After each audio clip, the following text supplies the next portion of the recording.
Times, ancient to modern times அப்படின்னு பிரிச்சிருக்காங்க. ஓகேவா? ட்ரெண்ட் எப்படி இருக்குன்னா, கொஷின்ஸ் ட்ரெண்ட்ஸ் பார்த்தீங்கன்னா எல்லா ஏரியாலேருந்துமே கேட்டிருக்காங்க. ஆர்ட் லாஸ்ட் இயர் தான் இந்த பார்ட் இன்ட்ரடியூஸ் பண்ணாங்க. லாஸ்ட் இயர் ஆர்ட் ஃபார்ம்ஸ் வந்து தாண்டவா டான்ஸ், தென் வந்து architectures of Chola temple architecture பற்றி கேட்டிருந்தாங்க. அண்ட் லிட்ரேச்சர் வந்து சங்கம் லிட்ரேச்சர் பற்றி something like that. Okay, so நம்ம ஃபோக்கஸ் வந்து இந்த 3 மட்டும் பண்ணால் போதுமே. ஓகேவா?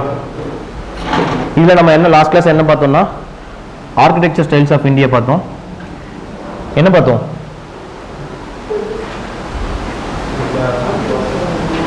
எப்படி ஸ்பிளிட் பண்ணோம்? இந்தியன் ஆர்கிடெக்சர் ஆஃப் இந்தியா வந்து could be splitted as cave architecture and structured architecture. Cave architecture can be divided into cave temples, chaityas and viharas. Structured architecture, stupas and structural temples. And further with temple architecture can be divided as Dravida, Nagara and Vesa style of அப்படின்னு வந்து can split that. Okay, இது வந்து totally வந்து ancient Indian architecture தான். பொதுவாக culture பார்ட்னரே நமக்கு வந்து medieval part and modern part வந்து மேக்ஸிமம் வந்து தி ஒன்ட் ஃபோக்கஸ், ஏன்னா இம்பார்ட்டன்ஸ் அதில் இல்லை. ஓகே, ஏன்ஷியன்ட் ஆர்கிடெக்சரில் இன்னொரு ஸ்பெஷல் ஃபீச்சர் என்ன சொல்லியிருக்கோன்னா, என்ன சொன்னேன்? எல்லாருமே கிளாஸ் கொண்டு அந்த கேள்வி கேட்கலாம். ஓகேவா? நானே சொல்றேன். ஆர்கிடெக்சர், இந்தியன் ஆர்கிடெக்சர் மட்டும் தனியாக கட்டிடமா ஆர்கிடெக்சரா மட்டும் பார்க்க முடியாது. It has sculptures and paintings also.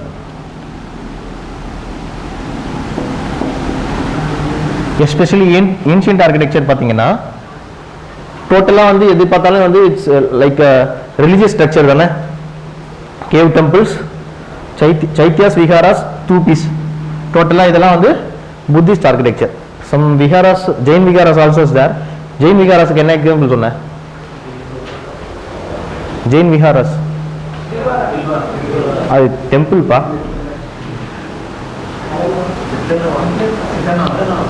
Sittanavasal and ஒரிசால கோனார்க் தான் temple. Udayagiri and Khandagiri caves, Ganesh Gumpha, Rani Gumpha, அந்த இதெல்லாம் சொல்லேன். So some viharas, Jain viharas also தேர். டோட்டலாக பார்த்தீங்கன்னா சைத்யாஸ், விஹாராஸ், ஸ்தூபாஸ்ன்றது புத்திஸ்ட் ஆர்கிடெக்சர்.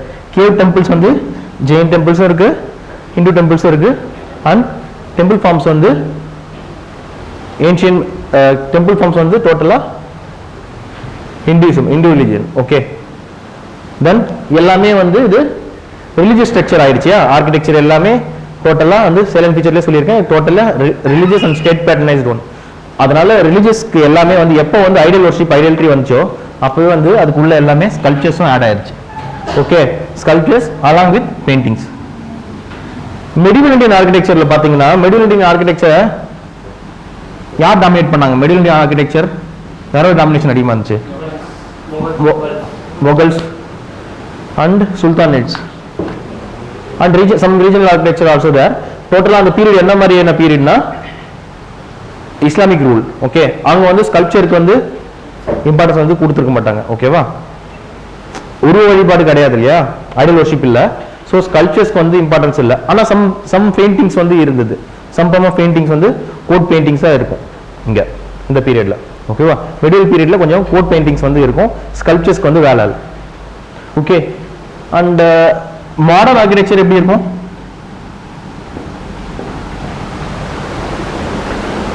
மாடர்ன் ஆர்கிடெக்சர்ன்றது predominantly பை பிரிட்டிஷ் ரூல். அவங்க தான் வந்து கொலோனியல் ஆர்கிடெக்சராக தான் இருந்துச்சு.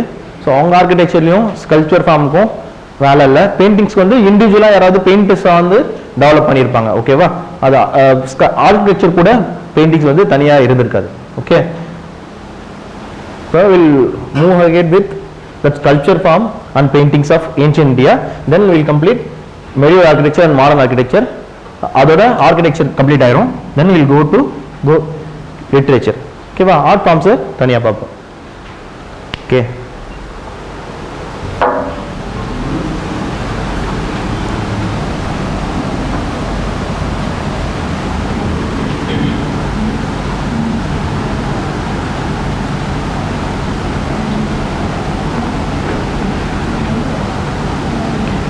என்ன புக்லாம் ஃபாலோ பண்ணுறீங்க?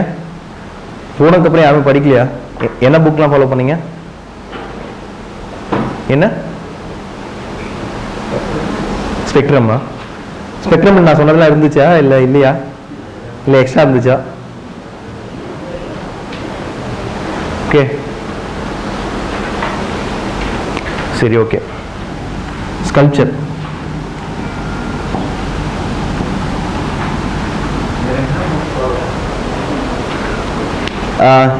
இந்தியன் ஆர்ட்ஸ்னு சொல்லிட்டு என்சிஆர்டி புக் ஒன்று இருக்குது.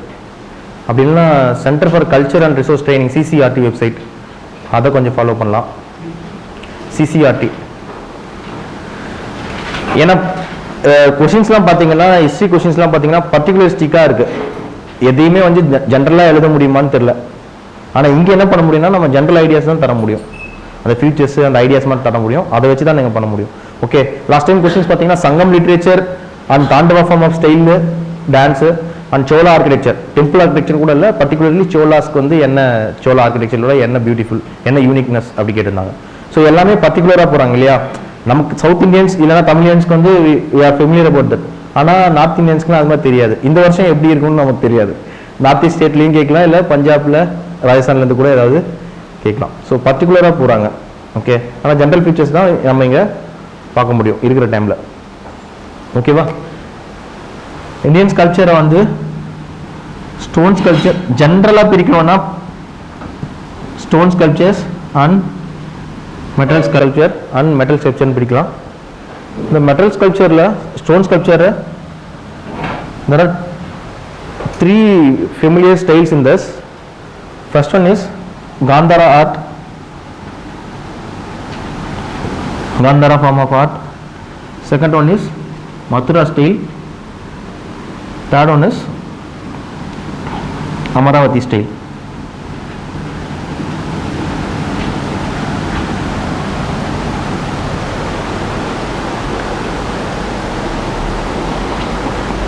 ஸ்டைல்ஸ் பார்த்தீங்கன்னா ஸ்டோன் ஆர்கிடெக்சரோட ஸ்டைல்ஸ் வந்து okay Gandhara form, Mathura form and Amaravati ஃபார்ம்னு இருக்கு. அசச் ஸ்டோன் ஆர்கிடெக்சர் நம்ம எங்கே என்ன எப்படி பார்க்கலாம்னா okay stone architecture in pillars,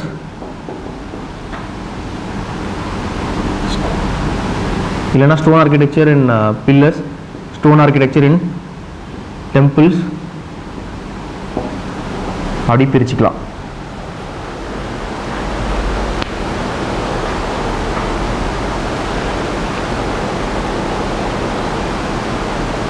okay, metal architecture வந்து from the Indus valley civilisation till today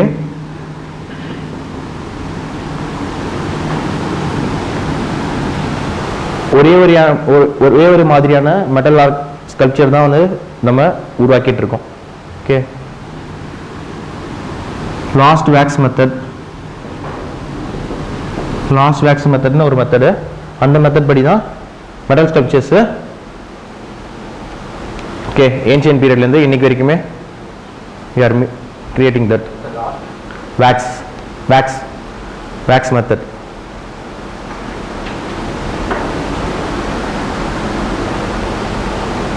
ஓகேவா?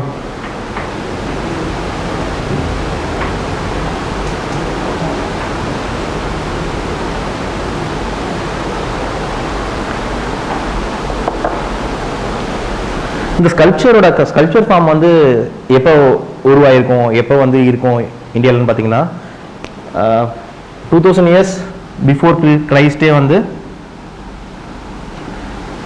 ஐடல்ட்ரி அண்ட் உருவ வழிபாடும் ஸ்கல்ப்சர் ஃபார்ம்ஸும் இந்தியாவில் வந்து உருவாயிடுச்சு. ஃபார் எக்ஸாம்பிள் வந்து இண்டஸ் வேலி சிவிலைசேஷனில் ஓகே இண்டஸ் வேலி சிவிலைசேஷன்லேயே வந்து ஸ்கல்ப்சர்ஸ் இருந்திருக்கு. என்னென்ன ஸ்கல்ப்சர்ஸ் இருந்திருக்கு? டான்சிங் கேர்ள் ஸ்ட்ரக்சர், இப்போ புரோட்டோ சிவா, தென் பியர்ட் மேன். ஓகே, இந்த மாதிரியான ஸ்கல்ப்சர் தான் ஏன்ஷியன்ட் பீரியட்ல இருந்திருக்கு. ஏன்ஷியன்ட் பீரியட்ல இருந்து இன்னைக்கு வரைக்கும் இருக்கு. ஓகேவா? First note it down the salient features of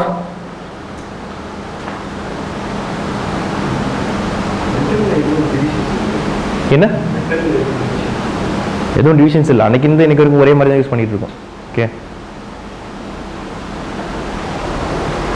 and இது என்னன்னா இந்த லாஸ்ட் வேக்ஸ் மெத்தடை எத்தனோ ஆர்கியாலஜிக்கல் சர்வேன்னு ஒரு விஷயம் இருக்கு, அதெல்லாமும் யூஸ் பண்ணிருக்கேன். ஏன்னா அன்னைக்குலேருந்து இன்னைக்கு வரைக்கும் ஒரே மாதிரியா மாத்தாம இந்த ஸ்கல்ப்சர் ஃபார்ம் செஞ்சுட்டு இருக்கோம்.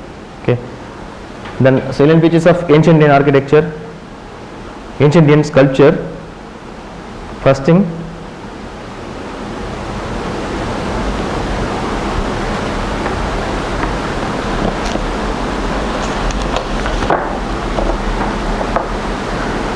it is of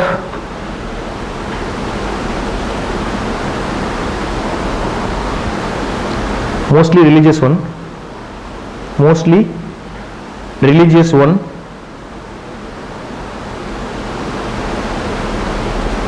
which ranges from Buddhist architecture, Jain architecture and Brahmanical one.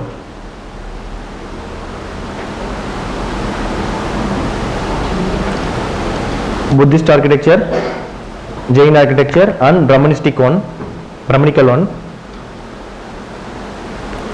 2, they are diversified in style.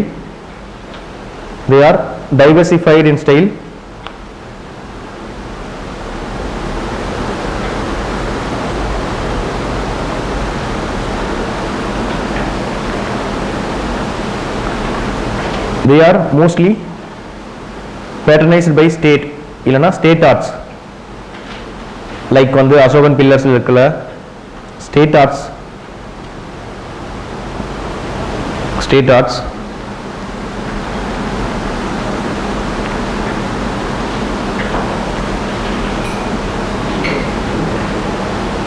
Indian architecture is mostly idealistic one,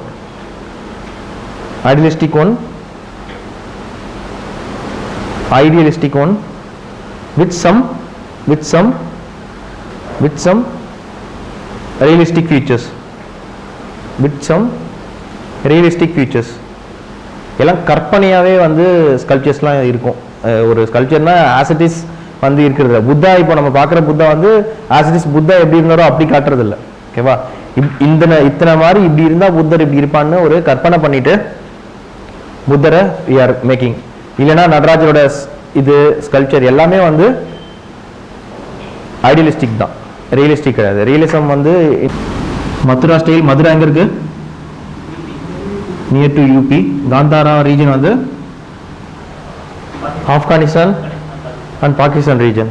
okay, Mathura and Amaravati வந்து இன் ஆந்திர பிரதேஷ்.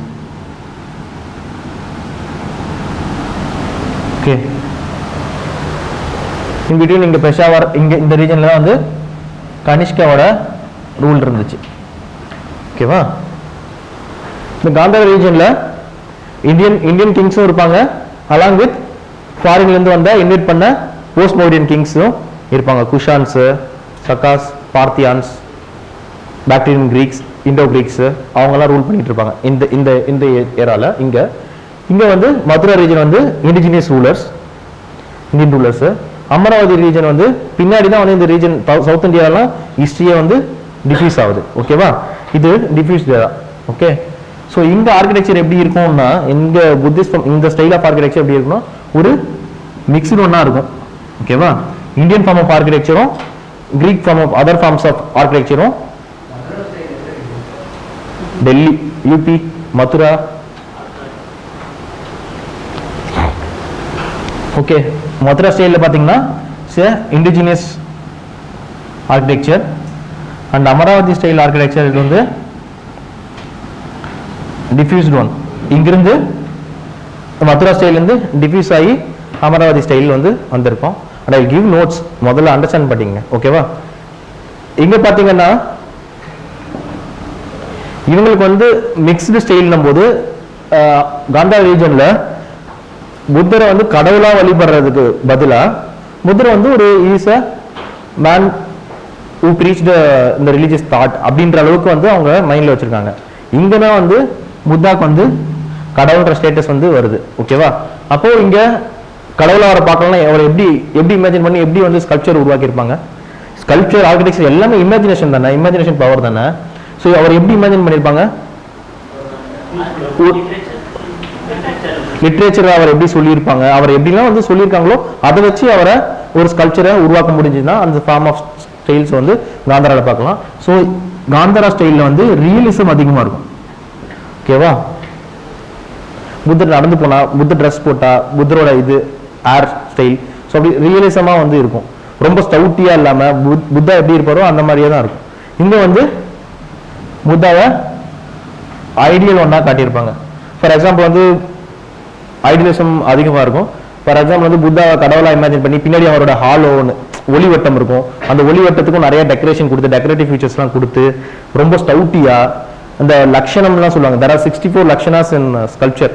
அந்த லட்சணங்கள்லாம் கரெக்டாக இருக்கணும். புத்தா எப்படி இருந்தாலும் அப்படி காட்டணும்னு இல்லை, அந்த லட்சணஸ்லாம் வந்து கரெக்டாக இருக்கணும் அப்படின்ற மாதிரி காட்டின ஸ்டைல் வந்து மதுரா ஸ்டைலாக ஆயிடுச்சு. ஓகே, இங்கே வந்து மிக்ஸ்டு ஸ்டைல்ன்றதால சம் கிரீக் ஃபீச்சர்ஸும் இந்தியன் ஃபீச்சர்ஸும் இருக்கும். ஃபார் எக்ஸாம்பிள் வந்து நம்ம ஊரில் கார்லி ஏர் வந்து கொஞ்சம் கம்மியாக தான் இருக்கும், கிரீக்கில் வந்து கார்லி ஏர் அதிகமாக இருக்கும். ஸோ கார்லி ஏர் இருக்கும்.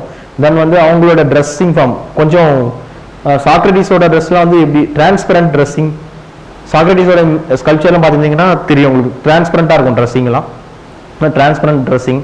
ஸோ அந்த மாதிரியான விஷயங்கள்லாம் வந்து காந்தாரா ஃபார்மில் இருக்கும். இது நம்ம ஊரில் ஒரு சாமியாருக்கு என்ன பண்ணுவாங்களோ அந்த மாதிரி பண்ணியிருப்பாங்க. இங்கே என்னன்னா நம்ம இங்கே புத்தாவையும் அதர் புத்தா மங்ஸ் போதி சத்துவாஸ் இருக்காங்க இல்லையா, அவங்களையும் வந்து ஸ்பிளிட் பண்ணி பார்க்க முடியும். ஓகேவா, ஏன்னா இங்கே வந்து புத்தரை ஒரு is a one who preaches Buddhism அப்படின்ற மாதிரி வச்சிருக்காங்க. ஓகே, ஸோ அதனால புத்தா கூட அவரை ப்ரீச் பண்ண மற்றவங்களையும் இங்கே பார்க்கலாம். இங்கே வந்து புத்தாவை வந்து கடவுளாக தான் பார்க்க முடியும்னால மற்ற அந்த போதிசத்துவ ஃபீச்சர்ஸ்லாம் இங்கே ரொம்ப கம்மியாக இருக்கும். ஆனால் மதுரா ஸ்டைலில் பார்த்தீங்கன்னா இண்டிஜினஸ் ஸ்டைல்லாம் பின்னாடி வந்து புத்தா மட்டும் இல்லாமல் மற்ற ஸ்கல்ப்சர்ஸ்லாமும் இங்கே எமர்ஜ் ஆயிருக்கு. ஃபார் எக்ஸாம்பிள் கனிஷ்காவோட இமேஜ் கூட இங்கே மதுரால இருக்கு. மற்ற இந்து ஃபீச்சர்ஸ், இந்து காட்ஸ் எல்லாமும் மதுரா ரீஜன்ல எமர்ஜ் ஆயிருக்கு. மதுராக்கு அப்புறம் அமராவதி ரீஜன். மதுராக்கு அப்புறமா புத்தாவை கடவுளாக்கிட்டு, புத்தாவை இந்து அவதாரமா கூட ஆக்கிட்டு, புத்தா சுத்தி நிறைய கதைகள்லாம் உருவாக்கிட்டு, ஓகே ஜாதகா ஸ்டோரிஸ், நான் ஜாதகா ஸ்டோரிஸை பத்தி சொல்லியிருக்கேன். புத்திசமோட அந்த ஏஜ்ல இருந்த சொசைட்டி பத்தி தெரிஞ்சுக்கணும்னா நம்ம ஜாதகா ஸ்டோரிஸை படிக்கணும். ஓகே, ஒவ்வொரு ஜாதகா ஸ்டோரிஸ் there are 550 ஜாதகா ஸ்டோரிஸ். இல்லை ஒவ்வொரு ஜாதகா ஸ்டோரியிலும் ஒரு புத்தாவை பத்தி கதை இருக்கும். ஓகே, புதுசா ஒரு கதை, புத்தருடைய பிறவி இப்படி இருந்துச்சு, இது ஏதோ ஒரு குடும்பத்தில் பிறந்தாரு, அப்புறம் வந்து அவருடைய என்லைட்டன்மெண்ட் வரைக்கும் டிஃப்ரெண்ட் ஸ்டோரிஸ் வந்து இருக்கும். ஓகே, அந்த ஸ்டோரிஸ்ல இருக்கிற தீம் எல்லாம் வந்து இந்த அமராவதி ஸ்டைல்ல இருக்கும். ஓகே, ஆர்டினரி மேனா இருந்து ஒரு கடவுளாக்கி கடவுளை சுத்தி கட்டுக்கதைகள்லாம் வேற சொன்னா என்ன ஸ்டைல் இருக்கும்னா அது அமராவதி ஸ்டைல்ல இருக்கும். அமராவதி ஸ்டைல் வந்து differs to one which has some இந்த ஜாதகா டேல்ஸ்ல இருக்கிற இந்த மித்தாலஜிக்கல் ஃபீச்சர்ஸ்லாம் ஆட் பண்ணி வந்து புத்தரை பத்தி சொல்லியிருப்பாங்க. மித்தாலஜிக்கல் ஃபீச்சர்னா நிறைய இமேஜினேஷன் வேணும், நிறைய ஸ்கல்ப்சர்ஸ் வந்து வேணும். ஓகேவா, ஒரு ஸ்டோரியே ஸ்கல்ப்சர்ல சொல்லணும்னா நமக்கு நிறைய ஃபார்ம் ஆஃப் வெறும் அந்த மெயின் காட் மட்டும் இல்லாமல் மற்ற இதெல்லாமே ஆட் பண்ணியிருக்கணும் இல்லையா இங்க. ஸோ இங்க வந்து ரிச் இன் டெக்கரேட்டிவ் ஃபீச்சர்ஸ். அந்த அமராவதி ஆர்ட்டையும் வந்து மார்பிள்ல தான் உருவாக்கணும் ஆர்ட். ஓகேங்களா, இது எல்லாமே வந்து மீடியம் வந்து பாத்தீங்கன்னா அந்தந்த ஊர்ல என்னென்ன கிடைக்குமோ அதை வச்சு மீடியம் ஆஃப் அந்த ஸ்டோன்ஸ்லாம் அந்த ஊர்ல கிடைக்கிறது தான். இங்க வந்து பாத்தீங்கன்னா கிரானைட் பண்ணியிருப்பாங்க. மதுரா ரீஜன்ல வந்து ரெட் சாண்ட்ஸ்டோன் கிடைக்கும், ரெட் ஃபோர்ட்டு இதெல்லாம் கூட அதில் கட்டினாங்க, ரெட் சாண்ட்ஸ்டோன் கிடைக்கும். அமராவதி ரீஜன்ல வந்து மார்பிள்ஸ் கிடைக்கும். ஸோ மார்பிள்ஸ் வச்சு பண்ணியிருக்காங்க. ஓகேவா, இதான் ஸ்கல்ப்சர். இதில் பார்த்தீங்கன்னா ஸ்டைல்ஸ் ஆஃப் ஸ்கல்ப்சர் இது கேட்டுகிட்டே இருப்பாங்க. யூஸ்வலாக வந்து ப்ரிலிம்ஸ்லையும் கேட்பாங்க, மெயின்ஸ்லையும் கேட்பாங்க. காந்தாரா, மதுரா அண்ட் அமராவதி. மெயினாக வந்து காந்தாரா அண்ட் மதுரா தான். அமராவதி ஃபார்ம் ஆஃப் ஸ்டைல்ஸ் வந்து கொஞ்சம் தான் இருக்கும். ஓகேவா, Gandhara school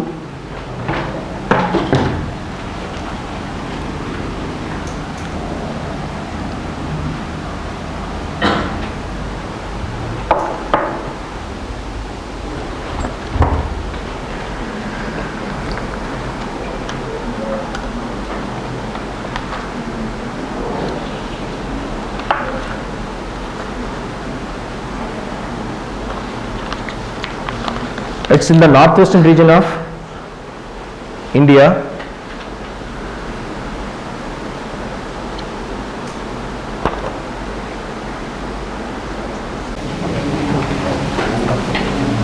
okay, ancient Indian ஆர்கிடெக்சரில் ஸ்கல்ச்சர் பார்த்துட்டோம். இன்னொரு பார்ட் வந்து paintings.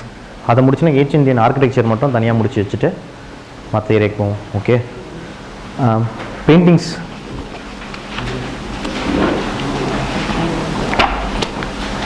What is painting? Painting பற்றி உங்களுக்கு தெரிஞ்சது ஏதாவது சொல்லுங்களேன். எனக்கு தெரியாது. இருக்கிறதும் பெயிண்டிங். இப்போ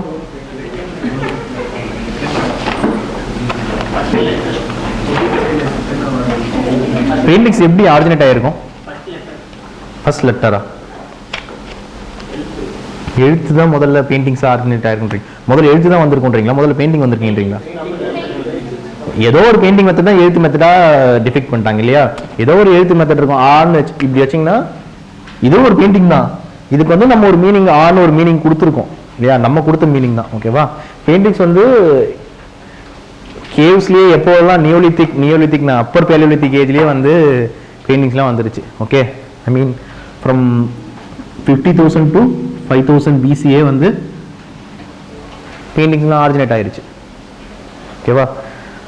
நம்ம ப்ரீ ஹிஸ்டாரிக் எராவை ஹிஸ்ட்ரியை வந்து ப்ரீ ஹிஸ்ட்ரி, புரோட்டோ ஹிஸ்ட்ரி, ஹிஸ்ட்ரின்னு பிரிக்கிறோம். ஓகேவா? Based on evidences. Literature evidence, literary evidence எங்கேருந்து வருதோ அந்த ஏஜ் தான் ஹிஸ்ட்ரின்னு சொல்கிறோம். ஓகே, லிட்ரரி எவிடன்ஸ் இல்லாத எராவை வந்து ப்ரீ ஹிஸ்ட்ரின்னு சொல்கிறோம். மற்ற எவிடன்சஸ்லாம் இருக்குது. Archaeological evidences, stones, paintings, okay, remains, mounds, archaeological mounds அதெல்லாம் இருக்குது. ஆனால் வந்து லிட்ரேச்சர் எவிடன்ஸ் இல்லை, லிட்ரரி எவிடன்ஸ் இல்லை. அதெல்லாம் வந்து ப்ரீ ஹிஸ்ட்ரின்னு சொல்கிறோம். ஓகே, அது என்ன புரோட்டோ ஹிஸ்ட்ரி? சில ஹிஸ்ட்ரியை புரோட்டோ ஹிஸ்ட்ரின்னு சொல்கிறோம். ஓகேவா? புரோட்டோ ஹிஸ்ட்ரியில் இந்தியாவில் இருக்கிற பார்ட் பார்த்தீங்கன்னா Indies valley civilisation and Vedic age. இந்த ரெண்டு ஏஜையும் புரோட்டோ ஹிஸ்ட்ரின்னு சொல்லுவோம். ஓகேவா? இந்த இண்டஸ் வேலி சிவிலைசேஷனுக்கு முன்னாடி இருக்கிற யாரெல்லாம் பேலியோலித்திக், நியோலித்திக், மீசோலித்திக் அந்த ஏஜ் எல்லாம் வந்து ப்ரீ ஹிஸ்ட்ரின்னு சொல்கிறோம். புரோட்டோ ஹிஸ்ட்ரி என்னன்னா லிட்ரரி எவிடன்சஸ் இருக்குது, ஏதோ ஒரு வகையில் எழுத்து முறைகள் இருக்குது, ஆனால் இன்னும் டெபிக்ட் பண்ணல. இண்டஸ் வேலி சிவிலைசேஷனில் சீல்ஸ்லாம் இருக்கு. அந்த சீல் கிட்டத்தட்ட ஒரு 2500 சீல் கிடைச்சிருக்கு. அந்த சீல்ஸ்லாம் லெட்டர் இருக்கு. ஓகே, அந்த லெட்டர் எதை டெபிக்ட் பண்ணுதுன்னு இன்னும் டிஸ்பியர் பண்ணல. ஓகேவா? வேதிக் ஏஜ்லயும் வந்து வேதாஸ்லாம் வந்து வேதிக் ஏஜ்ல தானே உருவாக்கியிருப்பாங்க. ஆனால் அந்த வேதிக் ஏஜ்லாம் வந்து லிட்ரரி எழுத்து வடிவில் இல்லை, வெறும் பாட்டா பாடி பாடி பாடி அது இன்னைக்கு வரையும் வந்து வந்துட்டு இருக்கு. ஸ்மிருதிஸ்ன்னு சொல்லுவாங்க. ஓகே, ஸோ அந்த ஏஜ் எல்லாம் வந்து புரோட்டோ ஹிஸ்ட்ரின்னு வந்து சொல்றாங்க. இந்த மாதிரி பெயிண்டிங் ஃபார்ம் வந்து ப்ரீ ஹிஸ்டரிக் எராலேயே வந்து இந்தியாவில் இருந்திருக்கு. ஓகேவா? முக்கியமான சைட் வந்து பிம்பேத்கா அப்படிங்கிற சைட்ல ப்ரீ ஹிஸ்டாரிக் பெயிண்டிங் சைட். அது ப்ரீ ஹிஸ்டாரிக் எவிடன்சஸ் வந்து பிம்பேத்கால இருக்கு. இதை தவிர்த்து வந்து இந்தியாவில் பெயிண்டிங்ஸ்னு பார்த்தீங்கன்னா ஜென்ரலி ஐ கிவ் நோட்ஸ். ஓகேவா? ஏன்ஷியன் இந்தியன் பெயிண்டிங்ஸ் பார்த்தீங்கன்னா 3 வகையா இந்த பெயிண்டிங்ஸை பிரிக்கலாம். Okay, they are mural paintings, fresco paintings,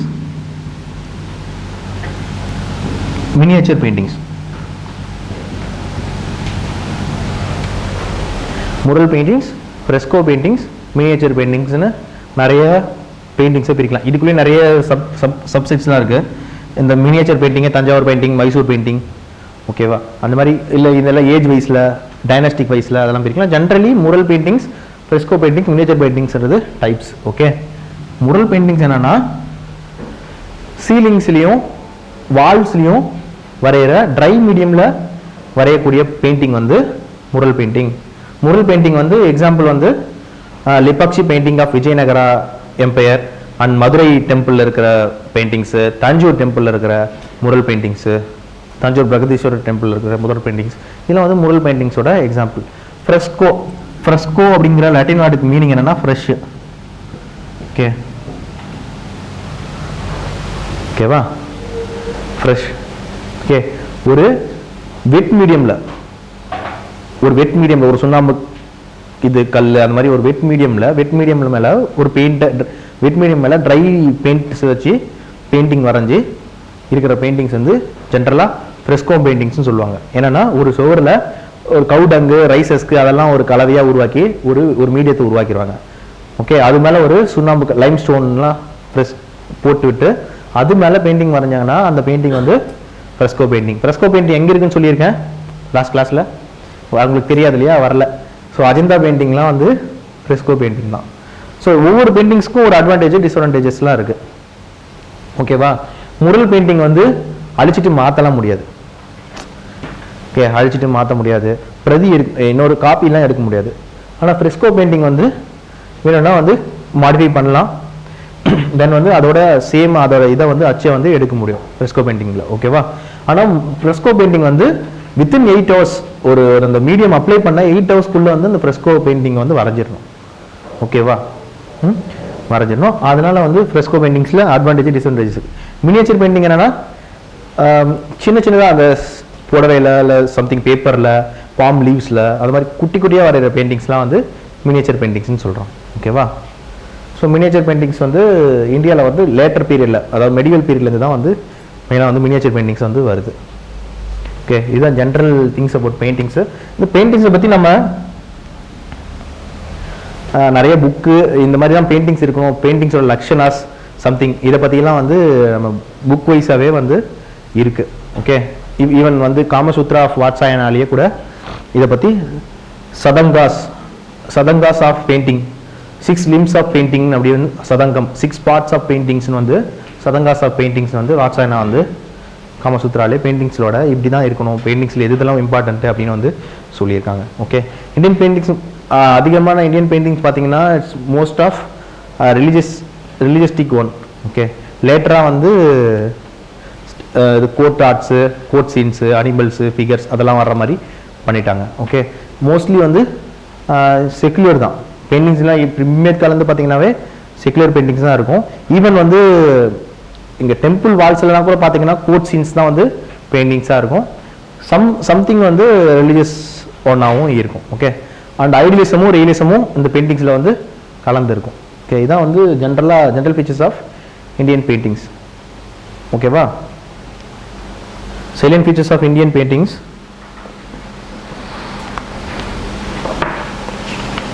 இதை தவிர்த்து வந்து இந்தியன் பெயிண்டிங்ஸ் வந்து ஃபோக் பெயிண்டிங்ஸ்னு தனியாக இருக்குது. Folk paintings. Okay, general features of Indian paintings. First one,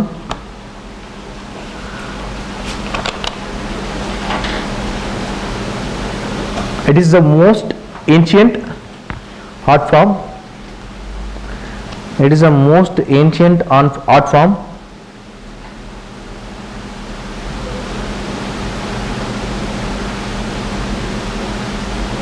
Okay, 2,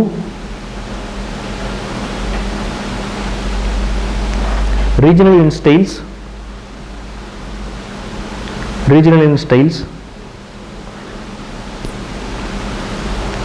3,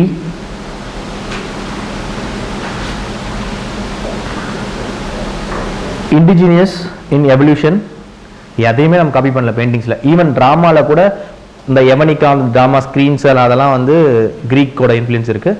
but வந்து பெயிண்டிங்ஸ் வந்து indigenous in style. Combination of realism and idealism.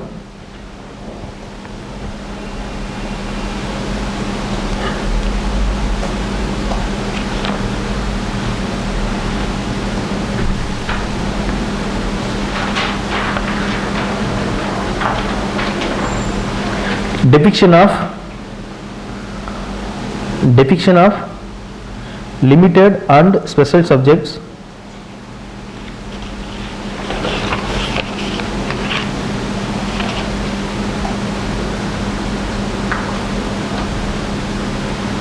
Okay, இதான் வந்து salient features of Indian paintings and satangas of Indian paintings. satangas, SATHANGAS, satangas of Indian painting.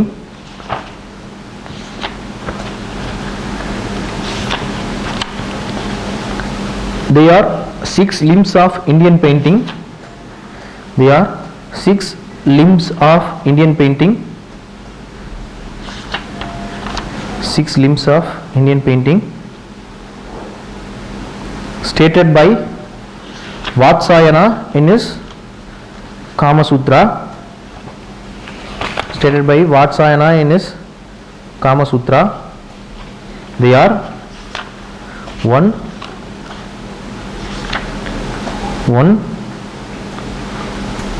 2, Rupa Beda. Rupa Beda. Rupa Beda. That means knowledge of appearances.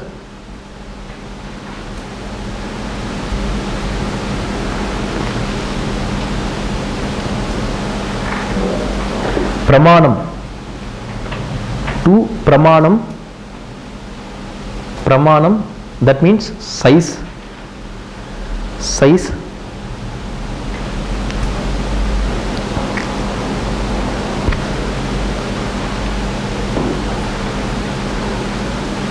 Three.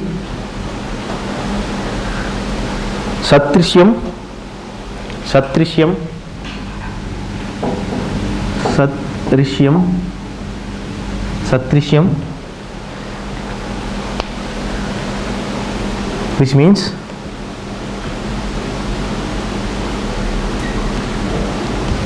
as it is.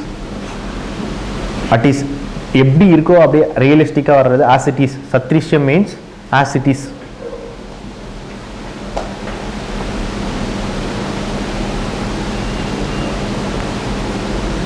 Bhavam. Bhavam, which means expression. Expression. Expression. Lavanyam. Lavanyam means grace, infusion of grace and artistic representation. Lavanyam means grace. And Varnikam. Varnikam means color.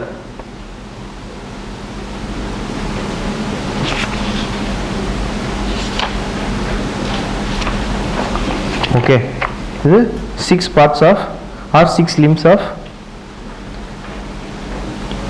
Indian paintings. And the important feature is Bhimbetka cave painting. Bhimbetka cave painting.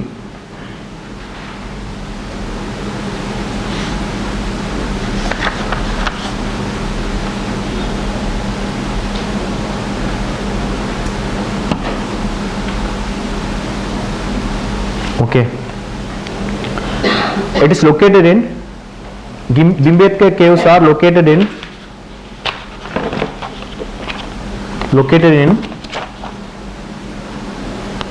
Madhya Pradesh,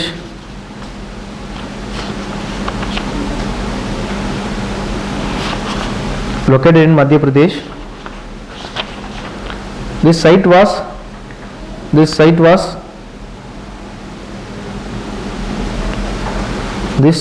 was of Upper Paleolithic age. Upper Paleolithic age.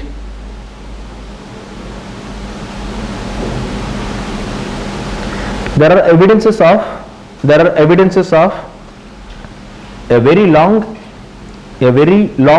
cultural continuity.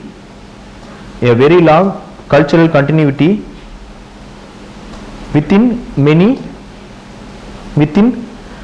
of the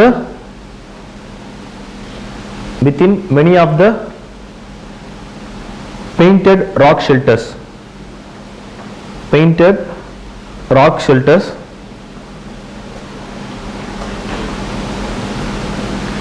It shows that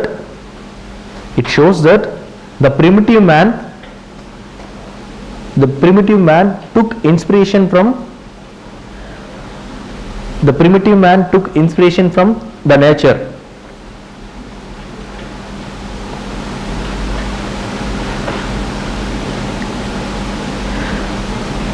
Depiction of this paintings ranges from scenes of hunting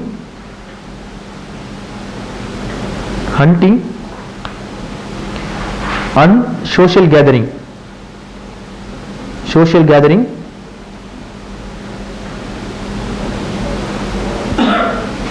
Hunting and social gathering. There is little depiction of bats and more depiction of mammals.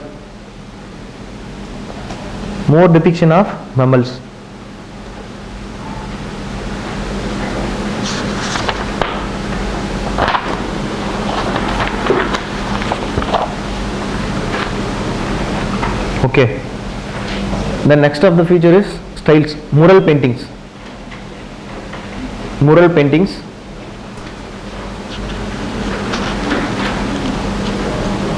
Mural paintings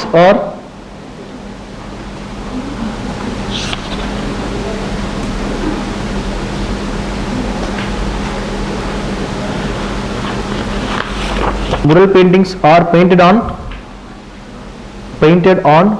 already dried surfaces.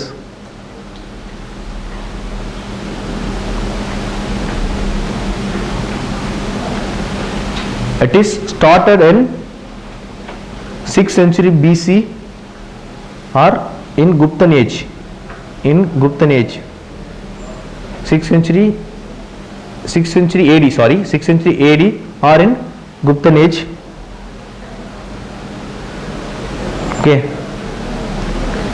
The early murals of India were painted by guilds of painters. The early murals of India were painted by guilds of painters.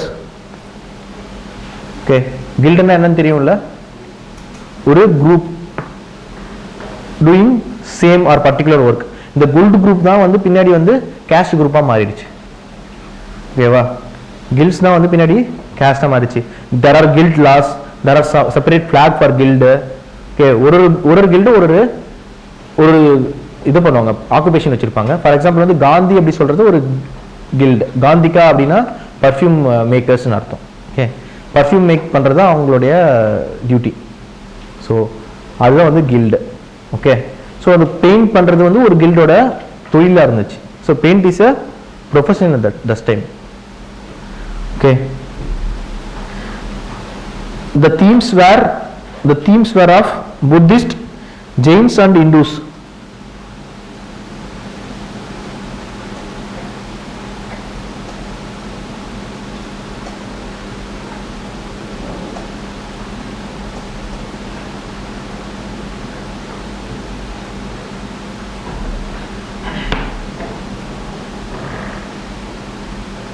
Okay,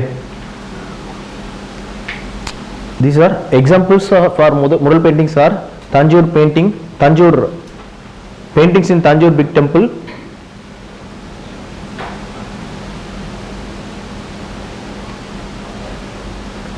and in cave paintings of Sittanavasal.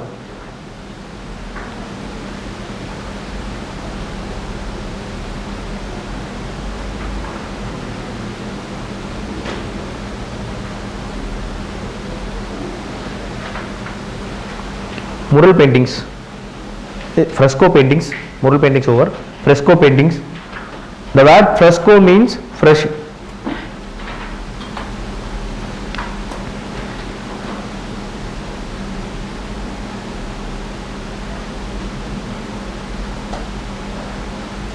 Fresco means fresh. These are the paints painted on wet medium, painted on wet lime plaster or wet medium.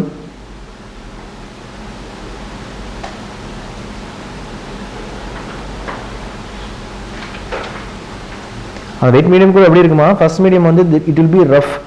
For example Ajanta வச்சு சொல்றாங்க, அஜந்தாவுல வந்து ஒரு medium apply பண்றாங்க அந்த caves மேல. First வந்து கவு டங்கு and rise ஹஸ்கெல்லாம் வச்சு ஒரு ரஃபான மீடியம் அப்ளை பண்ணிட்டு அது மேல லைம் பிளாஸ்டர்லாம் வந்து பூசிட்டு ஒரு ஸ்மூத் மீடியம் உருவாக்குறாங்க. அதுக்கு மேல தான் வந்து இந்த பெயிண்டிங்ஸ் வந்து வரைவாங்க. தென்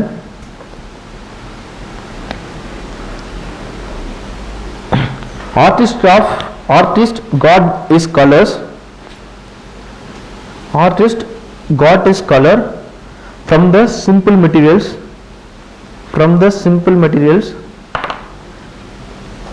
for this painting.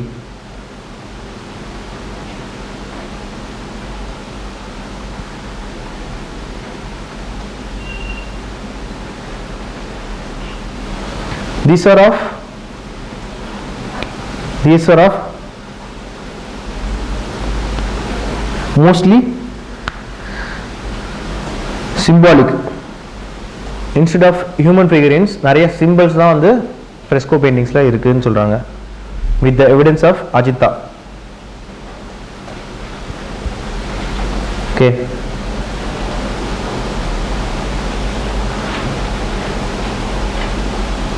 example for this is Ajanta paintings, cave paintings of Ajanta.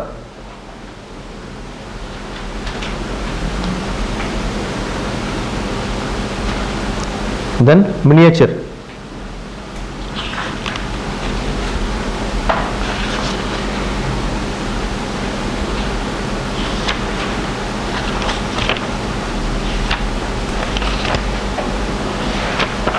Okay. Miniature paintings are smaller in size.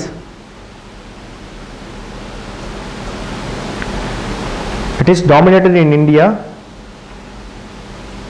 Smaller in size. It is dominated in India from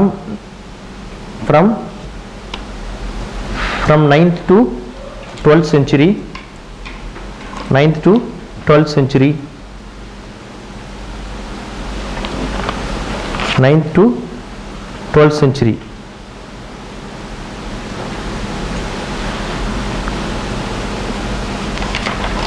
Okay, 9th to 12th century. There are two types in this. There are two variant types in this miniature painting. One is Pala school. Pala school. They ruled Western India. Palas. Second one is Upper Brahmasha school. Upper Brahmasha school. Pala school, Upper Brahmasha school.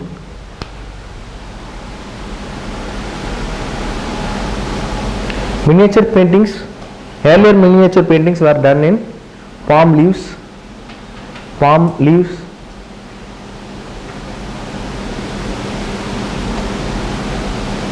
And later with cloth and papers.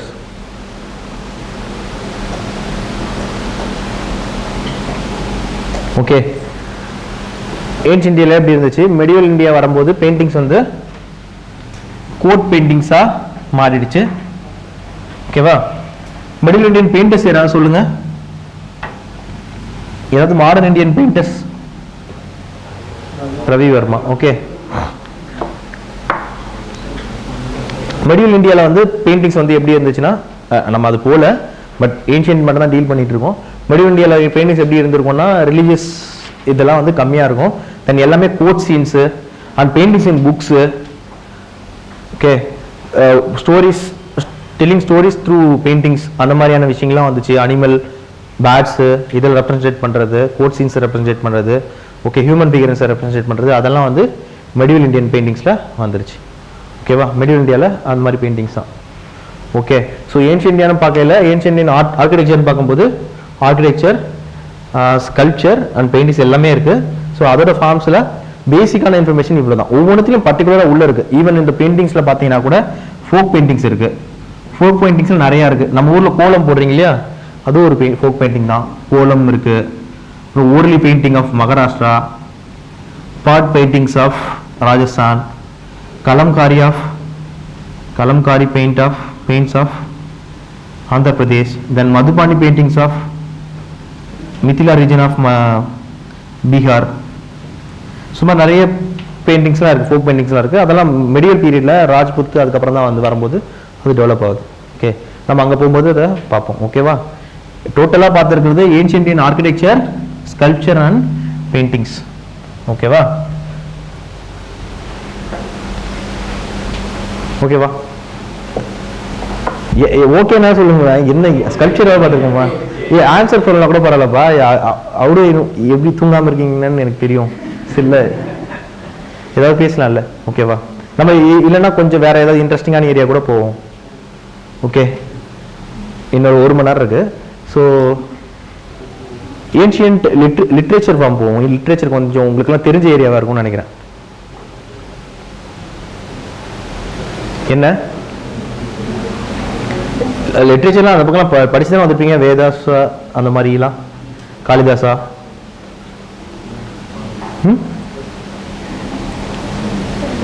படிச்சு தான் ஆகணும்ப்பா, படிக்கலாம். Mains எழுதுனா படிச்சு தான் ஆகணும், கடுப்பு ஏற்றி படிச்சு தான் ஆகணும் இல்லையா? மெயின்ஸ் வேணும்னா படிச்சு தான் ஆகணும்.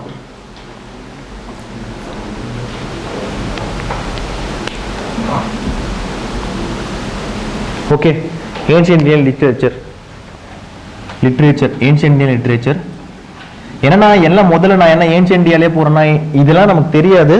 அண்ட் மோரோவர் கல்ச்சர் பார்ட்னா ஏன்ஷியன்ட்ல தான் வந்து மேக்ஸிமம் இருக்கும். Okay, ancient literature.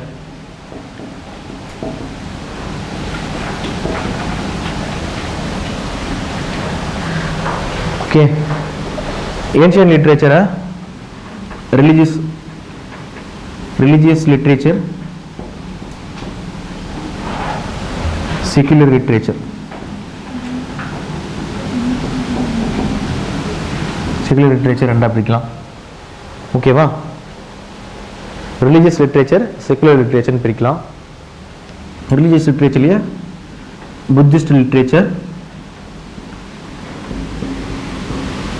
Jain literature, இதெல்லாம் சேர்த்து ஒரு குரூப்பா பிரிக்கலாம். heterodoxial sect literature, literatures of heterodoxial sects. Okay, and literatures of brahmanical literature.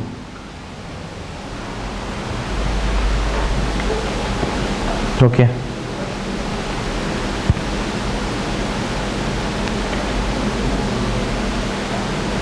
secular literature நிறைய பிரிக்கலாம். scientific literature, சங்கம் literature, scientific literature, சங்கம் literature, epics, law books,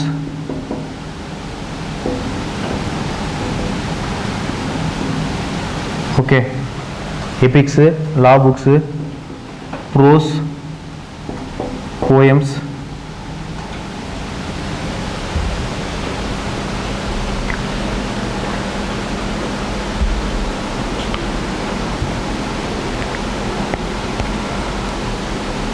dramas,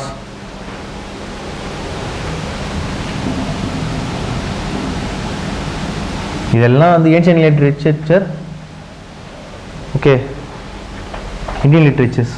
இதை தாண்டி ஃபாரின் அக்கௌண்ட்ஸ் இருக்கு.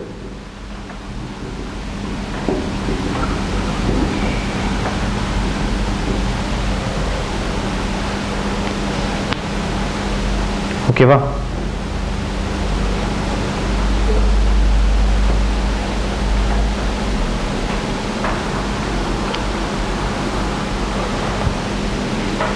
ஓகே, பேசிக்காக இதுக்குள்ளே தான் இருக்கணும் நம்மளோட கொஷின்ஸ்.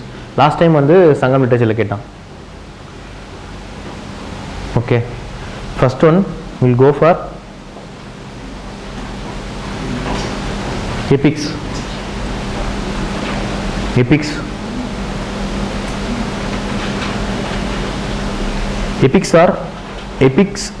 epics என்ன? இதிகாசங்கள் என்ன? Okay, they are magnetic ethos of our past.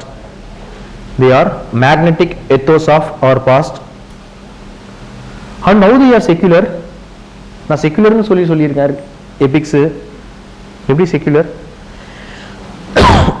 செக்குலர்னா என்ன? என்ன? ஓகே, நான் ரிலீஜியஸ் ஒன். ஓகேவா? ஸோ எப்படி வந்து இது செக்குலர்?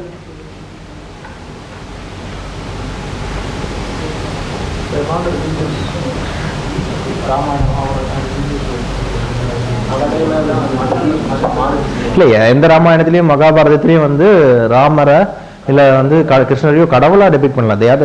ஒரு கேரக்டராக தான் வந்து சொல்லியிருக்காங்க. லேட்டர் ஏஜில் தான் வந்து ரெண்டுமே வந்து இது வந்து ஒரு ஒரு பிராமணிக்கல் டெக்ஸ்டாக மாறிடுச்சு. ஓகேவா? அந்த ஏஜில் இருக்கிற சொசைட்டி அண்ட் எக்கனாமியை பற்றி தெரிஞ்சுக்க தான் வந்து எபிக்ஸ் யூஸ் ஆகும். ஓகேவா? அங்கே என்ன பிரச்சனை அப்படின்னு தெரியறதுக்கு தான். ஸோ அதில் வந்து ரிலீஜியஸ் வேல்யூஸ் எதுவுமே கிடையாது. மொரோவர் வந்து எபிக்ஸ் எல்லாம் எவோல்வ்டு லிட்ரேச்சர்னு சொல்லுவாங்க. எவோல்வ்டு லிட்ரேச்சர்னு சொல்லுவாங்க. எவோல்வ்டுனா ஒரே ஏஜில் வந்து அது ஒரு ஆசச் அது எழுதில்லை. ஓகே, மகாபாரதம் பார்த்தீங்கன்னா ஜெயா, பாரதா, மகாபாரதம் 3 வந்துச்சு. ஓகே, ஓகேவா? ஜெயான்னு ஒரு ஏஜில், அதுக்கப்புறம் பாரதா, மகாபாரதா, எத்தனை வேரியன்ட், 1000 வேரியன்ட்ஸ் ஆஃப் ராமாயணான்னு ஒரு கிரிட்டிசிசம் வந்து பிரச்சனை நடந்துச்சு இல்லையா? ஒவ்வொரு ஊர்லேயும் ஒரு மாதிரி ராமாயணம், ஒவ்வொரு ஊர்லேயும் ஒரு மாதிரி மகாபாரதம் வந்து டெபிக் பண்ணிட்டு இருக்காங்க.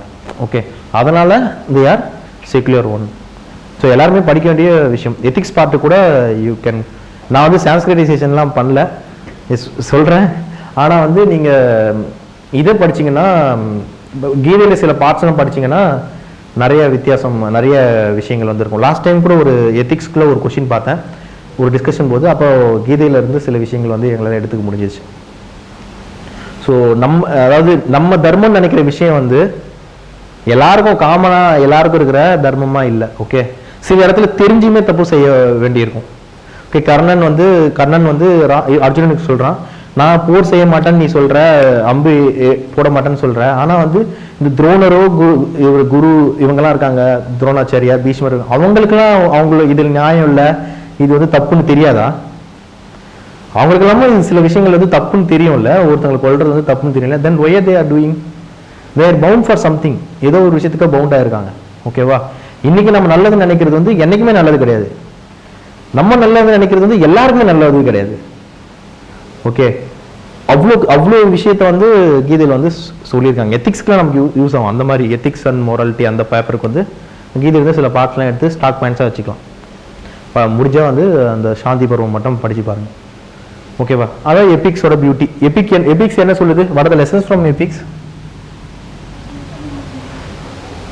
How to lead a moral life and Indian form of life அப்படிங்கிறது வந்து எபிக்ஸ் மூலிமா தான் தெரிஞ்சுக்கணும். Dharma as a way of life. நான் சொல்லும் போது இந்தியன் வேல்யூஸ்ன்னு சொல்லி சில விஷயங்கள் சொன்னேன். அந்த வேல்யூஸில் ஃபர்ஸ்ட் வேல்யூ என்ன? ஒன் ஆஃப் த வேல்யூ என்ன? Dharma as a way of life. Dharma வந்து வே ஆஃப் லைஃபாக வாழ்றது வந்து எபிக்ஸ் மூலிமா வந்து தெரிஞ்சுக்கலாம். தர்மத்தில் வந்து தவறிட்டா என்ன நடக்கும், அதோட what are the impacts of that அப்படின்றது வந்து லைவ்லியாக வந்து அந்த வேல்யூஸில் சொல்லிப்போம். அந்த வேல்யூஸில் என்னென்ன வேல்யூஸ் சொல்லலை, எபிக்கில் என்ன வேல்யூ சொல்லலை? இதை பீஸ் பற்றி சொல்லியிருக்காங்க, ஃப்ரெண்ட்ஷிப்பை பற்றி சொல்லியிருக்காங்க. ஓகே ஓகே, பிஹேவியர் சயின்ஸ் எல்லாமே வந்து எபிக்ஸில் வந்து டீல் பண்ணிட்டு இருக்காங்க. ஓகேவா? ஸோ எபிக்ஸ் வந்து இம்பார்ட்டண்டான விஷயம் இந்தியாவில். நம்ம இந்த ஏரால வந்து எபிக்ஸை பற்றி நிறைய கொஷின்ஸ் கூட கேட்கலாம். ஃபர்ஸ்ட் ஒன் வந்து மகாபாரதா எபிக்ல 2. First one Mahabharata, it's evolved literature, it's evolved Epic.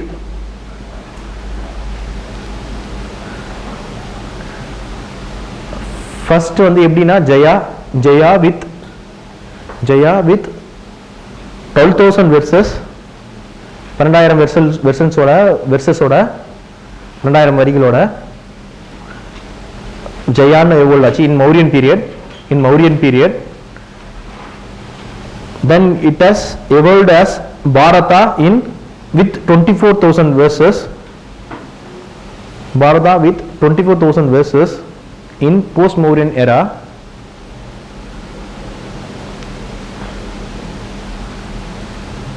And it is evolved as Mahabharata with 1,24,000 verses during Guptan era. Here they included Bhagavad Gita. So Bhagavad Gita as such வந்து first வந்து part of that epic இல்ல.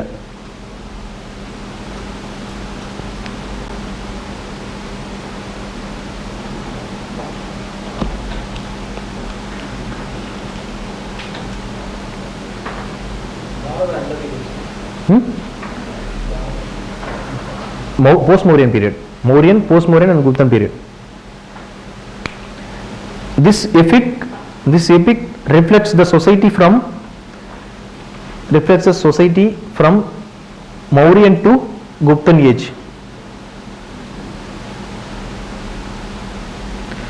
They are classified into 18 parvas.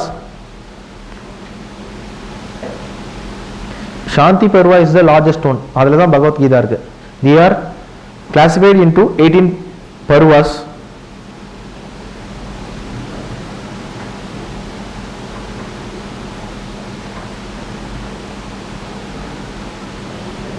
Main theme of this is என்ன theme? என்ன theme of Mahabharata என்ன? இல்லை, அந்த எதை நம்பி பேட்ரிசைடல் வார்ஸ் பிட்வீன் குரு ட்ரைப்ஸ். குருன்னு ஒரு ட்ரைப் இருக்கு, குரு வம்சம் சொல்லுவாங்க. குரு ட்ரைப்ஸ்ல இருக்கிற அந்த பேட்ரிசைடல் வார்ஸ், பங்காளி சண்டை தான் வந்து இதோட தீம். ஓகேவா?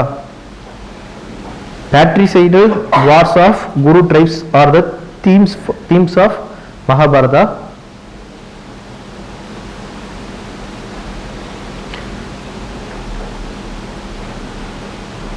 And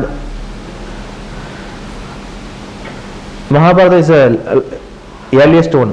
ஓகேவா? ஆனால் இது பார்த்தீங்கன்னா அசச் அந்த அவதாரா ட்ரெடிஷன் படி பார்த்தீங்கன்னா வந்து ராமாவதாரத்துக்கு அப்புறம் தான் வந்து கிருஷ்ணாவதாரம் வரும். ஓகேவா? அதை படி பார்த்தீங்கன்னா வந்து ராமாயணம் தான் ஃபர்ஸ்ட் வந்திருக்கணும். ஆனால் ஃபர்ஸ்ட் எழுதுனது வந்து மகாபாரதம். ஸ்டோரிஸ்லாம் பின்னாடி தானே பண்ணாங்க. யூனிவர்சலைசேஷன் ஆஃப் காட்ஸ்லாம் இருக்கும் இல்லையா? இப்போ எல்லா காடுக்கும் வந்து இப்போ எல்லா ஊர்லையும், நம்ம ஊர்ல இப்போ லார்ட் முருகா அப்படிங்கிறதுலாம் முருகா, மாயோன், சேயோன் அப்படிங்கிறதும் வந்து இது தொல்காப்பியம் காலம்லேருந்தே இருக்கு இல்லையா? There is no relation between Narayana and Muruga or that Vishnu in that Narayana in Bengal region, Muruga in that South India, Vishnu in northern plains. ரிலேஷனே இல்லை. அந்த பக்தி மூமெண்ட்லாம் வரும்போது இவருக்கு இவர் மாமா, இவருக்கு இவர் சித்தப்பா அப்படின்ட்டு ஒரு ரிலேஷன்ஸ் தான் உருவாக்கிட்டாங்க. ஓகே, இப்போ ரங்கநாதர் இருக்காங்க இல்லையா, ஸ்ரீரங்கம், இதெல்லாம் ட்ரைபல் ஃபார்ம், ட்ரைபல் வெர்சஸ் தான். ஓகே, ட்ரைபல் காடு தான். அது யூனிவர்சேஷன் ஆகிட்டு ஸ்ரீசக்கரம் அந்த இது சம்திங் அதெல்லாம். இப்போ சங்கரா வந்து ஸ்ரீசக்கரம்லாம் நிறுவியிருப்பாரு. ராமானுஜா வந்து அவர் பக்தி மூமெண்ட் படி சில கோயில்கள்லாம் கட்டி திவ்ய பிரபந்தம் மூலியமா அந்த ஏதோ சம்திங் மங்கள சாசனம் பண்ணுவாங்க, ஸ்ரீசக்கரம் நிறுவாங்க. அதெல்லாம் வந்து யூனிவர்சலைசேஷன் ஆஃப் காட். இவங்களுக்கெல்லாம் ஒரு ரிலேஷன்ஷிப் ஏற்படுத்துறது, தாத்தா, மாமா, அப்பா அப்படின்னு ஒரு ரிலேஷன்ஷிப், எல்லாருமே ஒன்று தான். அப்படி யூனிவர்சல் சாதாரண லோக்கல் கல்ட்டை வந்து யூனிவர்சல் கல்ட்டா மாத்துறது. யூனிவர்சல் கல்ட்டா சில மாத்திட்டாங்க, அவங்களாம் யூனிவர்சல் ஆயிட்டாங்க. யூனிவர்சல் கல்ட்டா மாத்தாத இந்த கருப்பண்ணசாமி இவங்கெல்லாம் வந்து லோக்கல் கார்டாகவே இருக்காங்க, அவ்வளோதான். ஓகே, அந்த யூனிவர்சலைசேஷன் வந்து பின்னாடி தான் நடந்துச்சு. ஓகே, ஆனால் ஏர்லியஸ்ட் பார்த்தீங்கன்னா மகாபாரதா தான். 2 Ramayana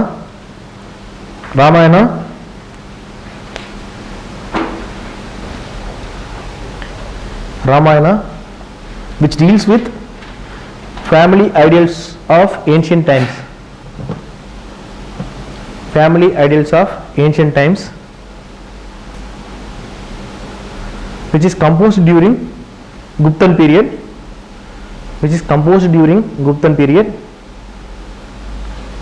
It is of 24,000 verses. They were divided into 18 gandas.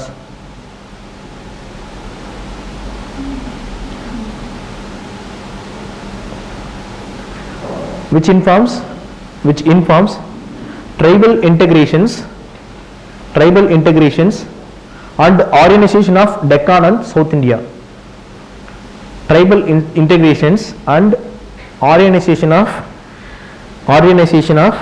Deccan and South India.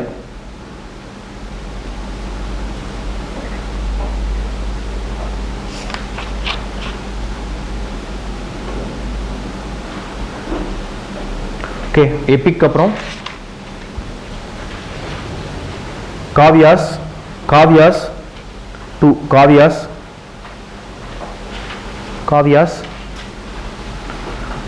காவியங்கள். Okay, kavyas almost of Sanskrit. In Sanskrit. அதாவது நமக்கு காவியம்னா என்னன்னே தெரியாம இருக்கு. Okay, almost of in Sanskrit. They are mostly court literature. Almost of comedies.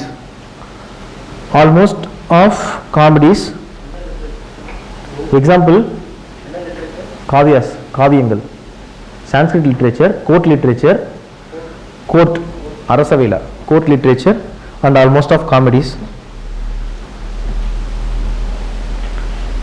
Okay. Ramayana, Raghuvamsa, first one, Raghuvamsa.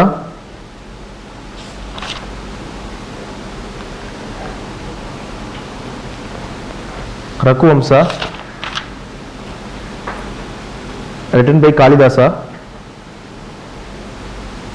which is a story of காவியான்றது வந்து ஒரு story telling தான். Okay, story story of Rama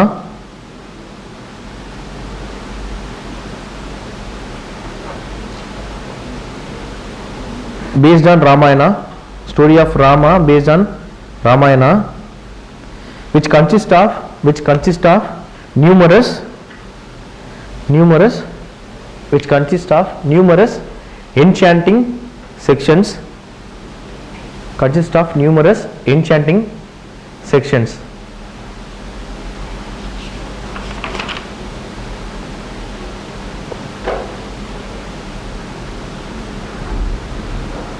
Second one is Kumara Sambhava.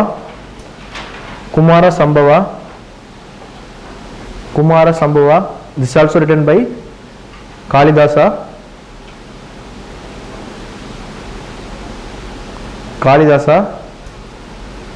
which is the story of birth of Kumara, due to deadlock between Shiva and Parvati.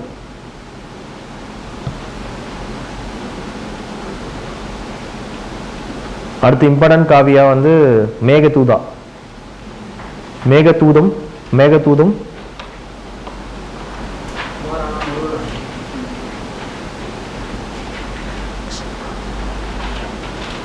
Meghaduta also written by Kalidasa, which is the story of Yaksha,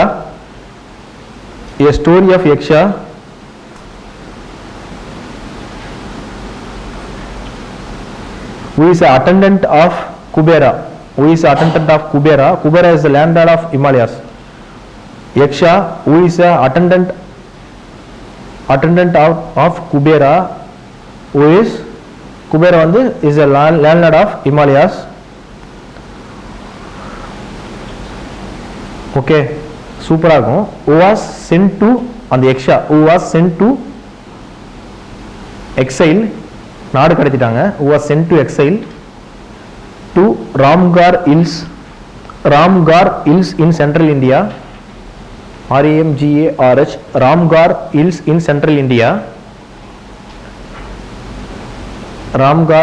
in central India. Due to his love with Kubera's daughter.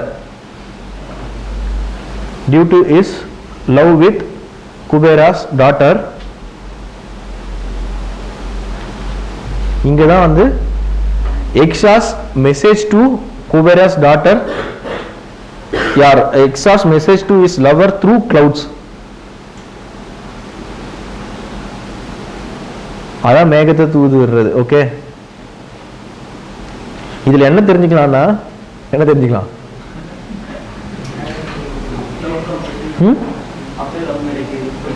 இல்ல, இதுக்கு எல்லாருமே point சொல்லி தான் பாக்கணும். Still இது என்ன தெரிஞ்சுக்கலாம்?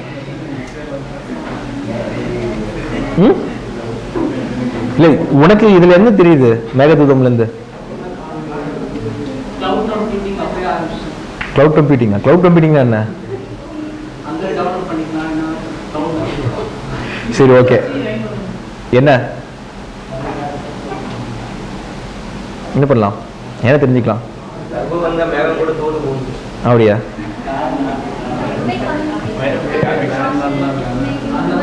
Wireless communication. அப்புறம் சிமியான் இப்போ எல்லாமே எல்லா கவிஞர்களுமே வந்து ஏதாவது ஒரு புக்கை படிச்சு தான் அப்படியே அசைச்சுலாம் வந்து எதுவும் பண்ண முடியாது. அந்த டேம் எடுத்துக்கிட்டு நம்மளாம் கூட தான் கவிதை எழுதி ஃபியான்ஸுக்குலாம் கொடுக்குறோன்னா எப்படி ஏதாவது காப்பி அடிச்சு டேம் வச்சு தான் கொடுக்குறாங்க. ஓகே, இதில் என்ன தெரிஞ்சுக்கலாம் அப்படின்னா, can know the cultural geography of ancient India. நான் சொன்னதுக்கு இவ்வளவு தூரம் சொன்னதுக்கு அதை பத்தி எக்ஸ்பிளைன் பண்ணதுக்கு காரணம் லவ் இல்ல. இந்த ராம்கார் ஹில்ஸ் வந்து சென்ட்ரல் இந்தியாவில் இருக்கு, ஹிமாலயாஸ் வந்து எங்க இருக்கு? சென்ட்ரல் இந்தியாவுக்கும் ஹிமாலயாவுக்கும் இவ்வளவு தூரம் இருக்கு. அதுல கல்ச்சரல் ஜியாகிரபி மேகம், அந்த மேகத்து ஒரு காவியம் இல்லையா? ஜஸ்ட் ஒரு லைன்ல சொல்ல, அது காவியமா சொல்றாங்க. ஸோ காவியமா சொல்லும்போது ஒரு மேகம் எந்தெந்த பகுதிக்கெல்லாம் போகுது, அவங்க எந்தெந்த பகுதியெல்லாம் அதை பாக்குறாரு, இப்படிதான் இருக்கு, எல்லாமே சொல்லியிருக்கனால cultural geography of ancient India. அந்த இமேஜினேஷன் பவர், எல்லாராலையும் அந்த இமேஜினேஷன் பவர் கொடுங்க. அதனால காளிதாசர் வந்து அங்க இருக்காரு. ஓகே, இப்போ I can write poems on myself or about me, about my failure, about my success. இதெல்லாம் வந்து ஈஸி. ஓகே, இன்னொரு டைம்ல இன்னொருத்தங்களா வச்சு எழுதுறதுக்குலாம் வந்து இமேஜினேஷன் பவர் இருக்கும். ஓகே, என் ஃப்ரெண்ட்ஸோட லைஃப்லேயே ஃபுல்லாகவே நான் இருக்கிறது இல்லை, கொஞ்சம் தான் தெரியும் எல்லாருக்குமே. ஃபுல்லாகவே ஒருத்தவங்களோட இருந்தால் தான் வந்து அதை இமேஜின் பண்ணி அதை கொடுக்க முடியும். ஸோ அதை கொடுத்துருக்காங்க. ஸோ அதனால தான் which is different. Okay, then next of the important kavya is Buddha Charita. Buddha Charita written by Buddha Charita written by Ashwagosha. நிறைய இருக்கு, ஆனா நான் இம்பார்ட்டன்ட் மட்டும் தான் சொல்றேன். Ashwagosha, Buddha Charita written by Ashwagosha, which is story of Buddha in Mahayana perspective. Story of Buddha in Mahayana perspective.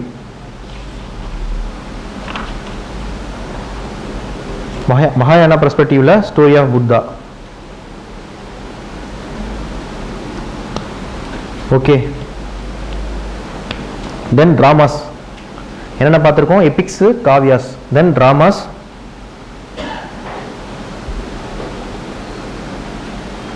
Traditionally dramas were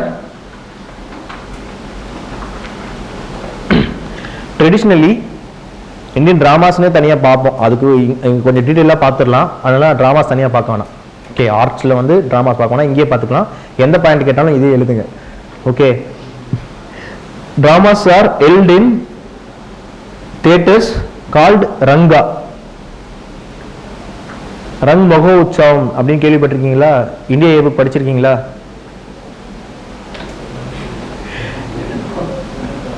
Rang Mahotsavam third chapter of India year புக்ல இருக்கு, பாருங்க. ஓகே, இந்த culture பார்ட்ல இருக்கும், பாருங்க. Earlier dramas are held in theatres called Ranga. The earliest theatre of India is Ramgarh caves of Bihar.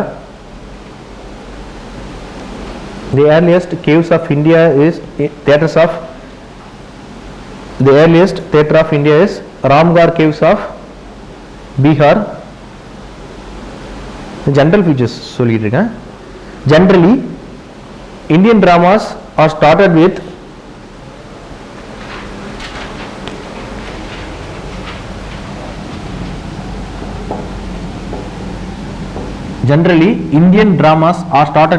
Sudrakara. Sudrakara is one who introduce about the crux of the drama. எடுத்த உடனே வந்து ஒரு crux சொல்லிடுவாங்க. Okay, இதுக்கு reason இருக்கு. ஏன்னா அப்போ வந்து எல்லாருமே எல்லா மொழியுமே பேசக்கூடாது. If you are a woman and if you are a non-Brahmin, you should not use Sanskrit. டிராமாலே வந்து ஒவ்வொருத்தரும் ஒரு மொழி, இவங்க தான் இவ்வளோ மொழி, அவ்வளோ டிஸ்கிரிமினேஷன் இருந்துச்சு. ஓகே, உமன்ஸும் பேசக்கூடாது, நான் பிராமின்ஸும் வந்து சான்ஸ்கிரிட் யூஸ் பண்ணக்கூடாது. ஓகே, அது இல்லாமல் டிராமாஸ் இவங்க தான் டிராமாஸ் லிசன் பண்ணலான்னு ஒரு முதல்ல இருந்துச்சு. அதுக்கப்புறமா தான் வந்து ஆல் காஸ்ட் வந்து லிசன் பண்ண டிராமான்னு ஆயிடுச்சு. அவ்வளோ டிஸ்கிரிமினேஷன் டிராமாஸில் பார்க்கலாம். Then drama generally as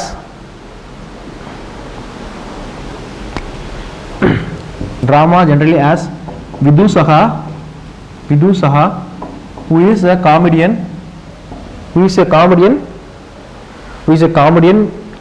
should be a Brahmin, not generally Brahmin, should be a Brahmin. Vidusaha should be a Brahmin.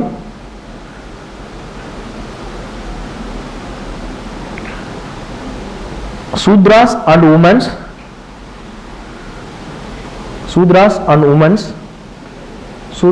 women in dramas should use Prakrit only.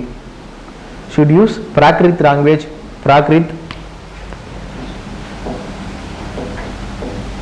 Shudras and women should use Prakrit language only, and elites can use Sanskrit.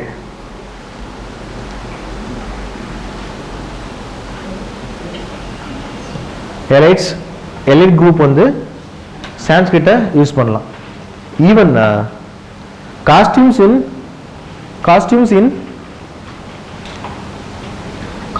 in drama reflects social stratification. Costumes in drama reflects social stratifications.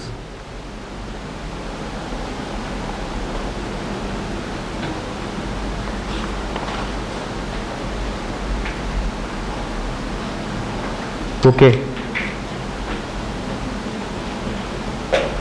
Indian dramas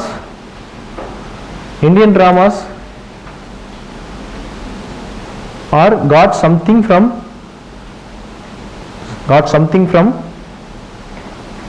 Greeks. Example, Yavanika.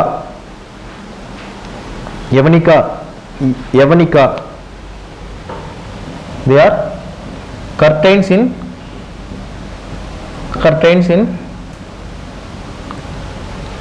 used in dramas. Drama use பண்ற திரைகளுக்கு பேரு யவனிகாஸ். யவனாஸ் அப்படின்னா Greeks. யவன பிரியா அப்படின்னு சொன்னா விலகு, அதாவது கிரீக்ஸ்க்கு எது பிரியமான பொருளோ அதான் யவன பிரியா. யவனிகா அப்படின்னா கிரீக்ஸோட curtain. Okay.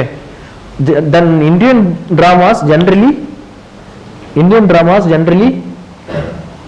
ended with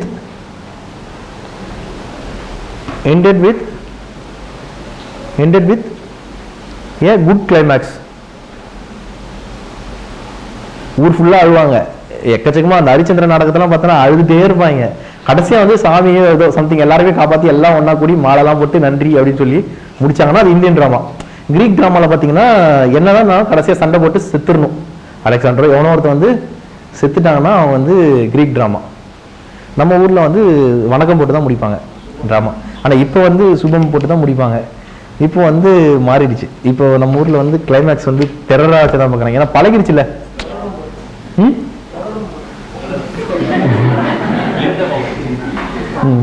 so அதனால வந்து இப்போ இப்படி ஆயிடுச்சு. இதுதான் general trends of drama. Okay. முக்கியமான டிராமாஸ் ஆஃப் காளிதாசா.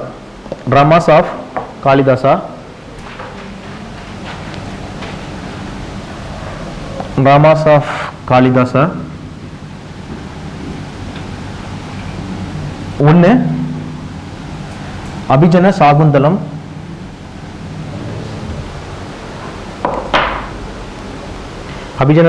விக்ரம ஊர்வசியம், மாளவிகா அக்னிமித்திரம். இல்லை, ஏவிஎம் ஞாபகம் வச்சிங்கன்னு சொல்றதுக்காக அந்த ஒவ்வொன்றை பத்தி நோட்ஸ் இருக்கு. Abhijnana Shakuntalam, Vikrama Urvashiyam, Malavika Agnimitram. Something related with drama இல்லை, அதனால ஏவிஎம் ஞாபகம் வச்சுக்கலாம்னு சொல்லிட்டு சொன்னேன். ஸ்பெல்லிங் சொல்றேன். Okay. First one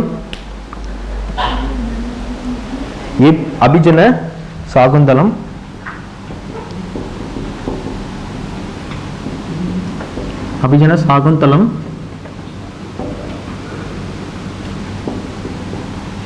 Vikrama Urvashiyam,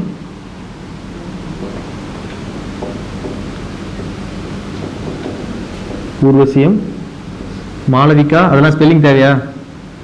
Malavika Agnimitram. Okay.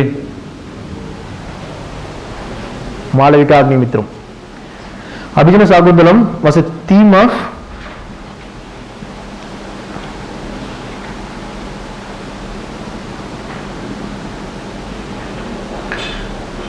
marriage between King Dushyanta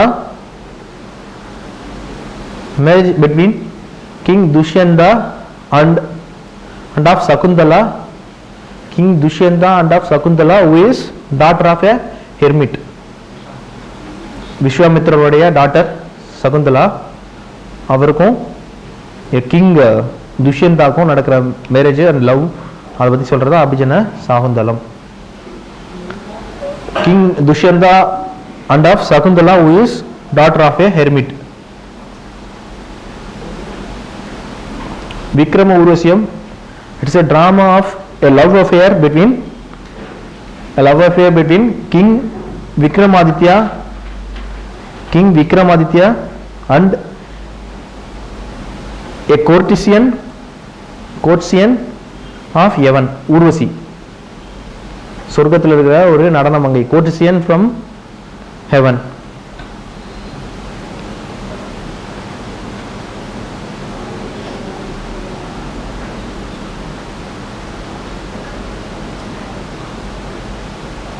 Malavika Agnimitram வந்து it's a love between Agnimitra Sunga and his Malavika who is his housemaid.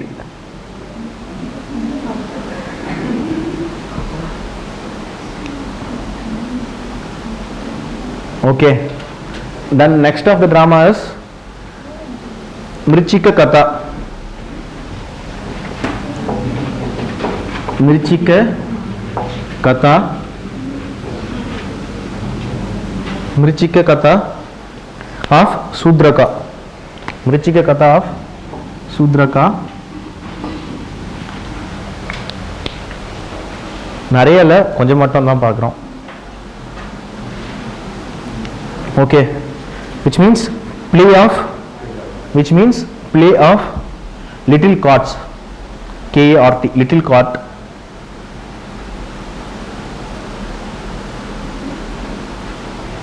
So love affair between, பார்த்தீங்களா எல்லாமே love affair between a Brahmin Charudatta and a courtesan Vasantasena. Charudatta and courtesan little cart, Matodi, play of little cart. Vasantasena a courtesan.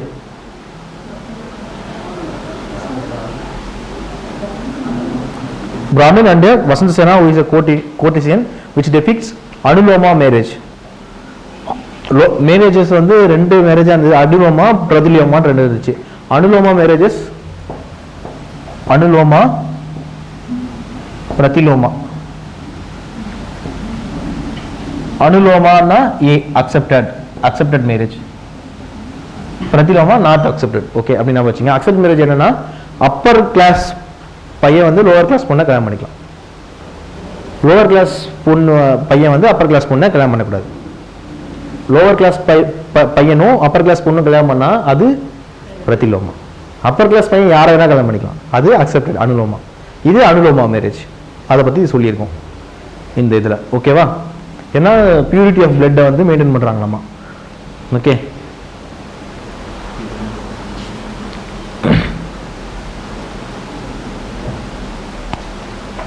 then next of the important drama is Mudra Rakshasa. Mudra Rakshasa, written by Vishaka Datta. Okay, which is, this theme is related to ascendancy of Chandragupta Maurya.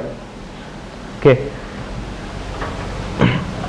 Dhanananda தான் வந்து Alexander இந்தியாவில் invasion பண்ணும்போது Dhanananda is the one who ruled India. Okay, அந்த நேரத்தில் Chanakya was the minister of that Dhanananda. Okay, அவங்களுக்கு நடுவில் நடந்த ego கிளாஷ்னால அவர் வெளியே வந்துட்டார். ஸோ அங்கிருந்து is the one who made Chandragupta Maurya as a next ruler. Okay, அந்த நேரத்தில் there is a diplomatic war between முன்னாடி இருந்த மாஜி அமைச்சருக்கும் இப்போ இருந்த ராட்சசாக்கும் நடக்கிற அந்த டிப்ளமேட்டிக் வார் தான் வந்து இந்த என்ன ஸ்டோரி, முத்ர ராட்சசா. இதில் என்ன சொல்லுவாங்கன்னா மறந்துட்டேன். ஆக்சுவலாக வந்து இட் ஷோஸ் தட் கிச்சடி ஸ்டோரின்னு இதில் ஒரு பாட்டு இருக்கு. என்னன்னா சந்திரகுப்தா வாஸ் ட்ரையிங் டு அந்த நாட்டை பிடிக்கணும். சந்திரகுப்தா வந்து பாடலிபுத்திரா மேலே பாட்னா மேலே நிறைய முறை படம் எடுக்கிறாங்க. பட் ஆனால் முடியல, ஒவ்வொரு இதுவும் வந்து ஃபெயிலியர் ஆகிட்டு இருக்கு. ஓகேவா? அப்போ ஒரு வீட்டு முன்னாடி ஒரு காட்டில் ஒரு உமன், ஒரு ஓல்டு உமன்கிட்ட போயிட்டு சாப்பிட்றாங்க, கிச்சடி சாப்பிட்றாரு. ஆக்சுவலாக சாப்பிடும்போது லைக் அங்கே கிச்சடி சாப்பிட முடியல, சூடாக இருக்குன்னு சொல்கிறாரு. அப்போ சொல்கிறாங்க அந்த லேடி, ஓரத்தில் இருக்கலாம் முதல்ல சாப்பிட்டோம்னா ஆறி இருக்கும், அதுக்கப்புறமா வந்து நடுவில் உள்ள இருக்கிற சாப்பிட்லாம் அப்படின்னு வந்து அவங்க லேடி சொல்லுவாங்க. அப்போ தான் ஒரு ஸ்ட்ரைக் ஆகும். முதல்ல எடுத்தோடனே பாட்னாவை அட்டாக் பண்ணால் எப்படி அட்டாக் பண்ண முடியும்? அவங்க எல்லா பாதுகாப்போடு இருப்பாங்க.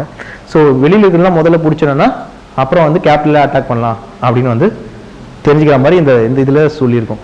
Okay, then next of the drama is என்ன, கிச்சடி வருமா, dramas of Harsha.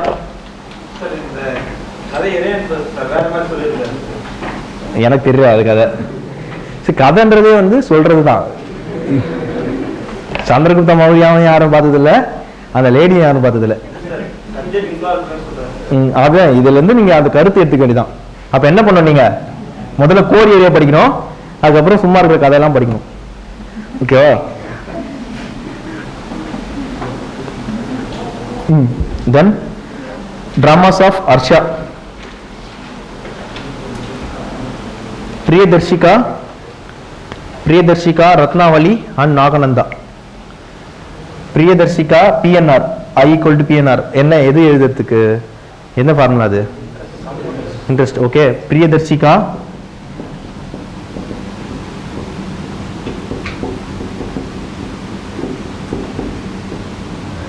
Nagananda and Ratnavali.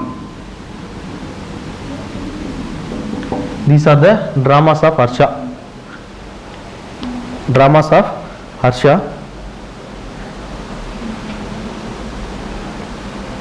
இதில் வந்து நாகானந்தா மட்டும் Buddhist theme. Nagananda is a Buddhist theme. இது ரெண்டும் வந்து தீம்ஸ் அபவுட் இஸ் ஹாரம். அவருடைய அந்த புறத்தில் என்னென்ன பண்ணாரோ அதெல்லாம் புத்தர் இல்லைப்பா, Harsha. Okay, personal life of girls, personal life of girls in the harem of Harsha. ஹாரம்னா அந்த புறம். ஓகே,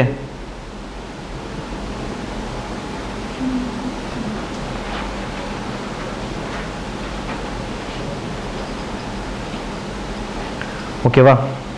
தென் மத்த விலாச பிரகடனம். யூனோ எல்லாருக்கும் தெரியும்னு நினைக்கிறேன். இட் இஸ் ரிட்டன் பை யாரு? யாருமே தெரியாதா? மத்த விலாச பிரகடனம் ரிட்டன் பை மகேந்திரவர்ம பல்லவா. மட்ட விலாச பிரகடனம் ரிட்டன் பை மகேந்திரவர்ம பல்லவா இன் சான்ஸ்கிரிட். இது which criticizes Saivism.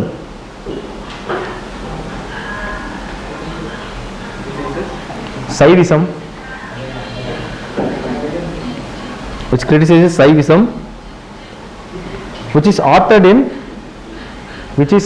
in earlier days of his life.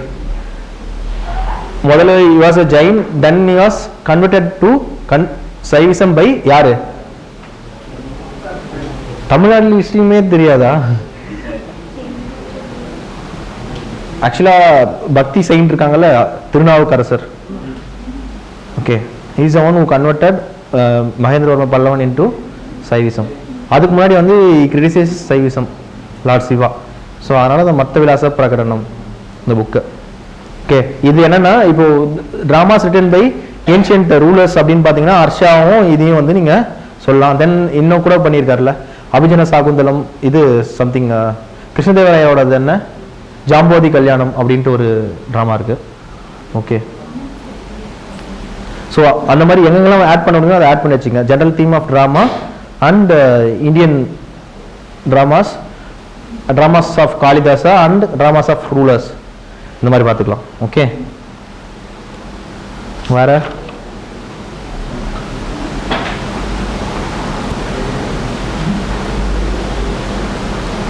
dramas போதும். Okay,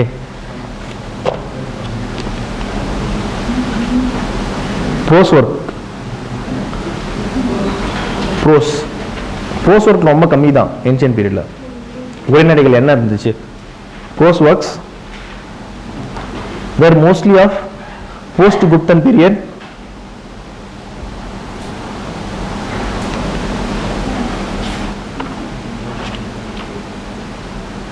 Here mostly of post Guptan period. First one is Dasakumara Charita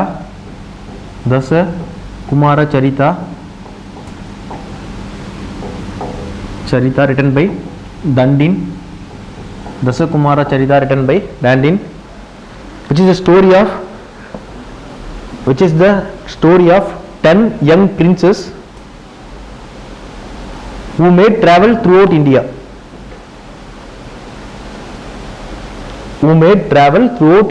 எதுக்கு? To know the values of life. 10 princes வந்து India ஃபுல்லாக சுற்றி values of life என்னன்னு தெரிஞ்சுக்கிறாங்க. So அதில் Indian values எல்லாமே கிடைக்குமா இதில்? இந்த ட்ராமா பார்த்தீங்கன்னா ஆனால் அந்த ட்ராமா தான் கிடைக்காது. 2 பஞ்சதந்திரா. பஞ்சதந்திரா ரிட்டன் பை யாரு? கமலா. ஆப்ஷன்ஸ்லாம் எல்லாமே ஆப்ஷன் வச்சு பழகிடுச்சுல்ல. Okay. Rakesh Sharma, Vishnu Sharma. Okay. Panchatantra of Vishnu Sharma which is written during Guptan period.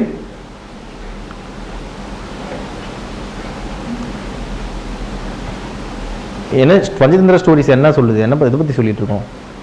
ஒரு வேதாளத்துக்கு ஒரு கிங் வந்து ஆன்சர் பண்ணிகிட்டே இருக்க மாதிரி. Vikramaditya. Okay. That is a theme. This attained popularity throughout India and as well as in Arab world.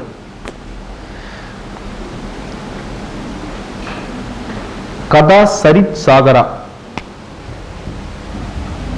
கதா கரித் சாகரா written by Somadeva. Kada Karit Sagara written by Somadeva, which means ocean of stories. எக்கச்சக்கமான கதைகள் இருக்கு.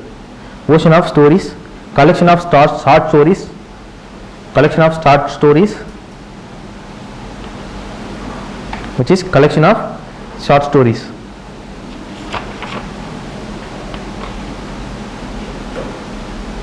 Okay. Then law books. Law books.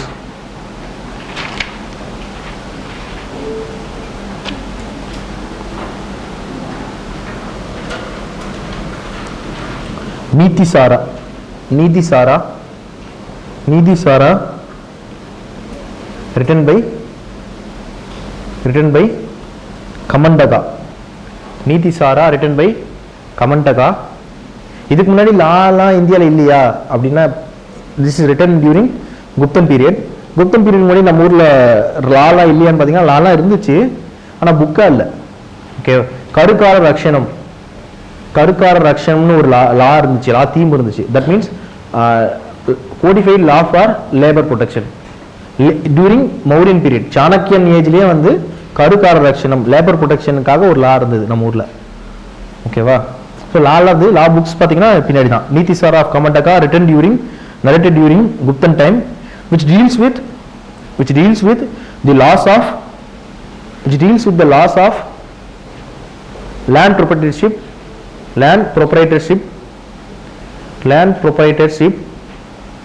guild laws, administrative laws, and administrative laws. மிதக்ஷாரா. நீதி சாரா சொன்ன மிதக்ஷாரா written by Vigneshwara. Mitakshara written by Vigneshwara, which is this also written during Guptan period. Laws of inheritance, which deals with laws of inheritance, which is even followed during today, except Bengal and Assam.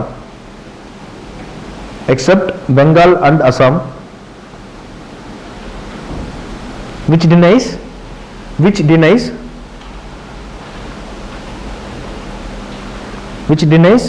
the rights of which denies the woman's right of inheritance.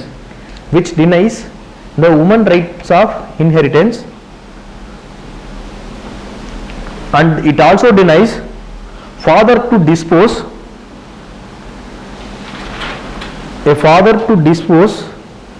the ancestral property. தாத்தா சொத்து பேரனுக்கு தான், பொம்பளைங்களுக்கு சொத்து இல்லை. இது எல்லாமே சொல்றது வந்து இந்த மிதக்ஷாரா தான். யார் ஒரு விக்னேஸ்வரா தான் இதை சொல்லியிருக்காரு. பார்த்துங்க. denies father to dispose his ancestral property. இது பெங்கால்லையும் அசாம்லையும் இல்லைன்னு சொல்லிட்டோம். அப்போ பெங்கால்லையும் அசாம்லையும் என்ன இருக்கு? இன்னொரு லா புக் இருக்கு. those are Dayabaga.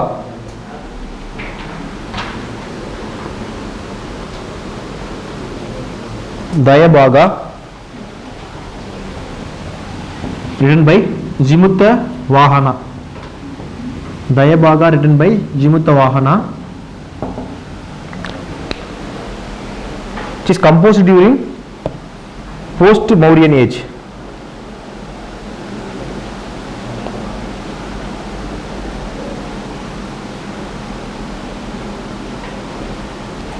Which followed as a law of inheritance of landed property only in Assam and Bengal.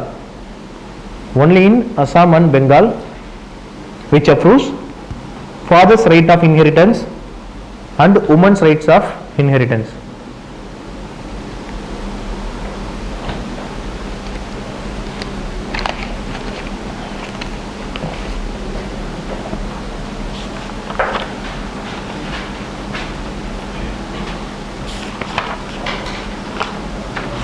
Okay, இன்னைக்கு இதோட போதும். நெக்ஸ்ட் வந்து நம்ம இன்னும் ஃபாரின் அக்கௌண்ட்ஸ் அண்ட் சங்கம் லிட்ரேச்சர். என்ன சிரிப்பு? ஃபாரின் அக்கௌண்ட்ஸ், சங்கம் லிட்ரேச்சர் அதெல்லாம் விட்டுருக்கோம். தென் வந்து லிட்ரேச்சர் இருக்கு. 5 மினிட்ஸில் சொல்கிறேன். வேர்ல்ட் ஹிஸ்ட்ரி நம்ம பார்க்கும்போது வாட் இஸ் வேர்ல்ட் ஹிஸ்ட்ரின்னு பார்த்தோம். Relevance of world impacts of industrial revolution. One of the impact is demographic revolution. So நிறைய டெமோகிராஃபி, நிறைய மக்கள் தொகை, நிறைய பாப்புலேஷன் மாதிரி they migrated to some other colonies. They settled in America, and moreover there is a diffusion in industrial revolution. இங்கிலாந்துல மட்டும் வந்த industrial revolution வந்து யூரோப் ஃபுல்லா எல்லா நேஷன்ஸ்க்கும் இண்டஸ்ட்ரியல் ரெவல்யூஷன் பரவிடுச்சு. So there is a struggle for markets. அந்த struggle for marketsம் அந்த டெமோகிராஃபிக் ரெவல்யூஷனும் சேர்ந்து there is a crisis in American colonies that led to war between American colonies and British imperialism. That is called American Revolution. So American Revolution is a natural revolution because of that age and because of that people அவங்களாலையும் அது வந்ததுனால இது natural revolution சொன்னேன். So American ரெவல்யூஷனுக்கு French helped to American colonies. Because of that America won in the battle of Yorktownல. So there is a bankruptcy in France as well as some ideological impact in France. So which led to French Revolution, because France is a land of enlightenment, but it is not ruled by enlightened monarchs. So which there is a revolution that's called French Revolution. Okay, French Revolution out of ஒரே வார்த்தை சொல்லணும்னா there is a distress in every state, distress in society, distress in political system, distress in economy, that led to French Revolution. French Revolution ஓட final stageல that is the region of rule of Napoleon the Bonaparte.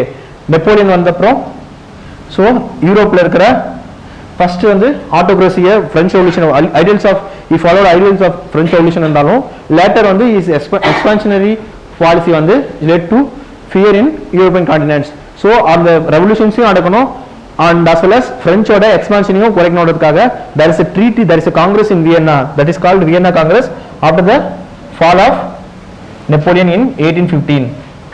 In the Vienna Congress there is a system called Metternich system. In that they break the diffusion of French autocracy and as well as the unification of Germany and Italian trend வந்து குறைக்கணும்னு பார்த்தாங்க. So it's led to some form of revolt in France as well as in Germany, which led to unification of Germany and Italy in 1871. Okay, so emergence of Germany and Italy as a new nation and as a new superpowers, there is a struggle for colonies. Here we dealt with colonization in after 18th century. We can split it as 3 stages. First one is Iberian stages, which is of France and Spain and Portugal, and second stage is Western European domination, that is of by Britain and France. Then final stage is European stage. Okay, then after the struggle for colonies and the scramble of Africa and the urge for the economic exploitation led to world wars. Here we studied world wars in the perspective of historical and the social perspective with comparison. Okay, then world wars led to, there is some chapters at the end of world war. First World War ended with 14-point charter of Woodrow Wilson, and Second World War with Atlantic Charter of Roosevelt. That deal is to decolonize nation. Here we studied decolonization of Latin America, decolonization of Africa, decolonization of Arab nations and East Asia, with some uniqueness and some present day relevance. Okay, after that decolonization, the new nations emerged. Emergence of new nations led to emergence of new principles and new set of political philosophies. Those are democracy, communism, socialism, and something like that, and their impact and their forms, different forms, and their impacts in society. That is the framework of our world history syllabus. Okay va, இதுதான் நம்ம பார்க்க போறோம்னு சொல்லியாச்சு. புரியுதா? புதுசா வந்தவங்களுக்கு okay, என்ன நினைச்சுக்கிட்டோம்? புரியுதுன்னு நினைச்சுக்கிட்டோமா? எப்படி என்ன? ஓகே, ஃபர்ஸ்ட் வந்து இண்டஸ்ட்ரியல் ரெவல்யூஷன் பார்ப்போம். This is our second class. First class வந்து introduction to world history, and second class வந்து என்னென்ன பார்ட் இருக்கும் அதையெல்லாம் ஃபுல்லாக பார்ப்போம். ஓகே, இண்டஸ்ட்ரியல் ரெவல்யூஷன் நீங்கள் என்ன பண்ணணும்னா, ஐ கிவ் நோட்ஸ். அந்த நோட்ஸை அப்படியே வந்து படிச்சிங்கன்னா கூட போதும். ஸ்டாக் பாயிண்ட்ஸ் மாதிரி எடுத்து வச்சுட்டு அப்படியே பண்ணிங்கன்னா கூட போதும். ஓகேவா? வேர்ல்ட் ஹிஸ்ட்ரிக்கு தனியாக நீங்கள் போய் படிக்கணும்னா கொஞ்சம் கஷ்டமாக தான் இருக்கும். புக்ஸ் எல்லாம் நான் சொல்லிட்டேன் ஆல்ரெடி. என்னென்ன புக்ஸ் சொன்னேன்? Jain Mathur, Arjun Dev and Norman Lowe. Okay, so அதெல்லாம் போகலாம். பட் சில ஸ்டாக் பாயிண்ட்ஸு, சில விஷயங்கள்லாம் நோட்ஸை எழுதிக்கலாம். Okay, industrial revolution. Today we will deal with industrial revolution.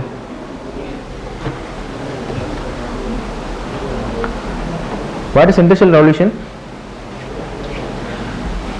What is industrial revolution?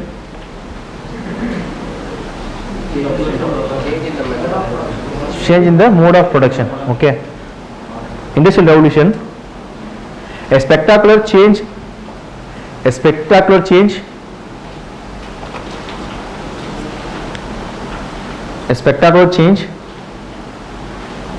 in the mode of production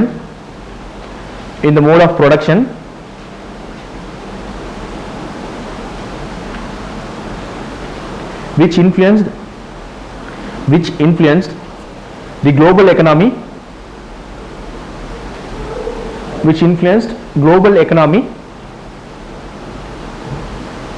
and all institutions of human life.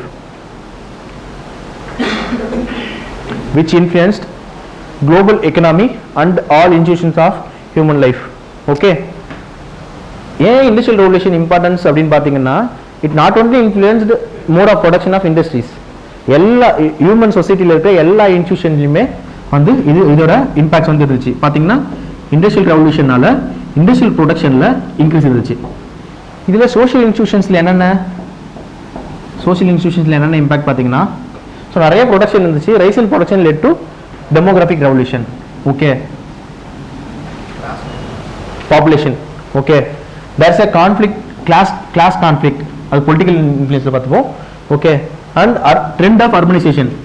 இண்டஸ்ட்ரீஸ்லாம் எங்கே இருக்கும்? Urban சிட்டிஸ்ல தான் இருக்கும். ஸோ அர்பனைசேஷன்ல வர ப்ராப்ளம்ஸ், ஸ்லம்ஸ், அதெல்லாம் பிரேக்கப் ஆஃப் ஃபேமிலி சிஸ்டமில். ஓகேவா? அண்ட் பொலிட்டிக்கல் சிஸ்டம் பார்த்தீங்கன்னா, there is a class consciousness. Okay, class between யாரு? capitalist and industrial workers, proletariat. அவங்களுக்கு நடுவில் இருக்கிறதெல்லாம் நியூ தாட்ஸ்லாம் உருவாக்குச்சு. Socialism, communism, socialism and new தாட்ஸ்லாம் உருவாச்சு. ஓகே, விச் இன் டர்ன் இது வந்து அமெரிக்கன் ரெவல்யூஷனுக்கும் பிரெஞ்சு ரெவல்யூஷனுக்கும் பேசிஸ்லாம் பார்த்தீங்கன்னா industrial revolution. Even for the expansion of colonies வந்து இந்த இண்டஸ்ட்ரியல் ரெவல்யூஷன் தான் காரணம். ஓகேவா? ஃபார் எக்ஸாம்பிள் இந்தியாவே எடுத்துங்க. எக்கனாமிக் இம்பேக்ட் ஆஃப் பிரிட்டிஷ் ரூல்னு பார்த்தீங்கன்னு வச்சுங்களேன், இந்தியாவில் 3 ஸ்டேஜில் நடந்துச்சு. Okay, there are 3 stages in economic drain of India. It was stated by Tatabai Nauroji. Okay. என்ன ஃபேமஸ் புக்கு தாதாபாய் நவ்ரோஜியோட book? The poverty and unbritish rule of India. Okay, இதில் என்னன்னா ஃபர்ஸ்ட் ஸ்டேஜ் வந்து colonial drain. Second stage வந்து industrial drain. Third stage market drain. Something like that. என்ன விஷயம் சொல்றேன்? இதெல்லாம் என்னன்னா ஃபர்ஸ்ட் ஸ்டேஜ்ல வந்து there is no industrial revolution in England. 18th centuryல தான் வந்து industrial revolution வந்து வருது. ஓகே, ஃபர்ஸ்ட் ஸ்டேஜ்ல வந்து அவங்க ட்ரேட் பண்ண மட்டும் தான் இந்தியா கூட வந்தாங்க. ஓகே, ஸோ அவங்களுக்கு வந்து மெஷின்ஸ்லாம் கிடையாது. என்ன பண்ணாங்கன்னா ஃபர்ஸ்ட் ஸ்டேஜ்ல இந்த ப்ரொக்யூர்டு ரா மெட்டீரியல் ஹியர் இங்கே ப்ரொக்யூர் பண்ணி இங்கே இருக்கிற ஹேண்டிகிராஃப்ட்ஸ் அண்ட் இங்கே இருக்கிற ஆர்டிசன்ஸ் கிட்டே அதை கொடுத்துட்டு ஸோ இங்கே ஃபினிஷ்டு ப்ராடக்ட்ஸாக மாற்றிட்டு அந்த சிஸ்டம் பேர் புட்டிங் அவுட் சிஸ்டம் ஆர் பர்கினி சிஸ்டம்னு பேர். இந்த ஃபினிஷ்டு ப்ராடக்ட்ஸாக மாற்றிக்கிட்டு இந்த ஃபினிஷ்டு ப்ராடக்ட்ஸை they'll sell in Europe or in Britain. So இது மூலமாக ப்ராஃபிட் வந்துச்சு ஃபர்ஸ்ட் ஸ்டேஜில். ஓகே, இதில் வந்த ரா மெட்டீரியல், இதில் கிடைச்ச ரா மெட்டீரியல் அண்ட் இதில் கிடைச்ச மணி, இதில் கிடைச்ச இந்தியன் மார்க்கெட், இந்த மூணுத்தையும் சேர்த்து தான் வந்து இண்டஸ்ட்ரியல் ரெவல்யூஷனுக்கு அவங்க பேஸ் போட்டாங்க. ஓகேவா, இவங்க கிட்ட நிறைய ரா மெட்டீரியல் கிடைக்குங்க. இதனால நிறைய மணியும் கிடைச்சிச்சு ஃபர்ஸ்ட் ஸ்டேஜ்னால. ஓகே, நிறைய பணமும் கிடைச்சிட்டு நிறைய ரா மெட்டீரியல் கிடைச்சிச்சு. இதெல்லாம் பேஸாக வச்சுக்கிட்டு தான் இண்டஸ்ட்ரீஸில் அவங்களுக்கு ரா மெட்டீரியலும் கேபிட்டலும் இண்டஸ்ட்ரியல் ரெவல்யூஷனுக்கு கிடைச்சிது. ஓகே, இந்த ஸ்டேஜில் என்ன பண்ணாங்கன்னா இங்கிருந்து இந்தியாவிலேருந்து ரா மெட்டீரியல் மட்டும் எடுத்துக்கிட்டு they will give it in industries of மேன்செஸ்டர்ல இருக்கிற இண்டஸ்ட்ரீஸ், லான்காஷர்ல இருக்கிற இண்டஸ்ட்ரீஸ்லாம் கொடுத்து ஃபினிஷிங் ப்ராடக்ட் ஆக்கி they will sell it in India or East Asian nations. இங்கே செகண்ட் ஸ்டேஜ். தேர்ட் ஸ்டேஜ் பார்த்தீங்கன்னா இங்கேருந்து ரா மெட்டீரியல் ப்ரொக்யூர் பண்ணவும் நம்ம கிட்ட எதுவும் இல்லை. நான் ஆல்ரெடி பயங்கர ட்ரெயின் பண்ணிட்டாங்க, ரா மெட்டீரியலும் இல்லை. எடுத்து வந்து இங்கே ப்ராடக்ட் விற்றாலும் நம்மளால வாங்குறதுக்கு ஸ்ட்ரென்த்தும் இல்லை. ஓகே, எங்கே பார்த்தாலும் பாவர்ட்டி ஃப்ரமைன். ஆனால் அவங்ககிட்டே நிறைய கேபிட்டல் இருக்கு. ஸோ இந்த நேரத்தில் தான் வந்து ரீஇன்வெஸ்ட்மெண்ட் பண்ணாங்க. ரீஇன்வெஸ்ட்மெண்ட் சென்ஸ் வந்து ஒரு ஷேரா ஒரு இது ப்ராடக்ட்ஸா ஒரு லிமிடெட் கம்பெனிஸை உருவாக்கி அந்த கம்பெனிஸ் வந்து இந்தியாவில் இன்வெஸ்ட் பண்ணி அது மூலிமா ப்ராஃபிட் எடுப்பாங்க. For example railways. ஓகே, இங்கே சில இண்டஸ்ட்ரீஸ்லாம் டன்லப் பிரதர்ஸ். ஸோ அவங்களோட இண்டஸ்ட்ரீஸ்லாம் இந்த ரீஇன்வெஸ்ட்மெண்ட்னால பண்ண இன்வெஸ்ட்மெண்ட் தான். இந்த வகையான 3 வகையான எக்கனாமிக் ட்ரைன் வந்து நடக்குது. This is also impact of industrial revolution. So industrial revolution வந்து ஹியூமன் லைஃப்பில் இருக்கிற எல்லா இன்ஸ்டியூஷன்லையுமே இம்பேக்டாக ஏற்படுத்தி இருந்துச்சு. ஓகேவா, தட்ஸ் வாட் இண்டஸ்ட்ரியல் ரெவல்யூஷன் வந்து முக்கியம். ஓகேவா, அதனால இண்டஸ்ட்ரியல் ரெவல்யூஷனை படிக்கணும்.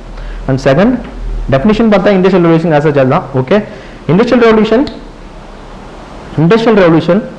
was a change in industrial process from manual system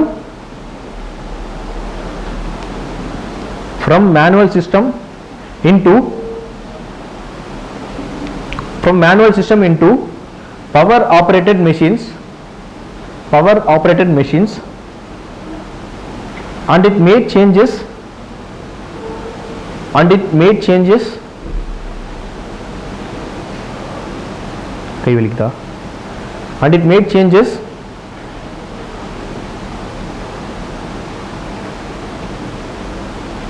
in industrial organization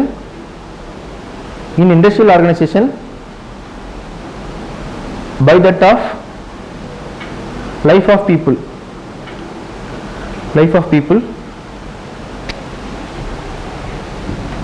This is the definition given by G.W. Southgate in his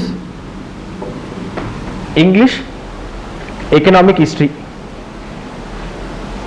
கொடுக்குற கீவேர்ட்ஸு, கொடுக்குற புக்ஸு, கொடுக்குற ஆத்தர்ஸ்லாம் வந்து யூ ஷுட் யூஸ் இட். ஹிஸ்ட்ரியோட ஃப்ளேவரே வந்து சோர்சஸ் தான். ஓகே, ஏற்கனவே நான் சொன்னேன் ப்ரீ ஹிஸ்ட்ரி, ப்ரோட்டோ ஹிஸ்ட்ரி, ஹிஸ்ட்ரின்னு பிரிக்கிறது எல்லாமே based on literary evidences and literature தான் சொன்னேன். So history is nothing but what we see our past, how we see our past, எப்படி பார்க்குறோமோ அதுதான். ஸோ ஹிஸ்ட்ரியோட ஃப்ளேவர்னு பார்த்தீங்கன்னா அந்த எவிடன்சஸ் தான். It may be literary works, it may be inscription, it may be some foreign accounts. ஓகேவா, so history நம்ம flavour கொடுக்குறோம்னா அந்த ஹிஸ்ட்ரியை படித்த ஆசச் இருக்கிற மாதிரி கொடுக்கணும். ஓகே, நீங்கள் எங்கெங்கெல்லாம் இண்டஸ்ட்ரியல் ரெவல்யூஷன் பற்றி சப்போஸ் கொஸ்டின் வந்துச்சுன்னா நீங்கள் அந்த சவுத்கேட் பேரையும் அந்த இங்கிலீஷ் எக்கனாமிக் ஹிஸ்ட்ரி அப்படிங்கிற அந்த புக் பேரையும் வந்து ஆட் பண்ணி விட்டுக்கணும். ஆக்சுவலாக டீச்சரை சொல்லணுமான்னு தெரியல, பட் நான் அப்படி தான் பண்ணிட்டு இருப்பேன். எல்லாத்தையுமே ஸ்டாக் பாயிண்ட்ஸ் வச்சுட்டு ஒரு சில ஏரியாக்கெலாம் அதை தான் வந்து அங்கே யூஸ் பண்ணிக்க வேண்டியதான், எங்கே ஆப்டாக யூஸ் பண்ணுவோம் அங்கே. Okay, the term industrial revolution was first used by philosopher and economist Arnold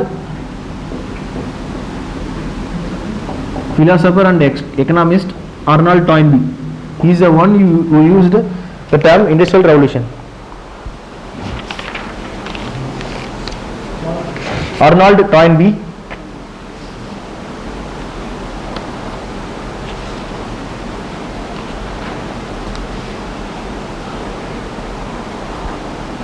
Okay, and what are the causes for, that is definition of industrial revolution. What are the causes for industrial revolution? Okay, என்ன causes? Invention, scientific inventions. Steam energy எப்படி kinetic energy மாற்ற முடியும் அப்படின்றது தான் வந்து பேசிக் point, அதுதான் பேசிக் scientific inventions. So அதுதான் வந்து இண்டஸ்ட்ரியல் ரெவல்யூஷனுக்கு அடிப்படை. செகண்ட், ரிசோர்ஸஸ், ரா மெட்டீரியல்ஸ்லாம் கிடைச்சிச்சு, that is because of that commercial or mercantile revolution. Okay, third,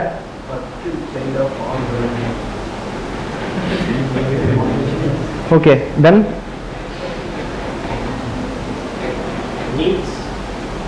needs, demands, that's also in the point of commercial revolution. Okay, then ideas given by intellectuals. So அவங்க தான் வந்து சில ஐடியாஸ்லாம் கொடுத்தாங்க, that is of laissez-faire, social contract and accuracy in fame, suppress the infamous thing. We are dealt, இதெல்லாம் முன்னாடியே பார்த்துட்டோம். Okay, so இந்த காசஸ்னால தான் வந்து இண்டஸ்ட்ரியல் ரெவல்யூஷன் வந்துச்சு. To say in one word, industrial revolution is the causes for industrial revolution. Causes for industrial revolution. Causes for industrial revolution. Industrial revolution is born child of, industrial revolution is the born child of other revolutions.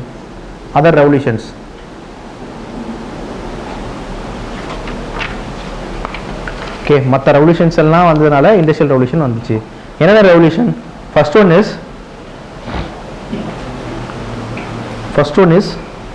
agriculture revolution.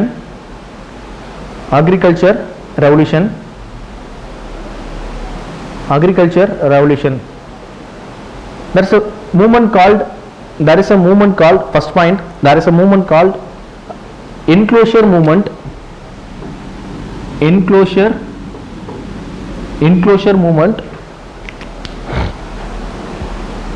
in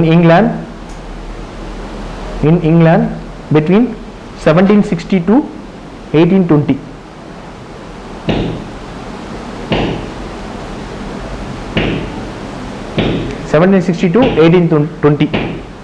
By that movement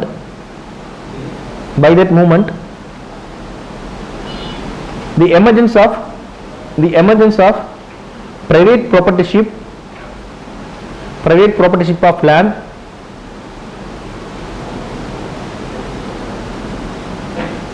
by that the emergence of private proprietorship of land led to increase in yield,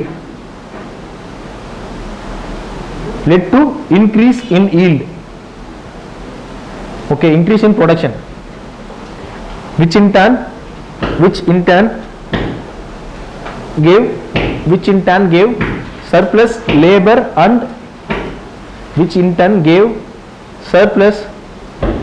and capital to industries. Okay வா? 18th century இங்கிலாந்துல அதுக்கு முன்னாடி வந்து யார் land என்னென்னு split பண்ணிலாம் வைக்கல. Okay, there is no private ownership of land.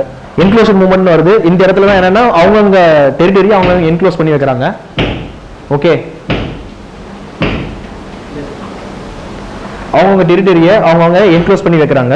So இதனால என்ன ஆகுதுன்னா ரொட்டேஷன் ஆஃப் கிராப்ஸ், ஃபெர்டிலைசர்ஸ் போடுறது, அவங்கவுங்க டெரிட்டரி வரும்போது அவங்க நல்லா இருக்கணும் அப்படின்னு நினைப்பாங்க இல்லையா. ஸோ அதனால என்ன பண்ணுச்சுன்னா லேபர்ஸ் அங்கிருந்து வெளியே எடுத்துக்க முடியும். கொஞ்சம் லேபர்ஸ் தான் தேவைப்பட்டாங்க. அண்ட் அகைன் வந்து அங்கே கிடைக்கிற சர்ப்ளஸ் வந்து அக்ரிகல்ச்சர் ப்ரொடக்ஷன் வந்து அவங்களுக்கு தேவையான அளவுக்கு யூஸ் ஆச்சு. அதே நேரத்தில் இண்டஸ்ட்ரீஸ்க்கு கேபிட்டல்ஸ் கொடுக்கறதுக்கும் இண்டஸ்ட்ரீஸில் இருக்கிற லேபர்ஸ்க்கு சப்போர்ட் பண்ணுவோம், அவங்களுடைய ப்ரொடக்ஷன் இருந்துச்சு. So that is the first cause. Okay, second point is industrial revolution fulfilled the demands created by commercial revolution.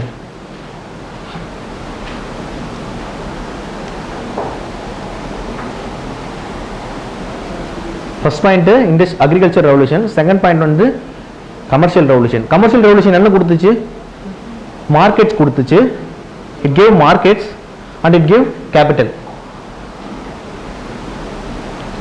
Market கொடுத்துச்சு, capital கொடுத்துச்சு. Third of the revolution is impact of science and technological revolution. Impacts of science and technical revolution.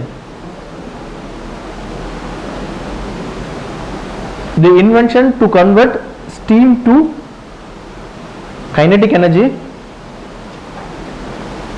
The invention of conversion from steam to kinetic energy. Kinetic energy is the basics for industrial revolution.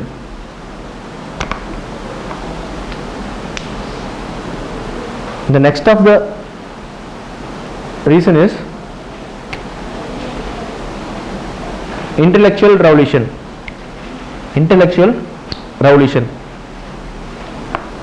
That means the rise of modern values, constructed by the enlightened philosophies. Enlightened philosophies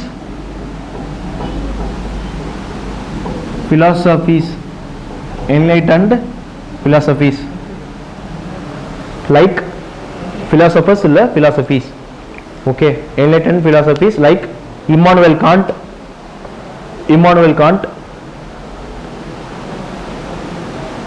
இல்ல enlightened டைம்ல அவங்க philosophies னு சொல்லுவாங்க. Okay, who gives idea அந்த மாதிரி. Immanuel Kant, Rousseau, Immanuel Kant, K-A-N-T, Immanuel Kant, Rousseau.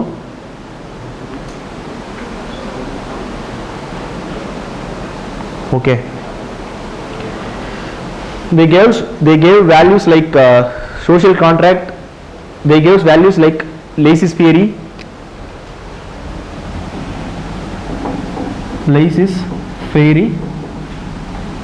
That means non-intervention of state. Second one is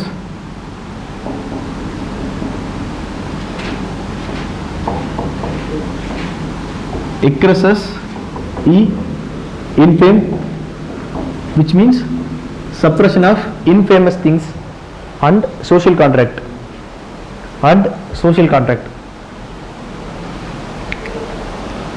Okay, they made basis or என்ன சொல்ற அடிப்படையான விஷயங்களை வந்து அவங்க தான் கொடுத்தாங்க. லைக் என்னன்னா இண்டிவிஜுவலிசம் வந்து they pronounced more individualism and the reasoning எதையுமே ரீசன் பண்ணி கேட்கணும் அப்படின்ற விஷயம். ஸோ மெடிவல் ட்ரெண்ட் இருந்து மாடர்ன் ட்ரெண்டுக்கு வந்துச்சு. laissez-faire பார்த்தீங்கன்னா நான் இன்டர்வென்ஷன் ஆஃப் ஸ்டேட் வந்து ஓரளவுக்கு தான் கண்ட்ரோல் பண்ண முடியும். ஸோ இண்டஸ்ட்ரியல் ரெவல்யூஷன் மேலே இண்டஸ்ட்ரியல் ப்ரொடக்ஷன் வந்துச்சுன்னா that is the profit for that owner of that industry. So அவங்க வந்து இன்னும் கொஞ்சம் they will struggle more and they will make the industry as profitable one. Okay, aggressive infamous, suppress the infamous thing. Like there is no எதுவுமே வந்து height பண்ணி வைக்க முடியாது, எல்லாருக்குமே எல்லாமே தெரிஞ்சிருக்கணும். அண்ட் வந்து search, in the name of church, in the name of aristocracy, in the name of monarchy, யாரையுமே வந்து சப்ரஸ் பண்ணி வைக்க முடியாது. அதான் எக்ரெசிவ் இன்ஃபேம் வந்து சொல்லுது.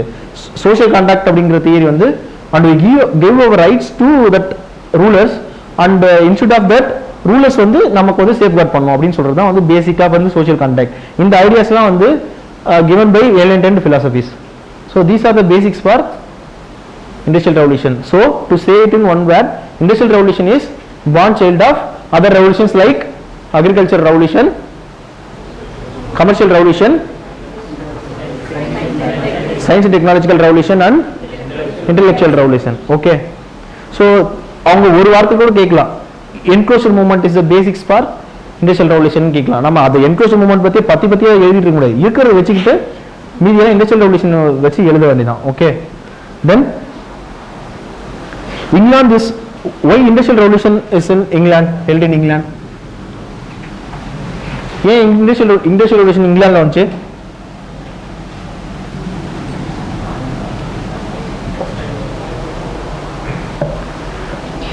England is industrial workshop of the world. Why?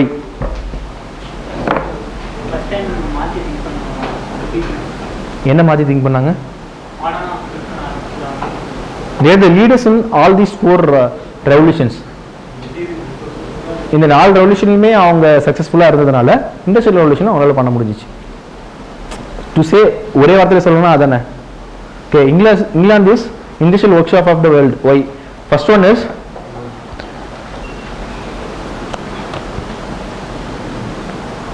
iron and coal reserves of England. Because of iron and coal reserves of England is the first country which is to use blast furnace use பண்ண first country வந்து England. Second one is English leadership in commercial revolution.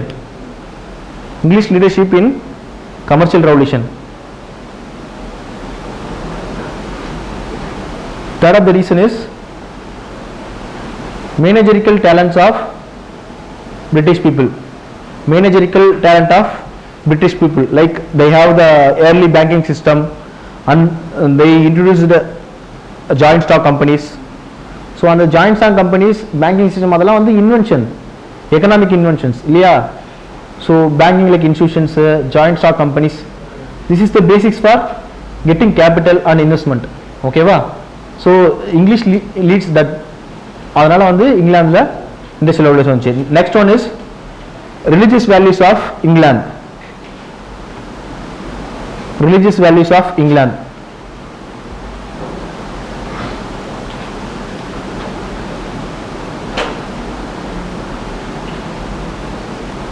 Non-conformist and Anglican Church of England. Non-conformist and Anglican Church of England highly influenced by non-conformist and Anglican Church of England highly influenced by worldly ideas. When you think about third world, இப்போ என்ன materialistic, இப்போ என்ன வேணும் அதை பற்றி மட்டும் தான் அவங்க பேசினாங்க. ஓகேவா? Then next reason is England is politically stable since 17th century. England is politically stable since 17th century. Okay. Then England has 1160 miles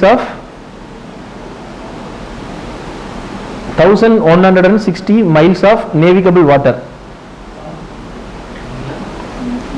1160 miles of navigable waterway.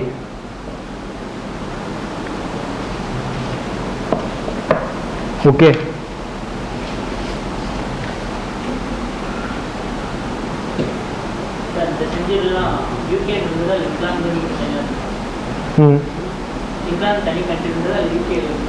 England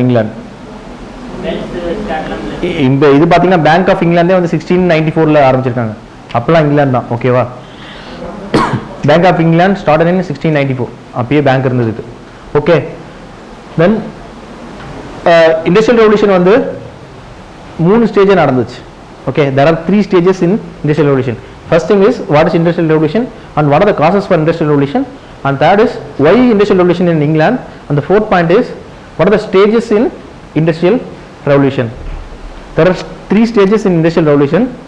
First stage is in split பண்ணிக்கலாம் 18th century, 19th century, industrial revolution in 20th century.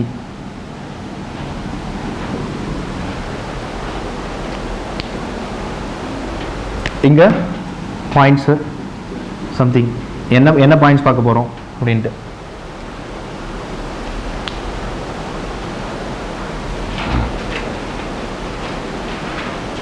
First point first பார்த்தீங்கன்னா ப்ரொடக்ஷனில் வந்து 18th century there is a rise in production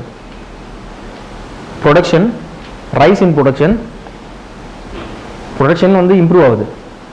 செகண்ட்ல வந்து mass production நிறைய production. Third வந்து competitive in production. 20th century competition in production.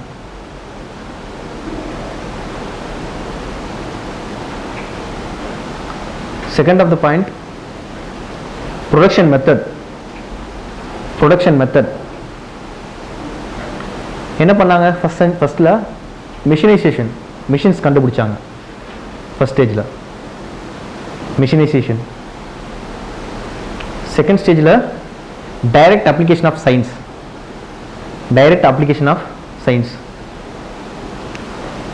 Third ஸ்டேஜ்ல by industrial research.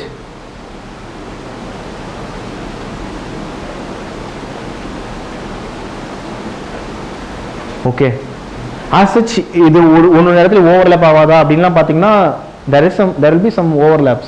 Okay, இந்த points எல்லாமே புக்ஸில் இருக்கிறதில்ல, இன்ஃபர் பண்ணி நம்ம எடுக்கிறது தான். கேட்கலாம், இண்டஸ்ட்ரியல் ரெவல்யூஷன் இந்த 18th century இப்பயும் என்ன, இண்டஸ்ட்ரியல் ரெவல்யூஷன் வந்து இங்கிலாந்துல 18th century இருந்துச்சு. எல்லா ஊர்லயும் 18th century நடக்கலையே, ஒவ்வொரு ஊர்லயும் ஒரு மாதிரி நடக்குது. நம்ம ஊர்ல பார்த்தீங்கன்னா இண்டஸ்ட்ரியல் ரெவல்யூஷன் இல்லையே இது வரைக்கும். எந்த பீரியட் இண்டஸ்ட்ரியல் ரெவல்யூஷன் சொல்லலாம் இந்தியாவில்? 1991 நல்லா ப்ரொடக்ஷன் பண்ணிட்டோமா எல்லாத்துலேயுமே? எப்போ சர்ப்ளஸ் ஆகி நம்ம எக்ஸ்போர்ட்லாம் பண்ணோம் பயங்கரமா? அதெல்லாம் சங்கம் பீரியட்லையும் இண்டஸ்ட்ரியல் சிவிலைசேஷன்லேயும். அதுக்கப்புறம்லாம் ஒன்றுமே பண்ணல. சொல்லணும்னா எத்தனை டாபிக் இருக்கு? Industrial revolution in Japan, industrial revolution Germany, industrial revolution in ரஷ்யான்னு படிக்கும். இண்டஸ்ட்ரியல் ரெவல்யூஷன் இன் இந்தியா எப்போ? கிடையாதுல்ல. ஸோ ஆஸ் சச் எல்லா ஊர்லேயுமே அப்பயே வரல. ஸோ அந்த ட்ரெண்ட்ஸ் மட்டும் தான் பார்க்கணும். தென் காஸ் பார்த்தீங்கன்னா to save in one word cause. மூணாவது production method and cause. First one is to expand market expand பண்ணிக்கிறதுக்காக. இது மூலிமா மார்க்கெட், ப்ரொடக்ஷன் மூலிமா market. Second one is for their sheltered markets, that means for colonies. Second stage la production is only for colonies, and the colonial needs கேத்த மாதிரி பண்ணுவாங்க. Okay, for sheltered markets or colonies. And in the third stage la for global market. இங்க colonies அதெல்லாம் எதுவுமே இல்லையா? So இங்க என்ன, global மார்க்கெட்டுக்கு நீங்க ஒரு ப்ராடக்ட் பண்ணணும், குளோபல் லெவல்ல குளோபல் சேல்ல விற்கணும். ஓகே,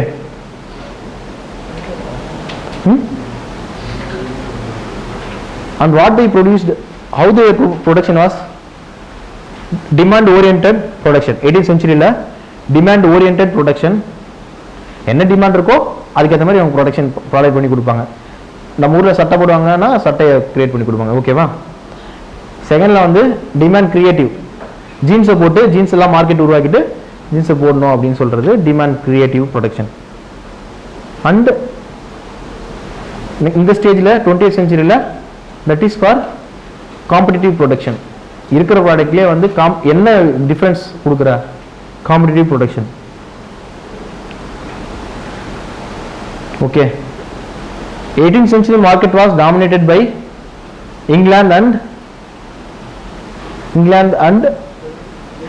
மட்டும்தான். வேற எதுவும் சொல்றதுக்கு எனக்குமே தோணல. இங்கிலாந்து அவங்க மட்டும்தான் பண்ணியிருந்தாங்க. 19th century வந்து இங்கிலாந்து, ஜெர்மனி. 1871 அப்புறமா ஜெர்மனி வந்துட்டாங்க. தேர்ட் ஸ்டேட் 20th century வந்து இங்கிலாந்து அந்த அளவுக்கு இல்லை, US and European union.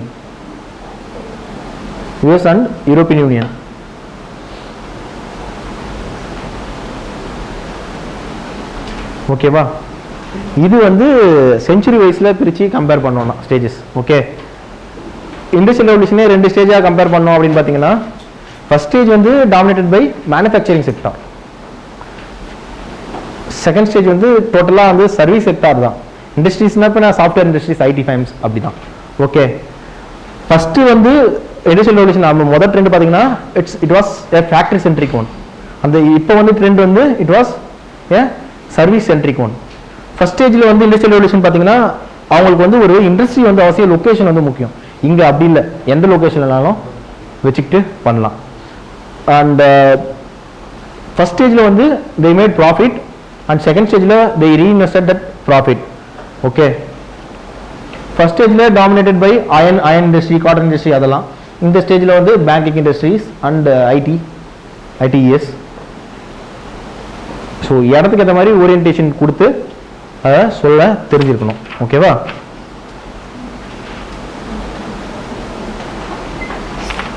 Then what is the impact? What are the impacts of industrial revolution?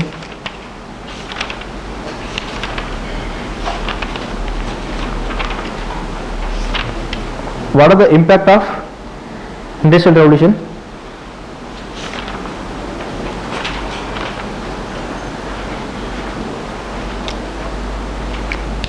Still again I am repeating the impact, reasons. இதெல்லாம் points கிடைக்கலன்னா 3 stock points ஞாபகம் வச்சுக்கோங்க. அதே தான் சுற்றி வரும், வேறு எதுவும் போயிடாது. Okay, economic impact, social impact and political impact. Economic impact, social impact and political impact. Reasons பார்த்தீங்கன்னா economic reasons, political reasons, social reasons. இங்கே பாயிண்ட் கிடைக்கலன்னா ஓகே அப்படி போட்டுக்கலாம். ஓகேவா? Impact of industrial revolution. First one is என்னென்ன impact? இது நீங்கள் சொல்லலாம்ல, இண்டஸ்ட்ரியல் ரெவல்யூஷன் ப்ரொடக்ஷன் வந்துருச்சு.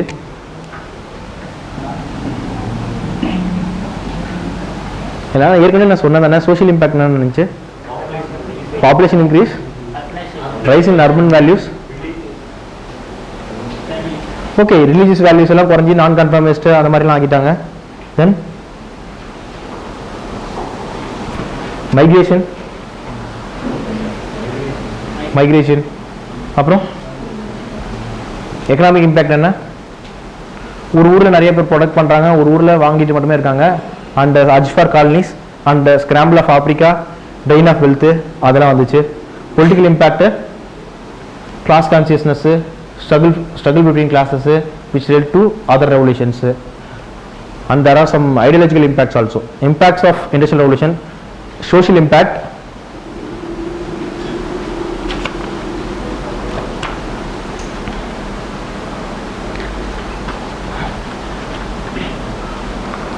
there is a social disruption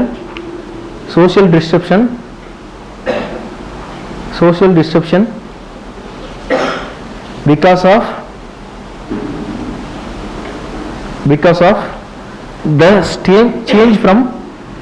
of the change from static medieval character of society to, because of the changes from static medieval character of society to dynamic modern character.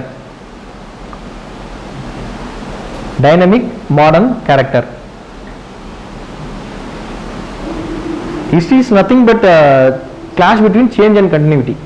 ஓகேவா? ஒரு change நடக்கும், அந்த சேஞ்சை எதிர்த்து சில continuity forces இருக்கும் இல்லையா, அந்த ஃபோர்ஸஸில் சில தாக்கங்கள் ஏற்படுத்தும்.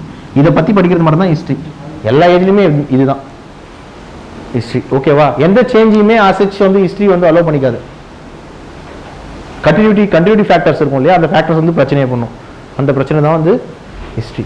Okay, and second of the impact is rise in urbanization.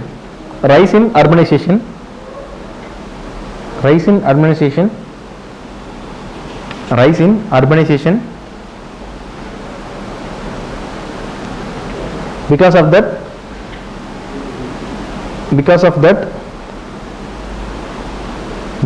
that migration and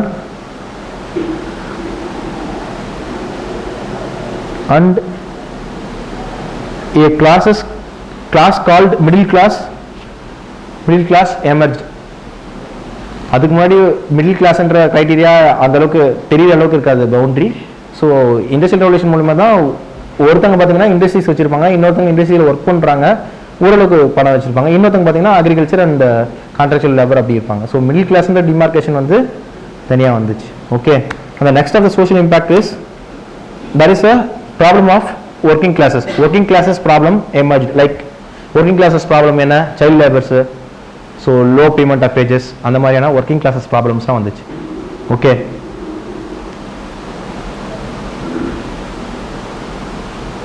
and there was a demographic revolution in Europe. There was a demographic revolution in Europe. Like 188 million people, 1700ல 188 million people இருந்திருக்காங்க. 1850ல 266 million, 1900ல 401 million. அது தேவையில்ல, அந்த அளவுக்கு வந்து demographic explosion வந்து யூரோப்ல இருந்திருக்கு. Okay, and political impact.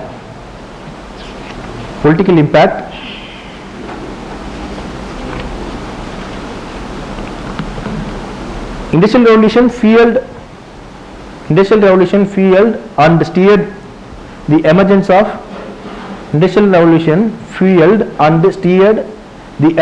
of nation states in Europe. Nation states la Europe-ல உருவாயிருக்கு. ஏன்னா they want protection for industries, they want some market for industries.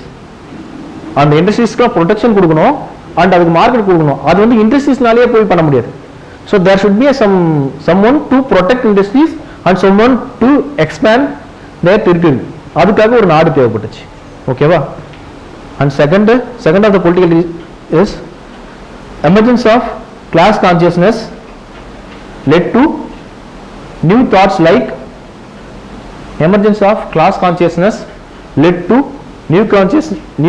like liberalism and socialism.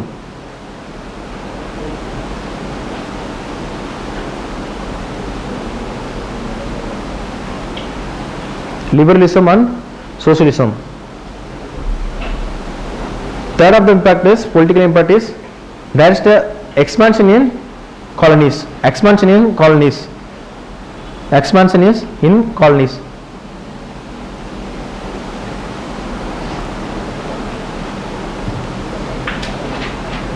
Okay, the concept of welfare state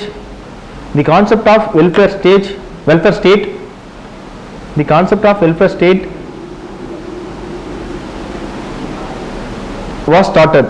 So இங்க தான் வந்து factory act, chartist movement, charter act, so right for vote, அந்த மாதிரி விஷயங்கள்லாம் வந்து urban பீப்புள்னால தான், because of that impact of industrial ரெவல்யூஷனால தான் நடந்துச்சு. ஓகேவா? That is impact of industrial revolution in political system. Then impact of industrial revolution in economic system.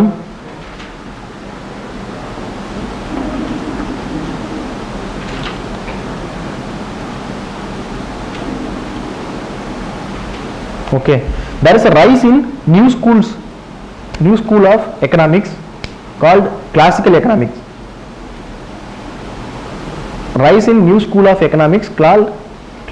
economics. This school represents interest of middle class people or bourgeois. New thoughts la வந்து economics la emerge ஆகுது. And two, there is a rise in new industrial bloc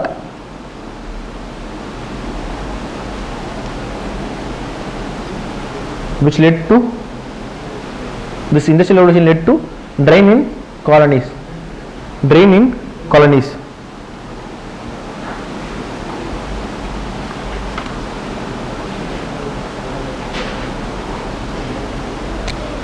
Ideological impact of industrial revolution. தத்துவார்த்தமா என்ன impact இருந்துச்சு? Ideological impact of industrial revolution. சில new ஐடியாஸ்லாம் வந்து industrial ரெவல்யூஷன்ல emerge ஆச்சு. First one is new school of thought called utilitarians was emerged. Utilitarians என்னன்னா, that is a call of maximum good maximum good to maximum number of people. utilitarianism na enna? maximum good for maximum number of people. யாராவது ஒருத்தங்களுக்கு ரெண்டு பேருக்கு அதனால தப்பு நடந்தாலும் பரவாயில்ல. ஒரு விஷயம் பண்றோம்னா யாராவது ஒருத்தங்களுக்கு ரெண்டு பேருக்கு தப்பு நடந்தாலும் பரவாயில்ல, ஆனா மேக்ஸிமம் பீப்புளுக்கு வந்து அஃபெக்ட் ஆகாம இருக்கணும். ஓகே, இப்போ கிளாஸ்ல பேசினாங்கன்னா கேட்காம இருக்கணும்னா எனக்கு வந்து 2 நிமிஷம் 3 நிமிஷம் அதுக்கு வேஸ்ட் ஆகுது அப்படின்றதுனால தான். ஓகே, நானும் யூட்டிலிட்டேரியன் தான். உங்க மீதி இருக்கிற 50 பேருக்கும் எனக்கு அந்த 1 நிமிஷம் இல்லை 2 நிமிஷம் வேஸ்ட் ஆகும், இதை டிஸ்டர்ப் பண்ணா அப்படின்றதுனால தான். ஓகே, அதான் utilitarianism. And second is democracy. Second of the thought is democracy. And third one is laissez-faire.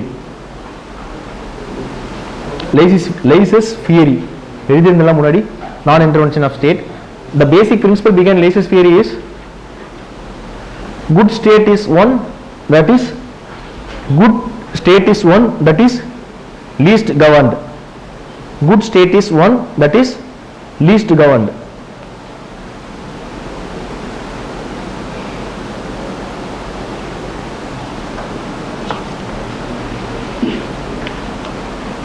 Okay, least governed எந்த ஸ்டேட்னா லீஸ்ட் கவர்ன்டா இருக்கோ அந்த ஸ்டேட்லாம் வந்து குட் ஸ்டேட்ஸ்னு சொல்றாங்க. ஓகே, இதுல பர்டிகுலரா நீங்க பார்க்க வேண்டியது என்னன்னா like impact of industrial revolution in India. Impact இது பார்த்துட்டீங்க. Impact of industrial revolution in India என்னன்னு ஒரு சும்மா ஒரு ஐடியா வச்சுக்கங்க. இதை நீங்க தான் சொல்லணும். இம்பாக்ட் ஆஃப் இண்டஸ்ட்ரியல் அது மாதிரியும் வர்றால. இப்போ பார்க்குற எல்லா டாபிக்குமே இந்தியா மேல என்ன impact, even American revolution there is some impact on India, French revolution என்ன இம்பாக்ட், ஒவ்வொரு விஷயத்துக்கும் வந்து இந்தியா மேல என்ன இம்பாக்ட்னு பார்த்து வச்சுக்கணும். ஓகேவா? இண்டஸ்ட்ரியல் ரெவல்யூஷனோட இந்தியால என்ன இம்பாக்ட் இருக்கும்? என்ன? Okay, expansionist policy. அப்புறம் ட்ரைன் ஆஃப் ரிசோர்சஸ். எல்லாமே சில விஷயங்கள்லாம் சேமா தான், எல்லாமே லிங்க் தான். பட் கதை எழுதணும்னா எழுதிதான் ஆகணும். What kind of change? Cultural change.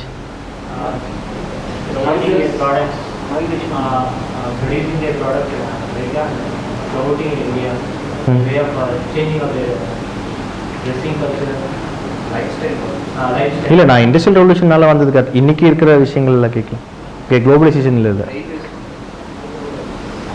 இது சம்திங் போட்டுக்கலாம். மைக்ரேஷன், கான்ட்ராக்சுவல் லேபர்ஸ், அந்த மாதிரி சில விஷயங்கள்லாம்.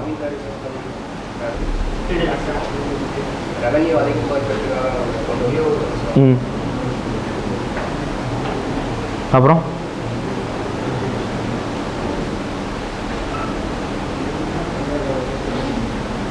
வேற என்ன? Industrial revolution in India impact. First one is colonial establishment.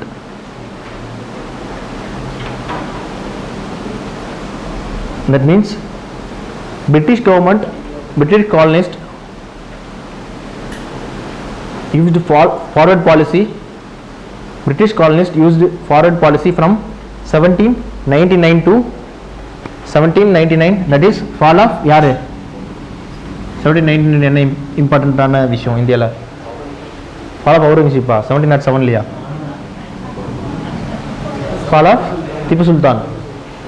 Okay, அங்கிருந்து 1857 என்ன கிரேட் ரிவோல்ட் வரைக்கும் they used forward policy. That means annexation of territories by the means of war.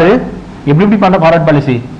By means of war and by the means of doctrine of lapse and the doctrine of subsidy alliance.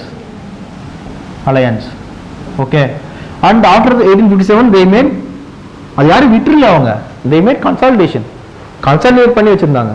Okay, so அவங்க forward policy அங்கே தான் start ஆச்சு industrial ரெவல்யூஷனில் 18th centuryல. And second one is they drained Indian economy. Third of the impact is there is a trend of commercialization of agriculture. Okay, trend of commercialization of agriculture. So நம்ம ஊருக்கு என்ன product தேவையோ அதெல்லாம் நம்ம product பண்ணல, production பண்ணல. Like இண்டிகோனா blue ink dyes. Okay, நமக்கு தேவையே கிடையாது இண்டிகோ. இங்கே ட்ரெயின் ஆல்ரெடி இங்கே ஃபெமைனில் இருக்கும், இங்கே நமக்கு இண்டிகோலாம் தேவையில்லை. ஆனால் இண்டிகோ அதெல்லாம் வந்து கான்ட்ராக்டாக பண்ணி தான் ஆகணும். அப்புறம் காட்டனு, சுகர் கேனு, இதெல்லாம் வந்து நார்மலாக டே டு டே லைஃப் கூட தேவைப்படாமல் டொபாக்கோ, போர்ச்சுகீஸ் தான் டொபாக்கோவை இன்ட்ரடியூஸ் பண்ணாங்க இந்தியாவில். ஓகே, ஸோ அந்த மாதிரியான விஷயங்கள் எல்லாமே கமர்ஷியல் கிராப்ஸ் எல்லாமே வந்தது ஆஃப்டர் தட் இண்டஸ்ட்ரியல் ரெவல்யூஷனால தான். ஓகேவா? அதனால கமர்ஷியலைசேஷன் ஆஃப் அக்ரிகல்ச்சர் வந்து முக்கியமான ஒரு point. Fourth point is deindustrialization and deprivement of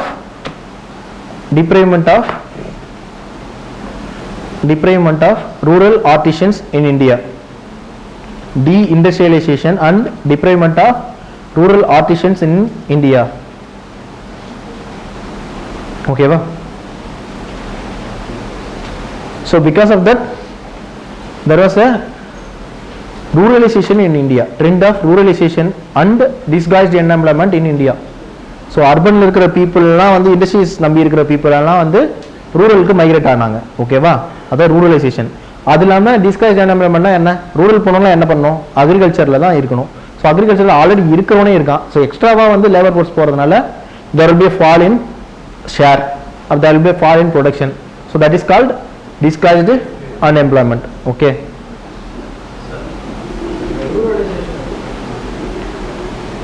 first thing என்னன்னா, பிரிட்டிஷ் வந்து வந்ததுனால இங்க ரூரல் அர்பன்ல இருந்த அந்த ஃபார் எக்ஸாம்பிள் சமஸ்தானம் அந்த கிங்ஸ் எல்லாம் இல்லாம போயிடுவாங்க. ஓகேவா?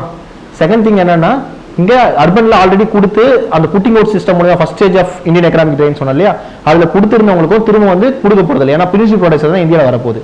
ஸோ அவங்க என்ன பண்ணுவாங்க, ஆல்ரெடி பணம் ஆதரவு இருந்த மன்னர்களும் இல்லை, ஆல்ரெடி கொடுத்த வேலையும் கிடையாது. அவங்க என்ன பண்ணுவாங்க, எப்படி how they will live. So அதனால they will move towards rural, பக்கத்தில் இருக்கிற ரூரல்ஸ்க்குலாம் போயிடுவாங்க. அவங்க ஊருக்கு இல்லை ரூரல் ஏரியாக்கு எங்கே போயிடுவாங்க. That is the trend of ரூரலைசேஷன்.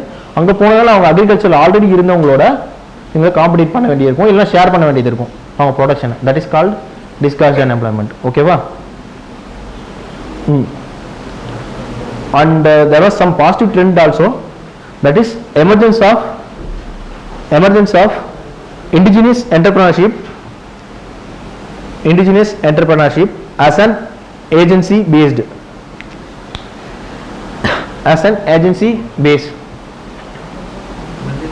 emergence of indigenous entrepreneurship as an agency base.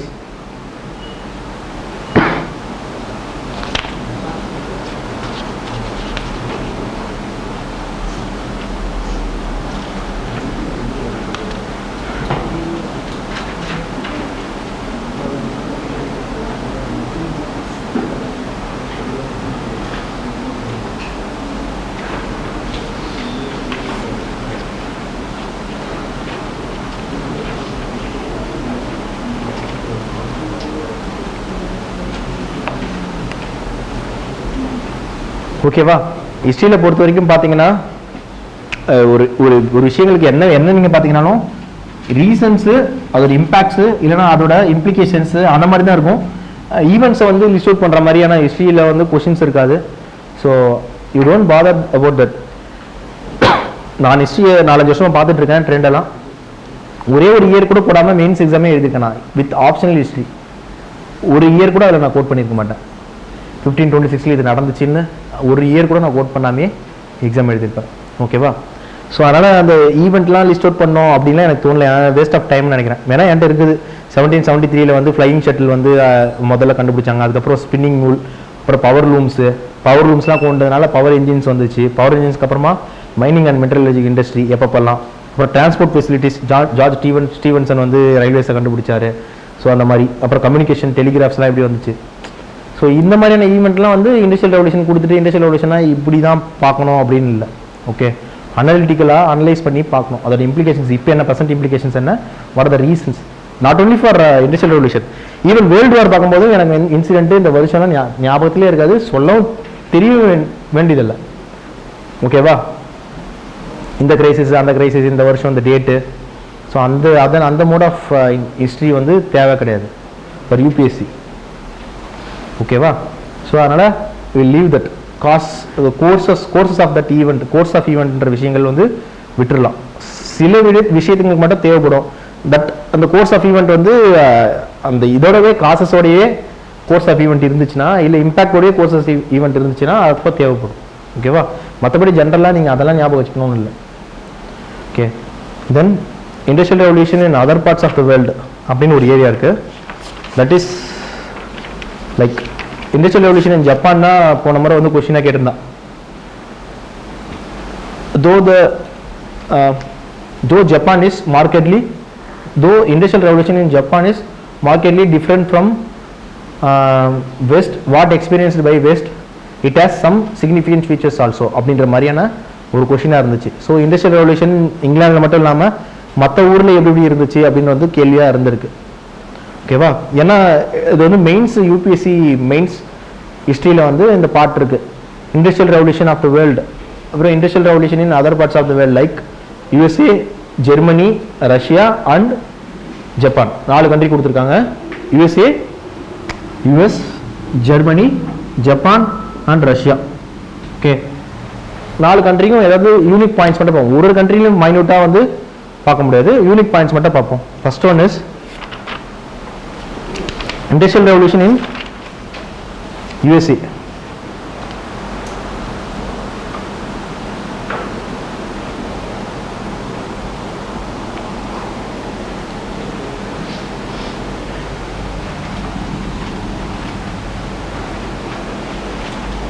ஓகேவா? யூஎஸ்ல இண்டஸ்ட்ரியல் ரெவல்யூஷன் நடந்துச்சு.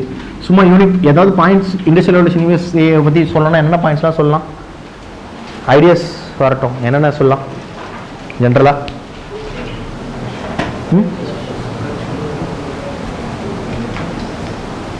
என்ன ஏதோ அவங்ககிட்ட என்கிட்ட சொல்லாமே.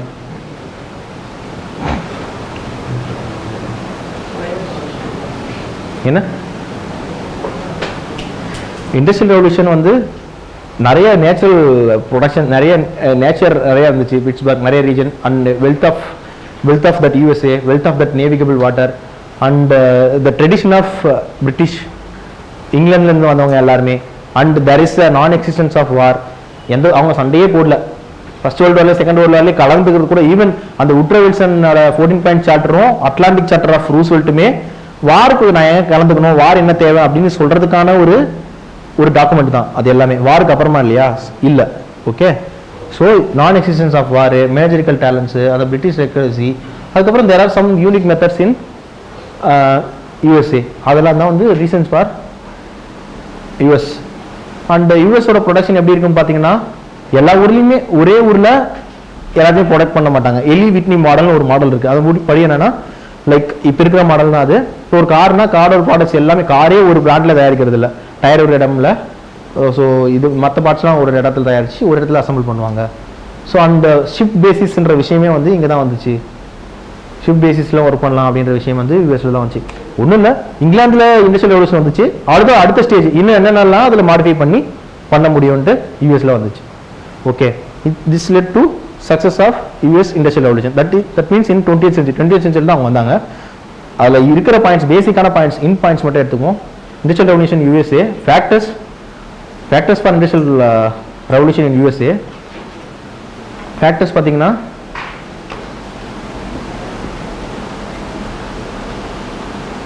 first of the factor is non-existence of war. Non-existence of war. Second, British legacy.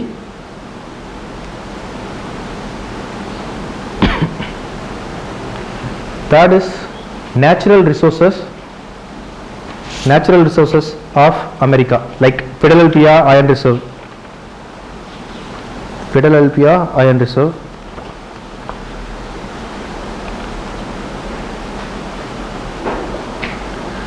And political economy of USA. Fourth one is political economy of USA. Political economy of USA, like laissez-faire as their state economic model. Okay, non-intervention of state. எதுலையுமே individualism வந்து US வந்து விரும்புவாங்க. That is one of the factor. And impact of American civil war, that means victory for industrialised northern states. Civil war நடக்குது அமெரிக்காவில், will deal with that. நான் ஏற்கனவே சொன்னேன் கான்ஸ்டியூஷனில் அமெரிக்காவில் நார்த் சவுத்தாக பிரித்தா நார்த் வந்து டெம்பரேட் ரீஜன், சவுத் வந்து டிராபிக்கல் ரீஜன். டிராபிக்கல் ரீஜன்லாம் அக்ரிகல்ச்சர் நிறையா இருக்கும், டெம்பரேட் ரீஜனில் வந்து இண்டஸ்ட்ரீஸ் நிறையா இருக்கும். So victory for industries region in civil war நடக்கும்போது நார்த்தன் போர்ஷன்ஸ் ஜெயிச்சதுனால ஸோ இண்டஸ்ட்ரியல் ரெவல்யூஷன் நிறைய நடந்துச்சு. ஸோ இண்டஸ்ட்ரியலைஸ்டு எக்கனாமி வந்து யூஎஸ்ல நடந்துச்சு. இல்லை suppose if it is a victory for agriculture like smaller ஸ்டேட்ஸ்னா சம்திங் டிஃப்ரெண்ட்டாக இருந்திருக்கும். So that is one factor. And second next is different methods used by Americans like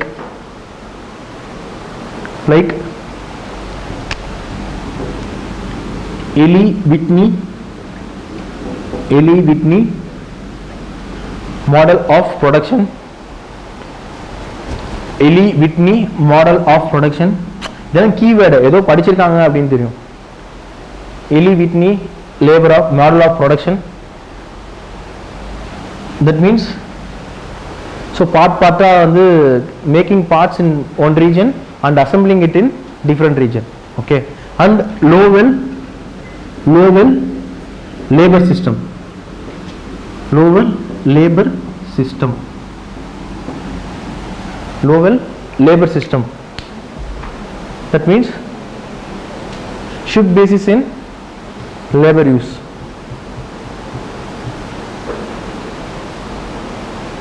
That is a time sharing technology.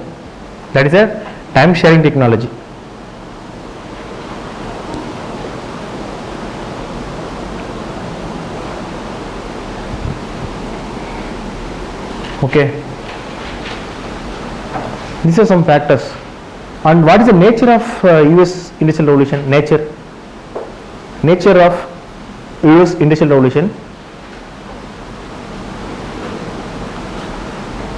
Industrial revolution in US is a unique one because it is formed by trusts and corporations.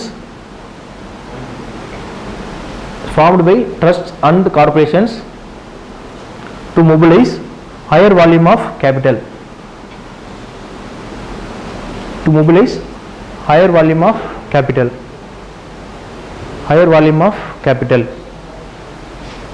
Trust and corporations to mobilize higher volume of capital. Second of the nature is this is multi-sectoral one.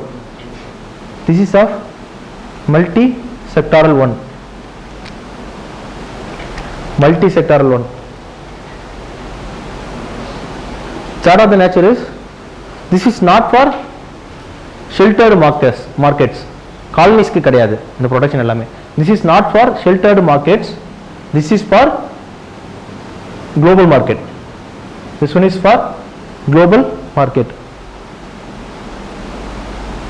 And here in nature you can quote this also. They use the advanced technology of production like LVT model and Lowell labor system. இதெல்லாம் கூட நீங்க இதான் நேச்சர்ல போட்டுக்கலாம். And the impact of industrial revolution.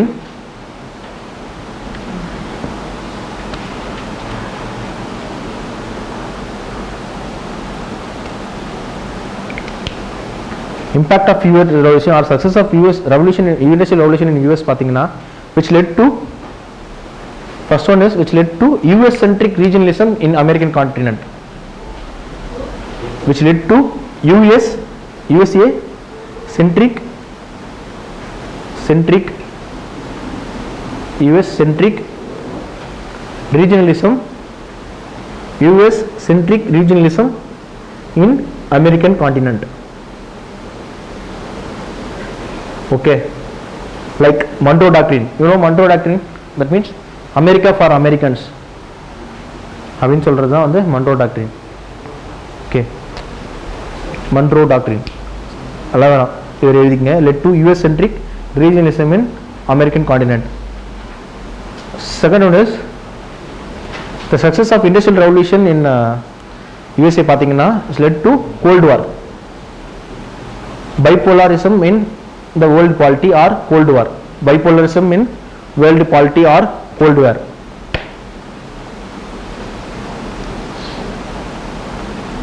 ஓகேவா?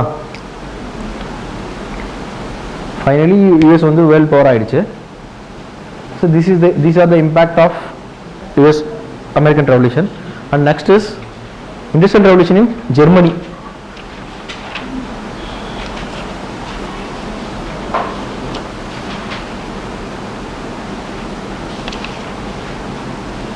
Industrial Revolution in Germany.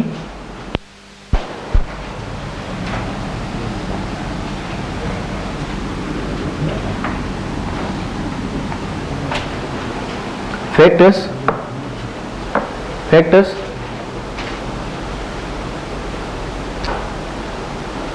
First of the factor is the fall of Napoleon.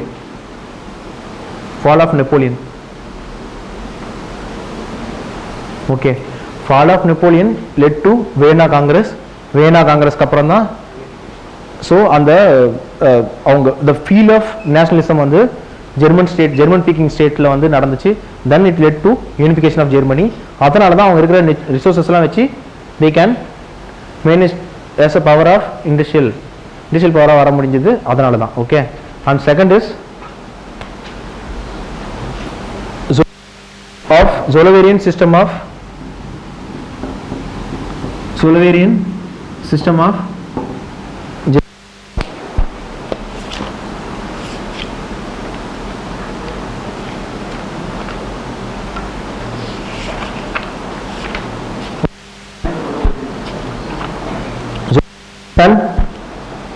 is an armed customs union of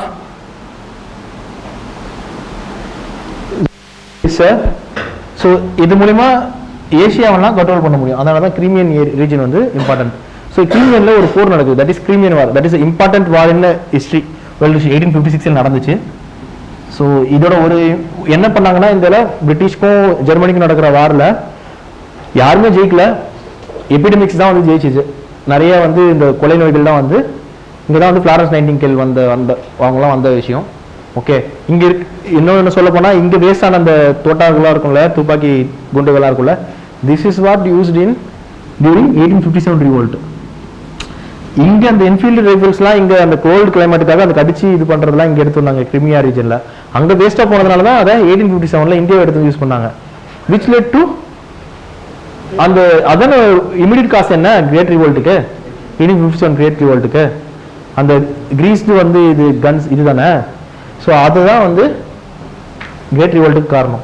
இந்த Crimean ரீஜனில் Russia தோத்துட்டதுனால there are some changes in Russia which in turn led to industrial revolution in Russia. அந்த industrial revolutionல வந்த proletariats தான் பின்னாடி Russian ரெவல்யூஷனுக்கே காரணமாயிட்டாங்க. அதனால அந்த labours தானே வந்து ரஷ்யன் ரெவல்யூஷன் காரணமானாங்க. ஓகேவா? What are the factors? First is defeat of Russia in Crimean War in 1856. Defeat of Russia in Crimean War. Defeat of Russia in Crimean War in 1856 led to emancipation of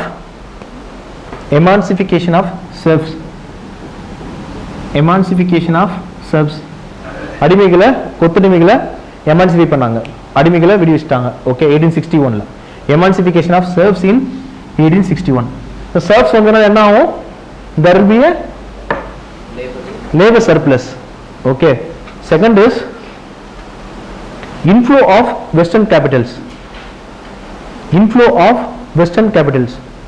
so இந்த region தான் பிடிக்க முடியல. So western அந்த ரஷ்யாவை கொஞ்சம் கொஞ்சமாக பிடிச்சிட்டு அது மூலிமா மார்க்கெட் டாமினேஷன் பண்ணலான்ட்டு வெஸ்டர்ன் கண்ட்ரிஸ் எல்லாம் இங்கே இருக்கிற சர்ப்ளஸ் அந்த ஏரியாக்காக they invested in Russia. Inflow of Western capital. That means because of for 50% oil and coal in Russia and 60% of copper and iron ore and 80% of coke are presented in Russia. Okay. 50% of oil and coal, 60% of copper, and iron, 80% of coke. பின்னாடி இதே தான் இந்த western capital தான் பிரச்சனை. ஆக்சுவலாக இந்த western கேபிட்டல்னால வர சில இண்டஸ்ட்ரியலைஸ்டு ரீஜன்ஸில் இருக்கிற ரூலர்ஸ் இல்லைன்னா அந்த இண்டஸ்ட்ரி அந்த ஓனர்ஸ் ஆஃப் தட் இண்டஸ்ட்ரீஸ் வந்து தி cannot concentrate in welfare of that labor, that industry. So அதுதான் வந்து பின்னாடி ப்ராப்ளம் ஆயிடுச்சு. Okay, and what are the impact industrial revolution in Russia? First is class consciousness in Russia. Class consciousness in Russia led to Russian Revolution. Russian Revolution first.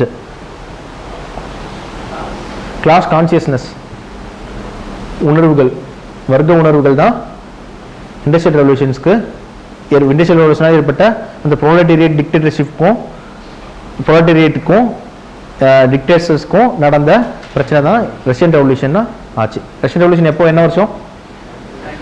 1917. Okay. Second of the impact is industrial revolution with western capital. Industrial revolution with western capital deleted technology and innovation in Russia. Industrial revolution with நம்மளுடைய multi brand retail, நம்மளுடைய foreign direct இன்வெஸ்ட்மெண்ட்டுக்கு தான் point. Industrial revolution with western capital deleted technology and innovation in Russia. Technology இன்னோவேஷனும் அவங்க வெறும் காசு வாங்கிட்டு production பண்ணி போட்டாங்க. which made her to be defeated in First World War. which made her to be defeated in First World War. எவ்வளோ கொடுத்தாலும் வேலை மட்டும் செய்வோம், டெக்னாலஜிக்கலாக இருக்க மாட்டோம் அப்படின்னா இதுதான் நடக்கும். இந்தியாவுக்கும் இதுதான் impact of FDI. Okay, then industrial revolution in Japan ஃபைனலாக. Okay,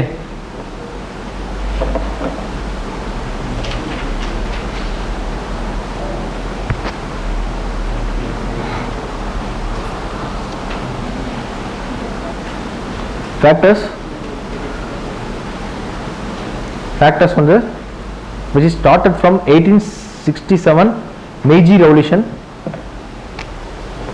1867 Meiji Revolution.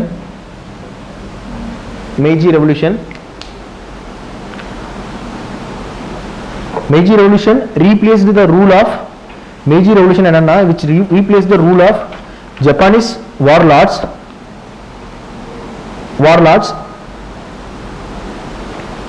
and feudal conditions. Japanese warlords and feudal conditions எல்லாம் Meiji Revolution மூலமா சேஞ்ச் ஆச்சு.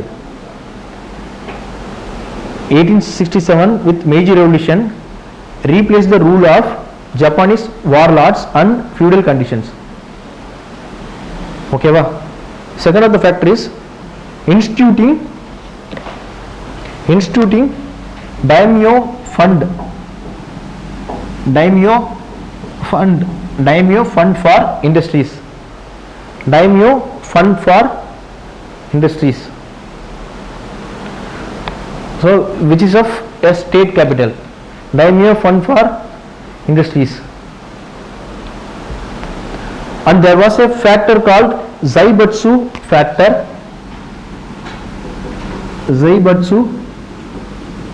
Zaibatsu factor. That means a group of corporate family ventures. A group of corporate family ventures like என்னென்ன company, Suzuki, Mitsubishi, இதெல்லாம் வந்து a group of corporate family ventures. So அதுக்கு பேர் தான் வந்து ஜைபட்சு factor. and social reforms by Meiji Revolution, like promoting education and more emphasis on foreign language எல்லாம் கத்துக்கிட்டாங்க. ஓகேவா?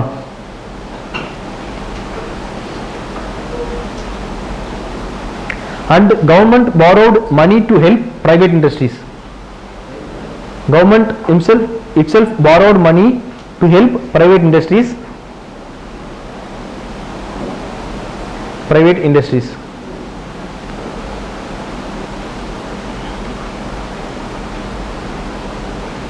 Impact பாத்தீங்கன்னா which led to rise of militarization of Japan and population explosion in Japan. Population explosion, militarization ரெண்டு இருக்கு. Population நிறைய ஆயிடுறாங்க. குட்டி தீவு என்ன பண்ணும், வேற வேற இடத்துலலாம் போய் they should settle, they need some. அதனால தான் மஞ்சூரியன் இன்வேஷன், அப்புறம் அந்த குரில் ஐலாண்ட்ஸ், ரஷ்யாவோட குரில் ஐலாண்ட்ஸோட பிரச்சனை, ஜப்பானோட சீனாவோட செனாக்கு ஐலாண்டோட பிரச்சனை, அந்த மாதிரி வேற ஒரு ஐலாண்ட் அவங்களுக்கு ரெடி தேவைப்படுது. which led to என்னது World War II.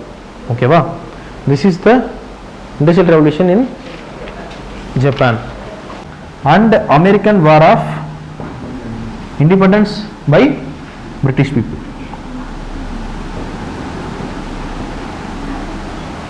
Okay, American War of Independence னு பிரிட்டன்ல சொல்றாங்க, American Revolution னு US ல சொல்றாங்க. This itself shows the reason for the revolution, reasons for the struggle. இதையே சொல்லுது. ஏன்னா வார் ஆஃப் இண்டிபெண்டன்ஸ் எந்த ஊரில் நடக்கும்? ஒரு ஏலியன் டெரிட்டரி மேல ஒரு நாடு ஆக்குபை பண்ணியிருந்தா, ஃபார் எக்ஸாம்பிள் இந்தியா மேல இங்கிலாந்து ஆக்குபை பண்ணியிருக்கும்போது நம்ம freedom struggle war of independence பண்ணோம். ஓகே, ஏலியன் டெரிட்டரி மேல நம்ம ஆக்குபை பண்ணா அங்க வார் ஆஃப் இண்டிபெண்டன்ஸ் நடக்கும். So British treated US people, American people as aliens. whereas America people என்ன நினைச்சாங்கன்னா we are part of Britain அப்படின்னு நினைச்சாங்க. Okay, they are ready to pay tax but they want some representation for paying tax. Okay, ஓகேவா? So இந்த conflict தான் contradiction இன் attitudes.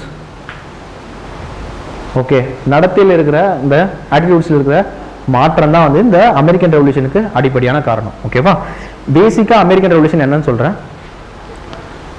அமெரிக்காவில் போயிட்டு பிரிட்டிஷ்லேருந்து settle ஆன காலனிஸ் பீப்புளெலாம் இருக்காங்க. அவங்க ஒரு 13 காலனியாக, தனித்தனி காலனியாக, ஃபிலடெல்பியா, விர்ஜீனியா, நியூஜெர்சி, அது மாதிரி தனித்தனி காலனியாக வந்து காலனிஸ் வச்சுருந்தாங்க. ஓகே, காலனிஸ் வச்சு அவங்க அங்கே இருக்கிற ரெடின்சன்ஸ் மற்றவங்களாம் வச்சு அங்கே ப்ரொடக்ஷன் பண்ணுறது, ஆஃப்ரிக்காவில் இருக்கிற ஸ்லேவ்ஸ் எல்லாம் கூட்டு போயிட்டு அங்கே யூஸ் பண்ணி இண்டஸ்ட்ரியல் ப்ரொடக்ஷனோ இல்லை சம்திங் அக்ரிகல்ச்சரோ ப்ராக்டிசஸோ ஏதோ பண்ணிட்டு இருந்தாங்க.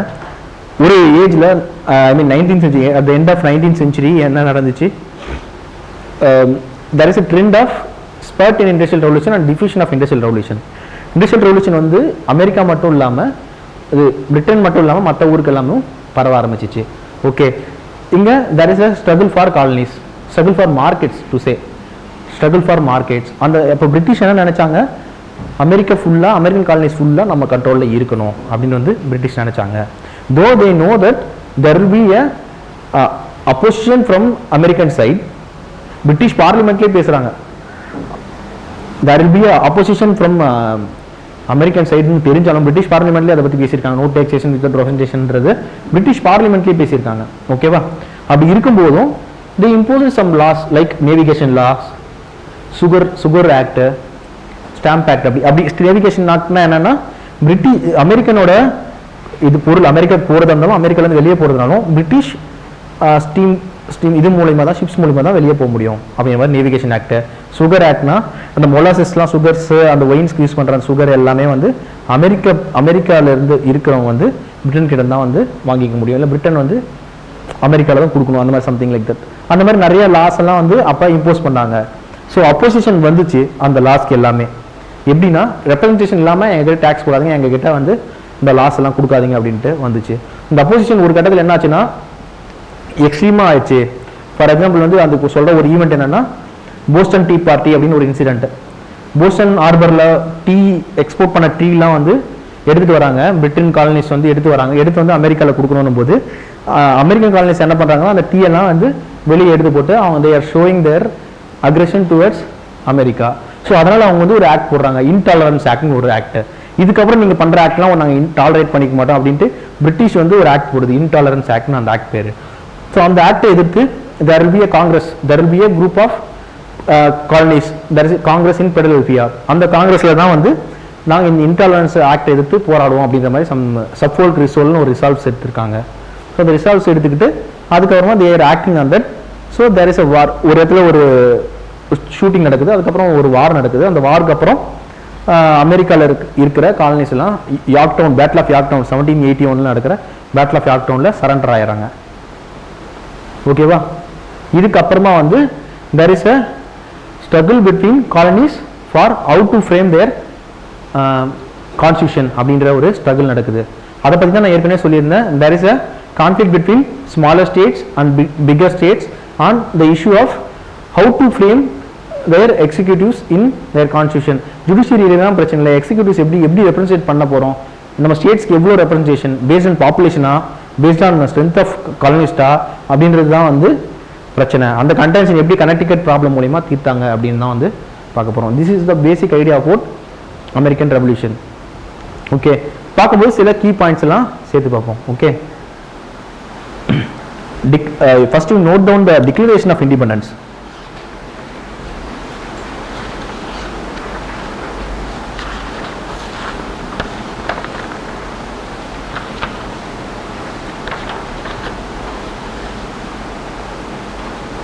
Okay, under the quotation, we hold these truths, we hold these truths to be, we hold these truths to be self-evident that all men are created equal, all men are created equal, comma, that they are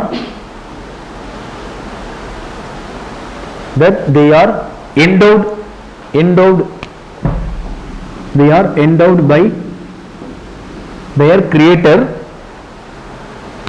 by their creator, with certain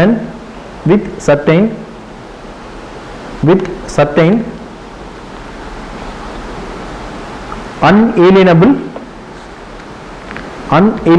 rights, comma, that among these are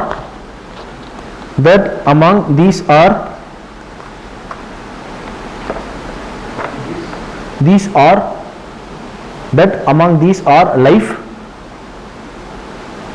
comma, liberty and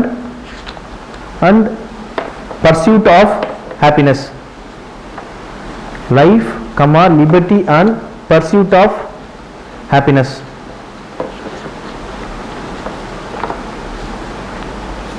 Okay, this is the Declaration of Independence on July 7th, 1776. July 7, 1776. ஓகேவா? இந்த declaration independence என்ன நீங்க infer பண்றீங்க? என்ன infer பண்றீங்க? இது இந்த வார்த்தையில் படிக்கும்போது என்ன தெரியுது?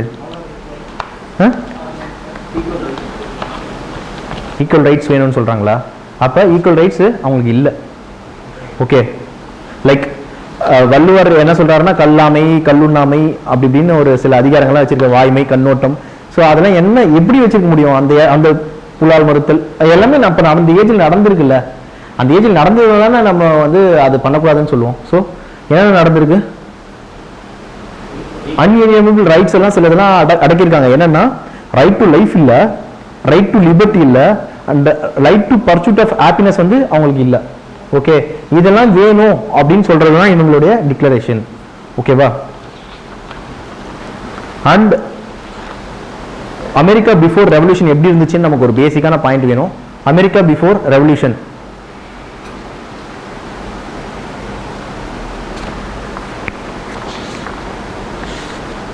America before revolution, under the leadership of under the leadership of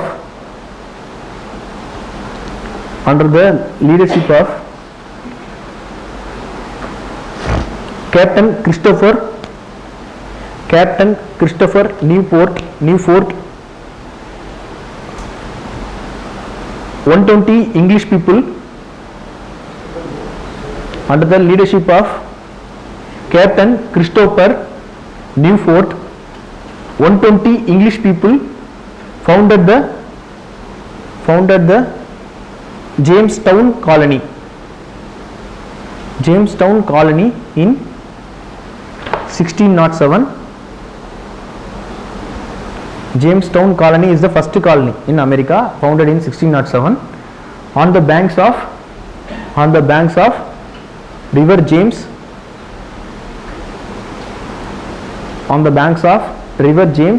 in Virginia.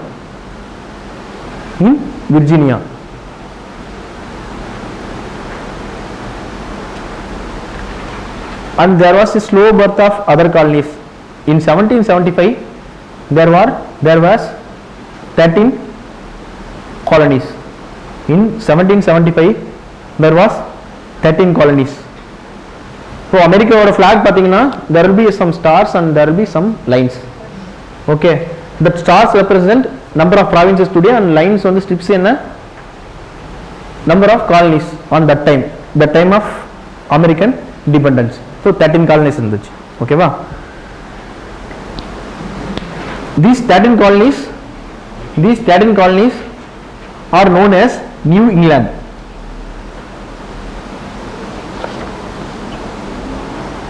These 13 colonies are known as New England. New England na they are calling themselves. Okay, and there was 90% of British people, 10% of Dutch, German and French people. 90% of British people, 10% of Dutch, German and French people.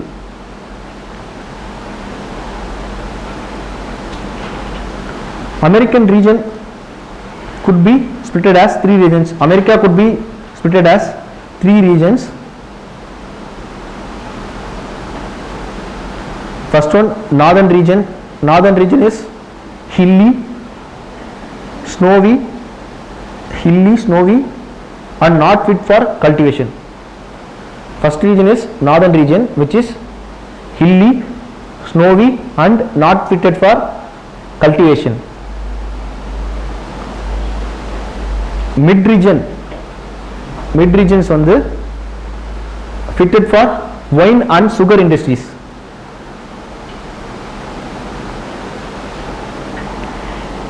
Mid regions fitted for wine and sugar industries. Southern region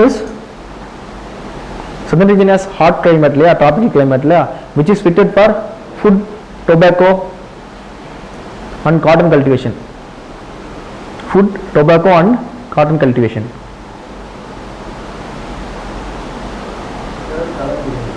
Southern region, north, middle, southern region.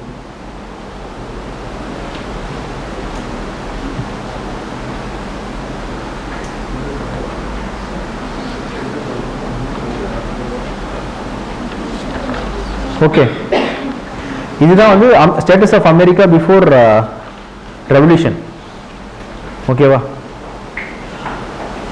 And causes for American revolution பார்த்தீங்கன்னா, which is a natural one.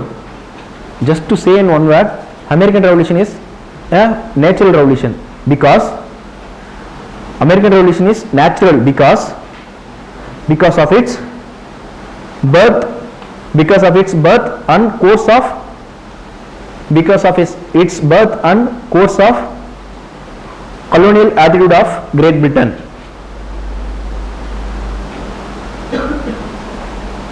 Because of its birth and course of colonial attitude of Great Britain. Okay, because the settled people in American colonies were religious descendants. Because the settled people in American colonies were The settled people in American colonies were religious descendants,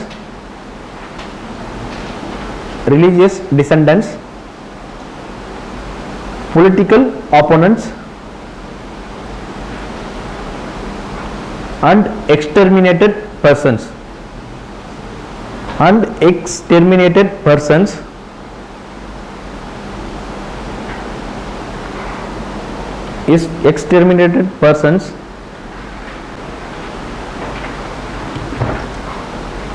They have less bond and affiliation with Britain. Okay.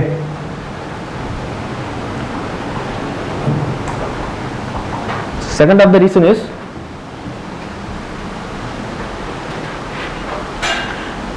important reason is it is the result of contradiction between attitudes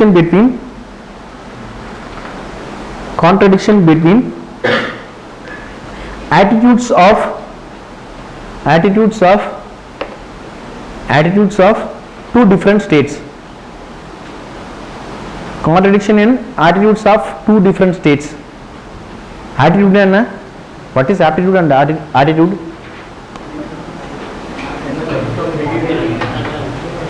What is attitude and what is aptitude?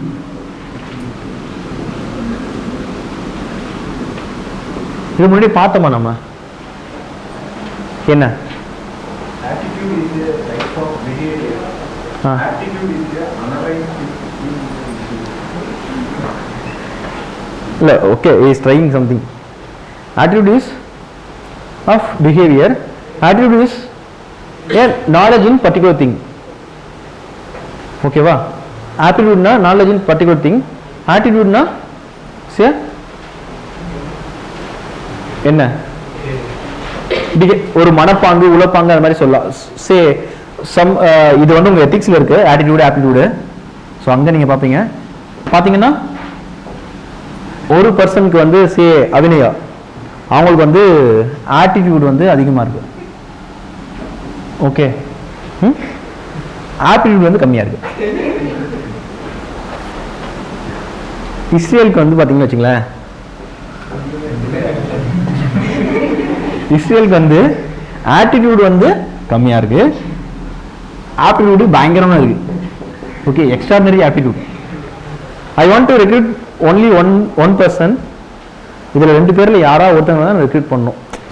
ஒரு வேலைக்கு something இதை notes எடுத்து கொடுக்கணும் அப்படின்னு வச்சுங்களேன், எனக்கு notes எடுத்து கொடுக்கணும், யாராவது ஒருத்தவங்க தான் ரெக்ரூட் பண்ணணும். யாரை ரெக்ரூட் பண்ணுவேன்? ஏய், ஜென்ரல் ட்ரெயின்ல சொல்லாதீங்க, இது அக்கார்டிங் டு திஸ் சொல்லுங்க.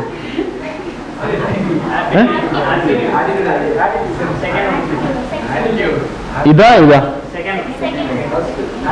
இது பண்ணணும்னு சொல்லுவாங்க. யாரு இஸ்ரேல் பண்றவங்க சொல்லுவாங்க. யாரு ஆனந்த் மட்டும் 2 கை தூக்குறான்ப்பா. ஸோ வந்து இவங்களை அபிநயம் தான் சூஸ் பண்ணேன். ஏன்னா வச்சுங்களேன், அவங்களுக்கு கொஞ்சம் நாலேஜ் கம்மியா இருந்தா கூட, இல்ல நான் ஆக்சுவலா எக்ஸாம்பிள் சொல்றேன்.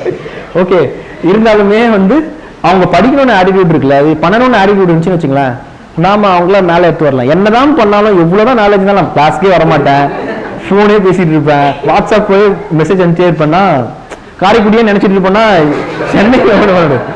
சென்னையில் ஒன்றும் பண்ண முடியாது. ஓகே, ஸோ அதனால வந்து இவங்க தான் அதான் ஆட்டிடியூடுக்கு ஆப்டிடியூடுக்கு பேசிக் டிஃபரன்ஸ். ஓகேவா? எத்திக்ஸ்ல பார்த்துங்க, யாரும் மறக்க மாட்டீங்களே. இதுக்கப்புறமா மறந்துடுவீங்களா? ஒண்ணுமே முடியாதுப்பா.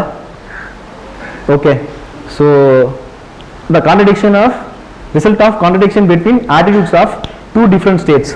Okay, it is the contradiction between British mercantile attitude. It is the contradiction between British mercantile attitude and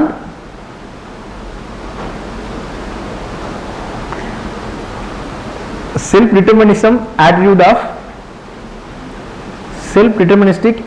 of colonies.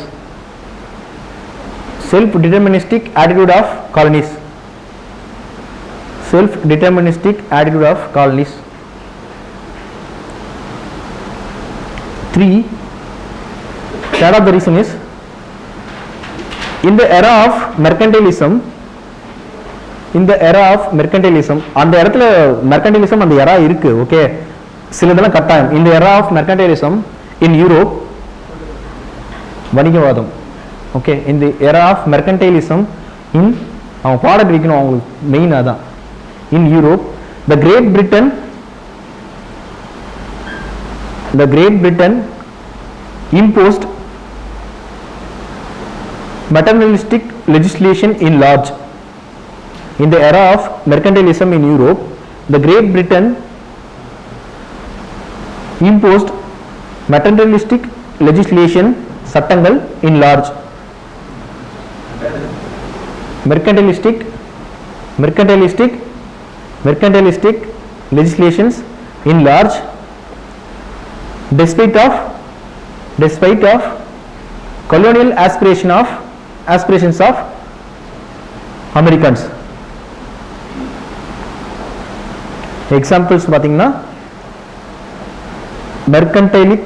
mercantile navigation act to sugar act, navigation act and sugar act. And next of the cause is British assistance for colonies,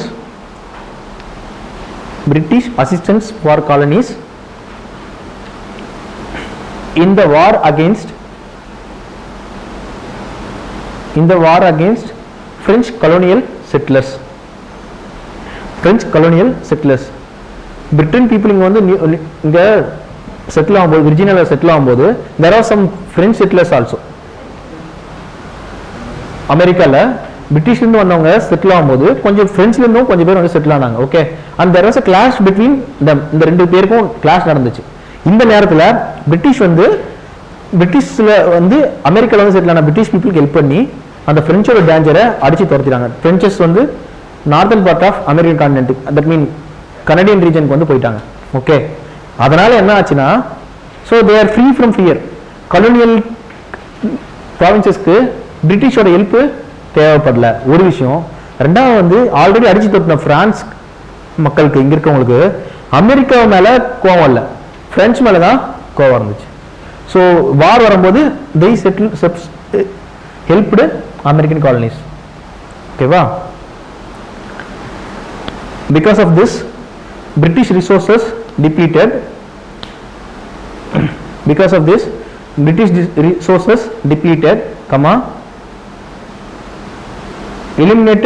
They eliminated French danger.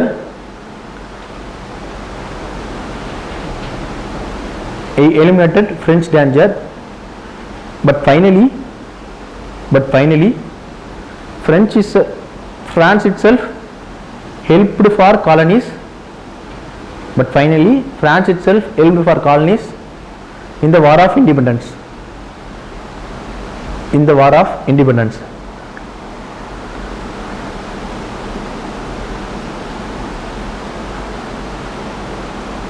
The next of the reason is Great Britain's measures to compensate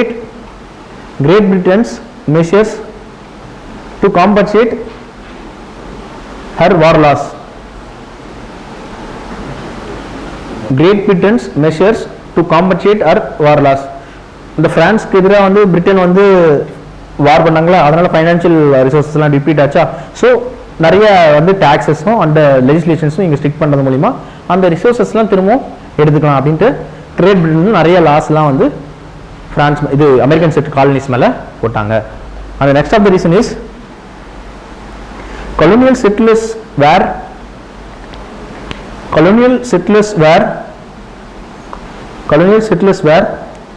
influenced by enlightened philosophies across Atlantic.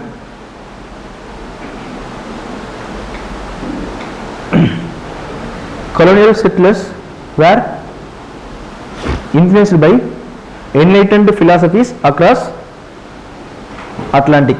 In American continent la pathina there are two important philosophies like Benjamin Franklin is the one who founded American Philosophical Society. They are those who infused the idea of self-determinism. Self-determinism சொன்னதுல இவங்க முக்கியமான ஆட்கள். Benjamin Franklin is the one who founded American Philosophical Society, and Thomas Paine, who wrote books like Rights of Man,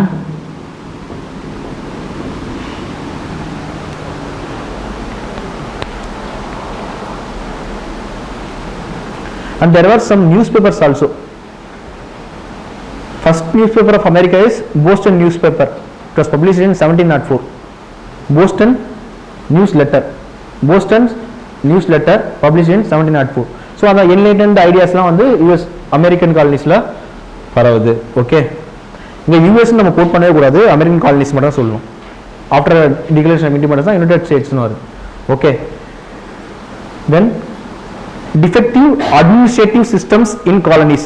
Next of the reason is defective administrative systems in American colonies.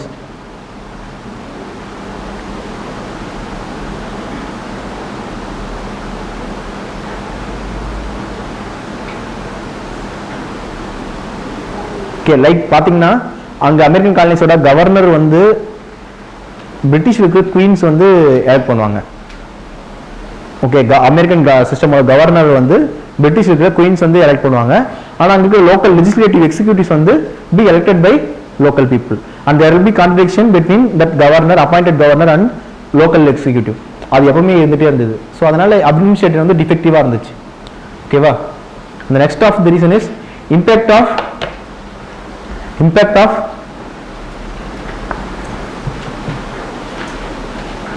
7 years war. Impact of 7 years war 1756 ல இருந்து 1763 வரைக்கும். You know this year 1763 Carnatic வார்ல, second Carnatic வார்ல treaty of Paris, treaty of Paris ஒரு முக்கியமான point. This is the American revolution படிக்கணும்னா, American independence படிக்கணும் 1763 இருந்தா நீங்க ஈவென்ட்ஸ், ஸ்போர்ட்ஸ் ஆஃப் ஈவென்ட்ஸ் படிக்கும்போது 1763 தான் படிக்கணும். ஸோ இந்த 7 years வார்ல அல்டிமேட் காஸ் வந்து 70 years வார். ஓகே, இதுல வந்து அமெரிக்காவுக்கும் பிரான்ஸுக்கும் நடந்த ஒரு வார். ஓகே, இந்த நேரத்தில் அமெரிக்கன் காலனிஸ் என்ன பண்ணாங்கன்னா, they made trade with France. இந்த வார் நடந்துட்டு இருக்க நேரத்தில் பிரான்ஸ் கூட ட்ரேட் பண்ணாங்க. ஓகேவா? So British colonies but they traded with பிரான்ஸ்ன்றதுனால தான் சில ஆக்ட் எல்லாம் அவங்க போட்டாங்க. முதல் பேசிக் பாயிண்டே அதுதான். இமிடியட் காசே வந்து 7 years வார் தான், அல்டிமேட் காசு அதுதான். ஓகே, சில ஆக்ட்ஸ்லாம் போட்டாங்க, like navigation act, trading regulations, industrial regulations, சில ஆக்ட்லாம் போட்டாங்க. ஸோ அதுதான் வந்து பேசிக்கான ரீசன் ஆயிடுச்சு. Next of the cause is economic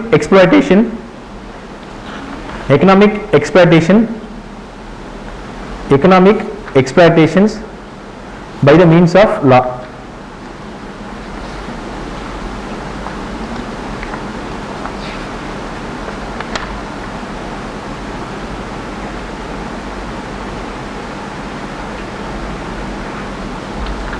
So because of this we called American Revolution is a natural revolution, because of that age of mercantilism, and because of the birth of American continent, and because of the attitude of contradiction in attitude between British and colonial settlers. எல்லாமே பார்க்கும்போது இது it's a natural revolution. ஓகேவா? அந்த course of event பார்த்தீங்கன்னா, course of the event கோர்சஸ்லாம் கேட்க மாட்டாங்க, but American ரெவல்யூஷனுக்கு யூ கேன் நோ தட். ஏன்னா ஒவ்வொரு கோர்ஸுமே வந்து சில கலோனியல் இது என்ன கான்ஸ்டியூஷன் மேக்கிங் ப்ராசஸோட ரிலேட் ஆகிட்டே இருக்கும். அதனால வந்து இந்த கோர்ஸ் ஆஃப் த ஈவெண்ட் வந்து இதுக்கு முக்கியம். ஓகேவா? which is started with a stern policy against colonies, which is started with stern policy against colonies by the means of new taxes. New taxes போடுறது மூலமா தான் இந்த கோர்ஸ் ஆஃப் தி ஈவெண்ட் ஆரம்பிச்சாங்க. Okay, which is started in 1763. The American Revolution started in 1763 with Treaty of Paris. 1763 with treaty of Paris. இதில் புல்லட்டின் மாதிரி எழுதிக்கங்க. Courses வந்து ஃபர்ஸ்ட் வந்து 10 எக்கனாமிக் பாலிசி, செகண்ட் வந்து 1763 treaty of Paris, third is கிரீன்வில்லிஸ்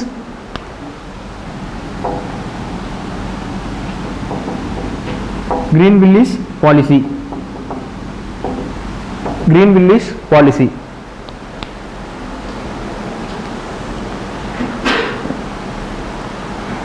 Okay, he was a Prime Minister of England. He observed that in 1763 there was a good deal of money was drained because of American colonies. Okay, அதனால he imposed some acts. Like first of the act is one Navigation Act. Navigation Act by which he planned to get profit. By which Navigation Act மூலமா என்ன பண்ண வச்சார்னா he aimed to get profit and aimed to control or prevent smuggling. Aimed to control smuggling. So Navigation Act படி என்னன்னா American goods could be traveled or transported through British ships only. Okay. Second of the tax is direct taxes.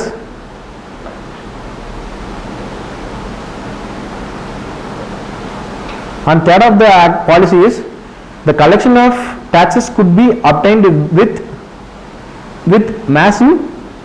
The collection of இவ்வளோ tax போடுறோம்ல, இது எப்படி collect பண்றாங்கன்னா collection of taxes could be obtained with massive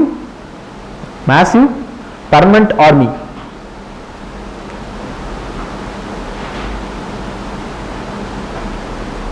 Okay, இதுதான் policy of கிரீன்வில்லிஸ் பாலிசின்னு பார்த்தீங்கன்னா ஒரு navigation act போடுறோம்.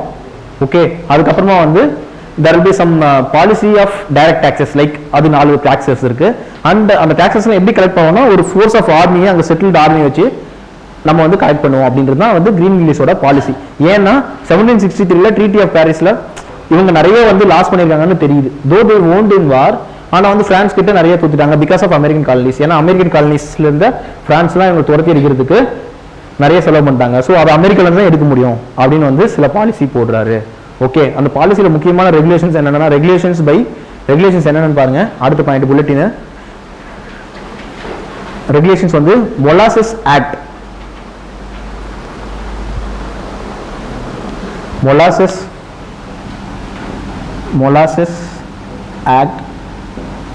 Molasses Act 1764 or Sugar Act, Molasses Act or Sugar Act, which banned the import of rum, except England கிட்ட இருந்தா மட்டும் வாங்க முடியும். Okay, second of the act is Stamp Act in 1765. Stamp Act in 1765. Okay, பத்திரம் அதுக்கெல்லாம் பதிவான Stamp Acts. Third of the act is Currency Act.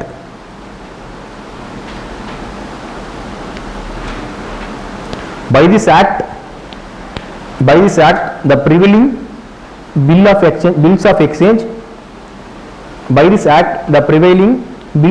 exchange and paper currency were banned. By this act the prevailing bills of exchange and paper currencies were banned. Okay, instead they can only use English currency.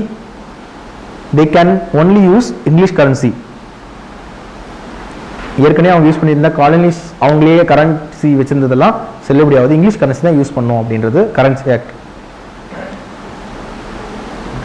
Okay, quartering act.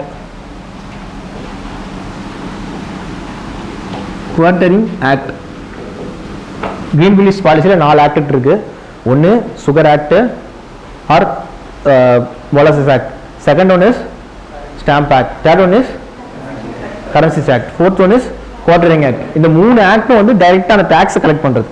Navigation act அதுக்கு எல்லாமே tax collect பண்றதுக்கு. நாலா அந்த quartering act என்னது, a small amount of taxes could be used to maintain British army. amount of tax, small share of portion, small amount of tax, share of small portion to maintain British army. Financial ஸ்டேட்ஸ்லாம் குறையது மூலிமா எலெக்ஷன்ஸில் ஈ can win அப்படின்ற மாதிரியான ஒரு சுச்சுவேஷன்லாம் அங்கே இருந்தது. So இதுக்கு ஒரு அப்போசிஷன் இருந்துச்சு இங்கிலாந்தில், அமெரிக்கன் காலனிஸில். என்னென்னா by 1965 next of the event, by 1765 nine colonists jointly convened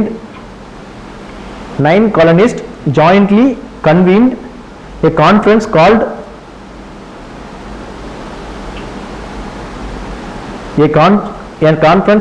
Stamp Act Conference. A conference called Stamp Act Congress to demonstrate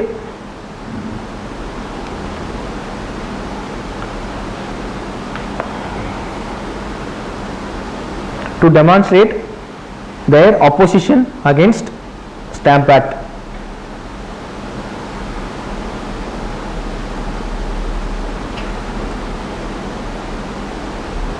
So British என்ன பண்ணாங்கன்னா by 1766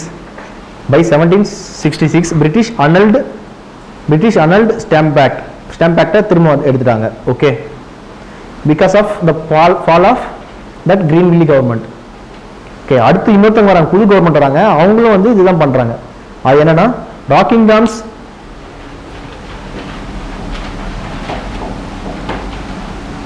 Rockingham's Declaratory Act. Rockingham's Declaratory Act.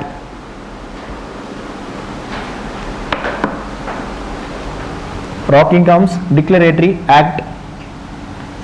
இந்த ஆக்ட்ல என்ன சொல்றாருன்னா ஒரே வார்த்தை அப்படியே எழுதிங்க. The British Parliament was fully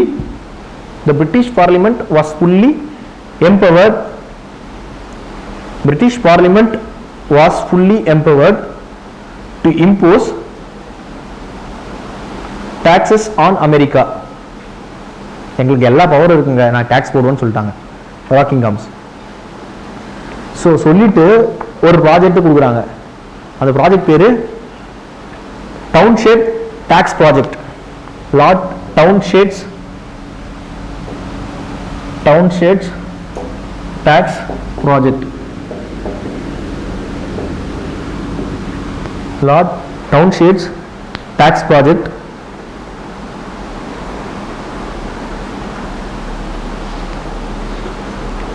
இந்த ஆக்ட் படி என்னன்னா, இந்த ப்ராஜெக்ட் படி என்னன்னா, there will be a customs duties on 5 goods. There will be customs duties on 5 goods. ஏன்னா எல்லா டாக்ஸுமே இம்போர்ட் பண்ற பவர் வந்து பிரிட்டிஷ் பார்லிமெண்ட் இருக்கு இல்லையா. ஸோ அதனால there will be a customs duties on 5 goods. They are tea 1, tea 2, lead 3, paper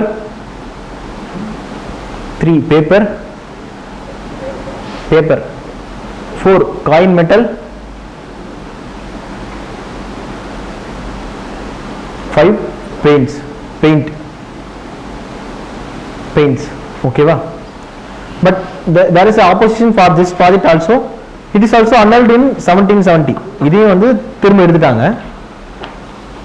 okay, எடுத்துட்ட அப்புறமும் ஒரு முக்கியமான பாலிசி இருக்கு, Lord north tea policy. Lord north tea policy.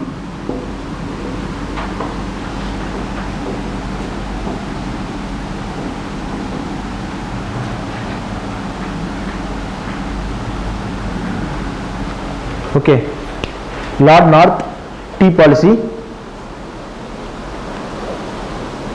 There is a surplus stocks of tea. There is a surplus stocks of tea of East India Company in India.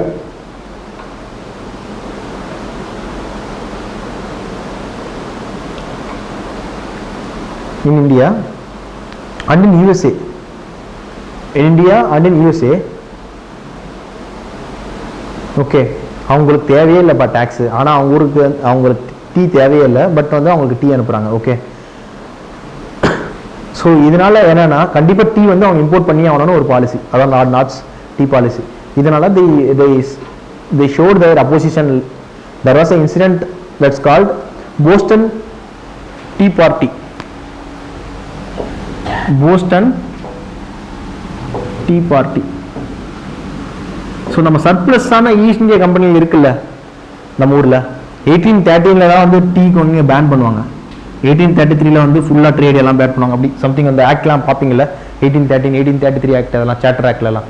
So அது முன்னாடி நம்ம ஊரில் சர்ப்ளஸாக tea production இருந்துச்சு, but அவங்க ஊர்லேயும் சர்ப்ளஸாக இருந்துச்சு, வாங்கினா எங்கே வாங்குவாங்க. ஸோ அதனால் அந்த பாலிசியை கட் பண்ணுறதுக்காக there is an incident called Boston Tea Party. In this, under guidance of Samuel Adams,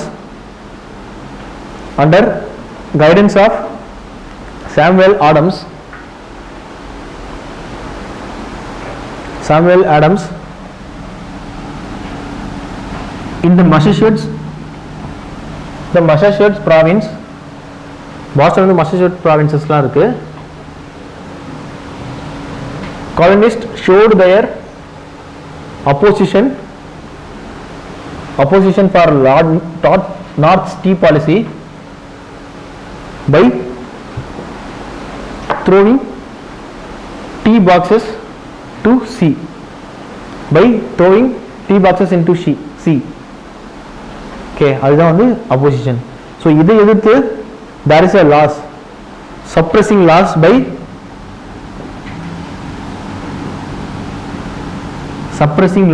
or intolerance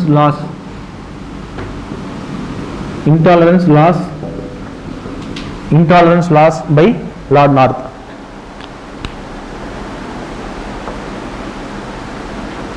அது எப்படி பார்த்தாங்கன்னா British people they witnessed it is a challenge for British Parliament.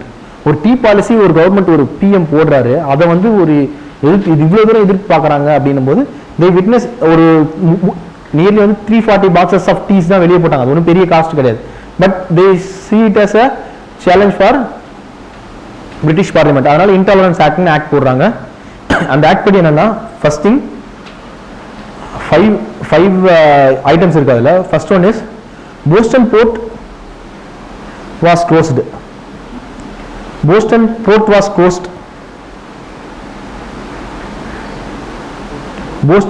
was closed. அது மூலமா மூடிட்டாங்க. Second ஒன்னு,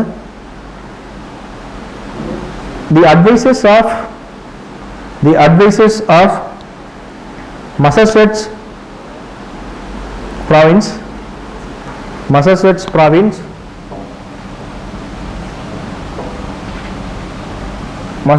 province to be appointed directly by emperor.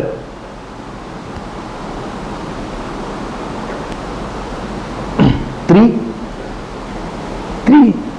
murder cases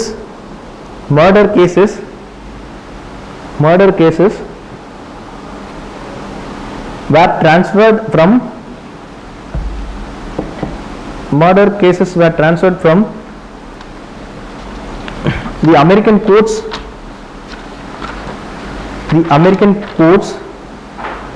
to the courts of England. Fourth, deployment of British forces in all the cities of Massachusetts province.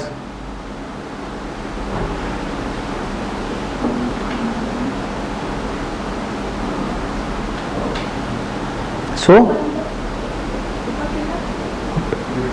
deployment of British forces in all cities of Massachusetts provinces.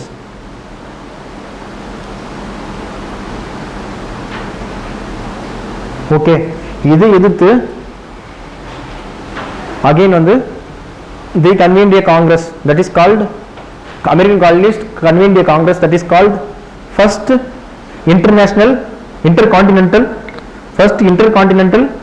conference of the Congress. First Intercontinental Conference of the Congress held in 5th September 1774. 5th September 1774. 12 colonies participated in this Congress except Georgia. Georgia தவிர மீதி 12 காலனிஸும் இதில் பங்கேற்றுக்கிட்டாங்க.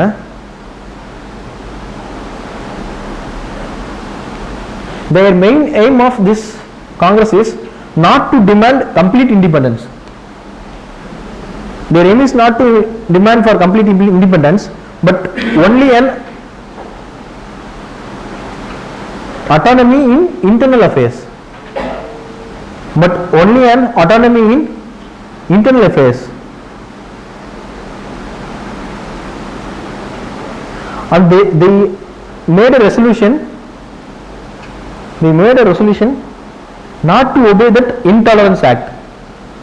They made a resolution to not obey that Intolerance Act.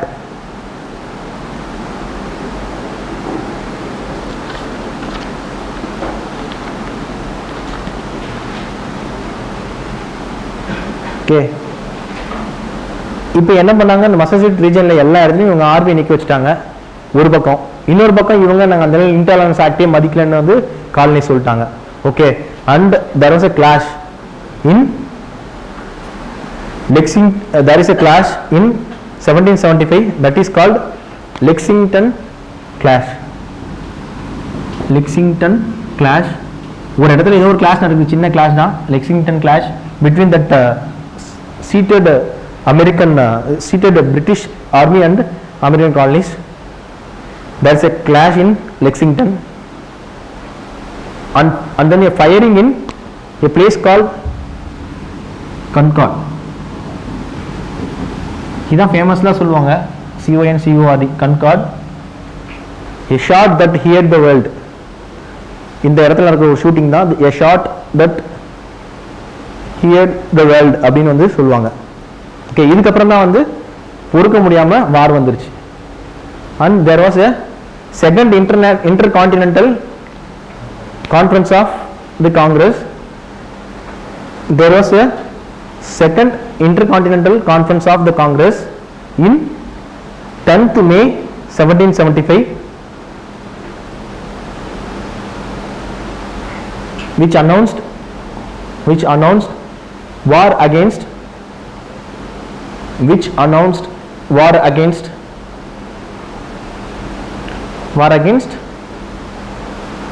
British. And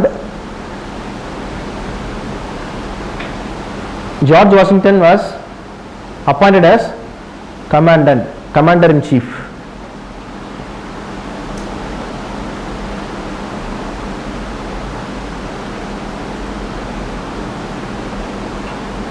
Meanwhile, in 4th July 1774, they made a declaration of independence.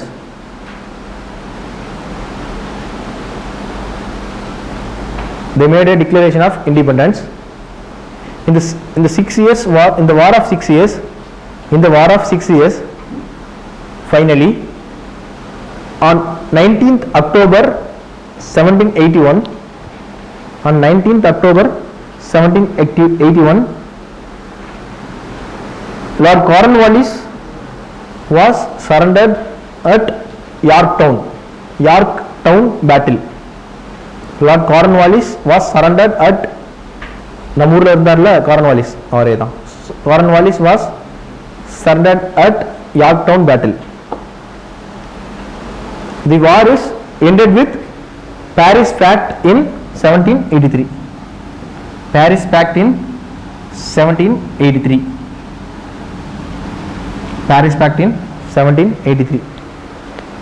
Surrender ஆகிட்ட ஒரு pact நடந்தது, அதோட ஒப்பந்தத்தோட நின்றுட்டாங்க. Okay. This is the course of the war. Course வந்து ரொம்ப தேவையில்லை. Okay.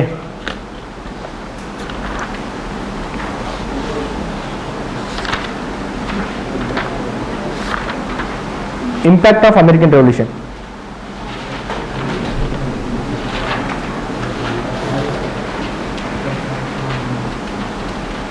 Impact of American revolution இல்லை இம்பேக்டோட முடிச்சா தானே, டோட்டலாக முடிச்சா தானே அது முடிச்ச மாதிரி இருக்கும். நான் கான்ஸ்டியூஷன் ப்ராசஸ்லாம் போல, இன்னொரு நாள் பார்த்துக்கலாம். இம்பேக்டாவது பார்த்துடலாம். ஓகேவா? பாயிண்ட்ஸ் மட்டும் சொல்கிறேன், எழுதிங்க. First one is it is the first event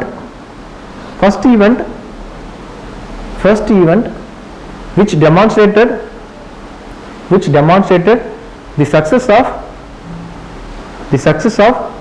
forces of change. This is the first event which demonstrated the success of forces of change.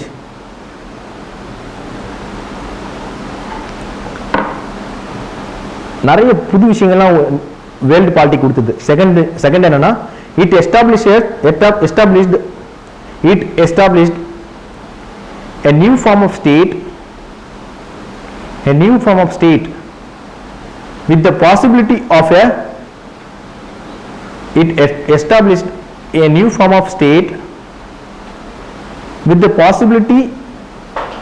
of a function of various states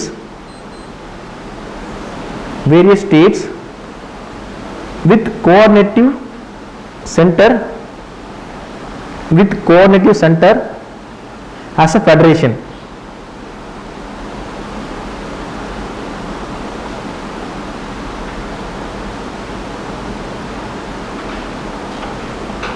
Bill of Rights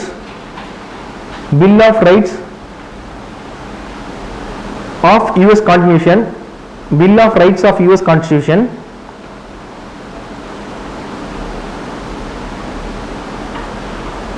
demonstrated the importance of inalienable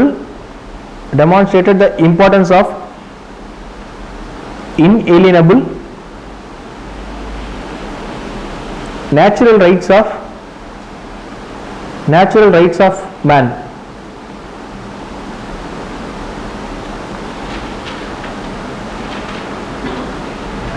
American Revolution gave constitutional legitimacy for modern forces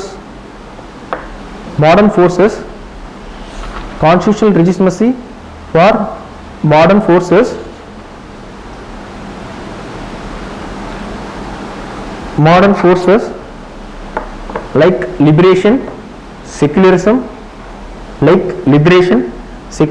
and democracy.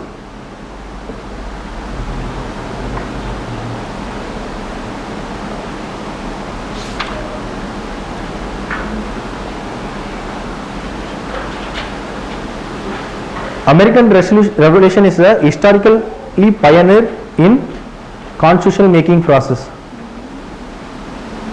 Constitution making ப்ராசஸில் அவங்க தான் வந்து pioneership. Okay, then impact on England பார்த்தீங்கன்னா American ரெவல்யூஷனோட impact on England பார்த்தீங்கன்னா the loss of colony led to expansion in other colonies like forward policy in India 1799 க்கு அப்புறம் forward policy in India and there was an increase in volume of trade, but there was an increase in volume of trade between America and Britain. So முன்னாடி இந்த கிளட்ஜஸ்லாம் எடுத்ததுனால பிரச்சனைலாம் இல்லாதனால trade வந்து ஃப்ரீயாக இருந்துச்சு. அது ஒரு positive thing. Is a spurt in democratic revolution in France also. அது தனியாக பார்க்கலாம். பிரிட்டிஷ்லேயுமே வந்து ஒரு டெமோக்ராட்டிக் ரெவல்யூஷன் நடக்கிறதுக்கான ஒரு பாசிபிலிட்டிஸ் இருந்துச்சு. ஓகேவா? பிரான்ஸில் மட்டும் ரெவல்யூஷன் நடக்கல, இங்கிலாந்தில் நடக்கிறதுக்கான காரணம்லாம் இருந்துச்சு, ரீசன்ஸ்லாம் இருந்துச்சு. But it was dealt with some regulations act like charter act, இப்போ 1832 ஆக்ட், அப்படி ரெகுலேஷன் ஆக்ட் 1832, அது மாதிரி சில விஷயங்கள்லாம் இருக்குது. அதுல எல்லாம் என்ன பண்ணாங்கன்னா பிரிட்டிஷ் வந்து சில ரைட்ஸ் எல்லாம் பீப்புளுக்கு அப்பப்போ கொடுத்துட்டே இருந்தாங்க. அப்பப்போ கொடுத்துட்டே இருந்ததுனால பிரச்சனை வராமல் இருந்துச்சு பிரிட்டன்ல. பட் பிரான்ஸ்ல இன்ஸ்டெட் ஆஃப் பிரான்ஸ்ல பார்த்தீங்கன்னா bankruptcy by the involvement of France in the American War of Independence and the ideological impact led to French Revolution. இது கூட impact of American Revolution தான். American Revolution impact on England, impact of France, impact on India. இந்தியாவில் என்னென்ன impact? எக்ஸ்பென்ஷன் policy, அப்புறம் வந்து காரன்வாலிஸோட aggressive policy, எங்கேயாவது ஒரு இடத்துல ஜெயிச்சே காட்டணுன்ட்டு இங்கே வந்து திப்பு சுல்தான் வந்து ஜெயிச்சாரு. ஓகேவா? ஸோ இதெல்லாம் வந்து இந்தியாவில் அது இல்லாமல் கான்ஸ்டியூஷனல் இந்தியன் கான்ஸ்டியூஷன் வந்து நிறைய விஷயங்கள் வந்து அமெரிக்கன் கான்ஸ்டியூஷன் வந்து பாரோ பண்ணியிருக்கும். இதெல்லாம் impact on India. Okay, and அவ்வளோதான் அமெரிக்கன் ரெவல்யூஷன். இதில் there is a criticism against American revolution. Charles பியர்ட்னு ஒருத்தர் வந்து அவர் கிரிட்டிசைஸ் பண்ணியிருக்காரு. Then there is some causes for failure of Britain in this war. ஏன் பிரிட்டன் இங்கே ஃபெயிலியர் ஆயிடுச்சு?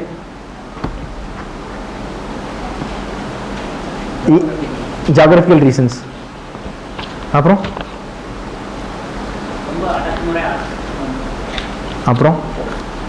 தென்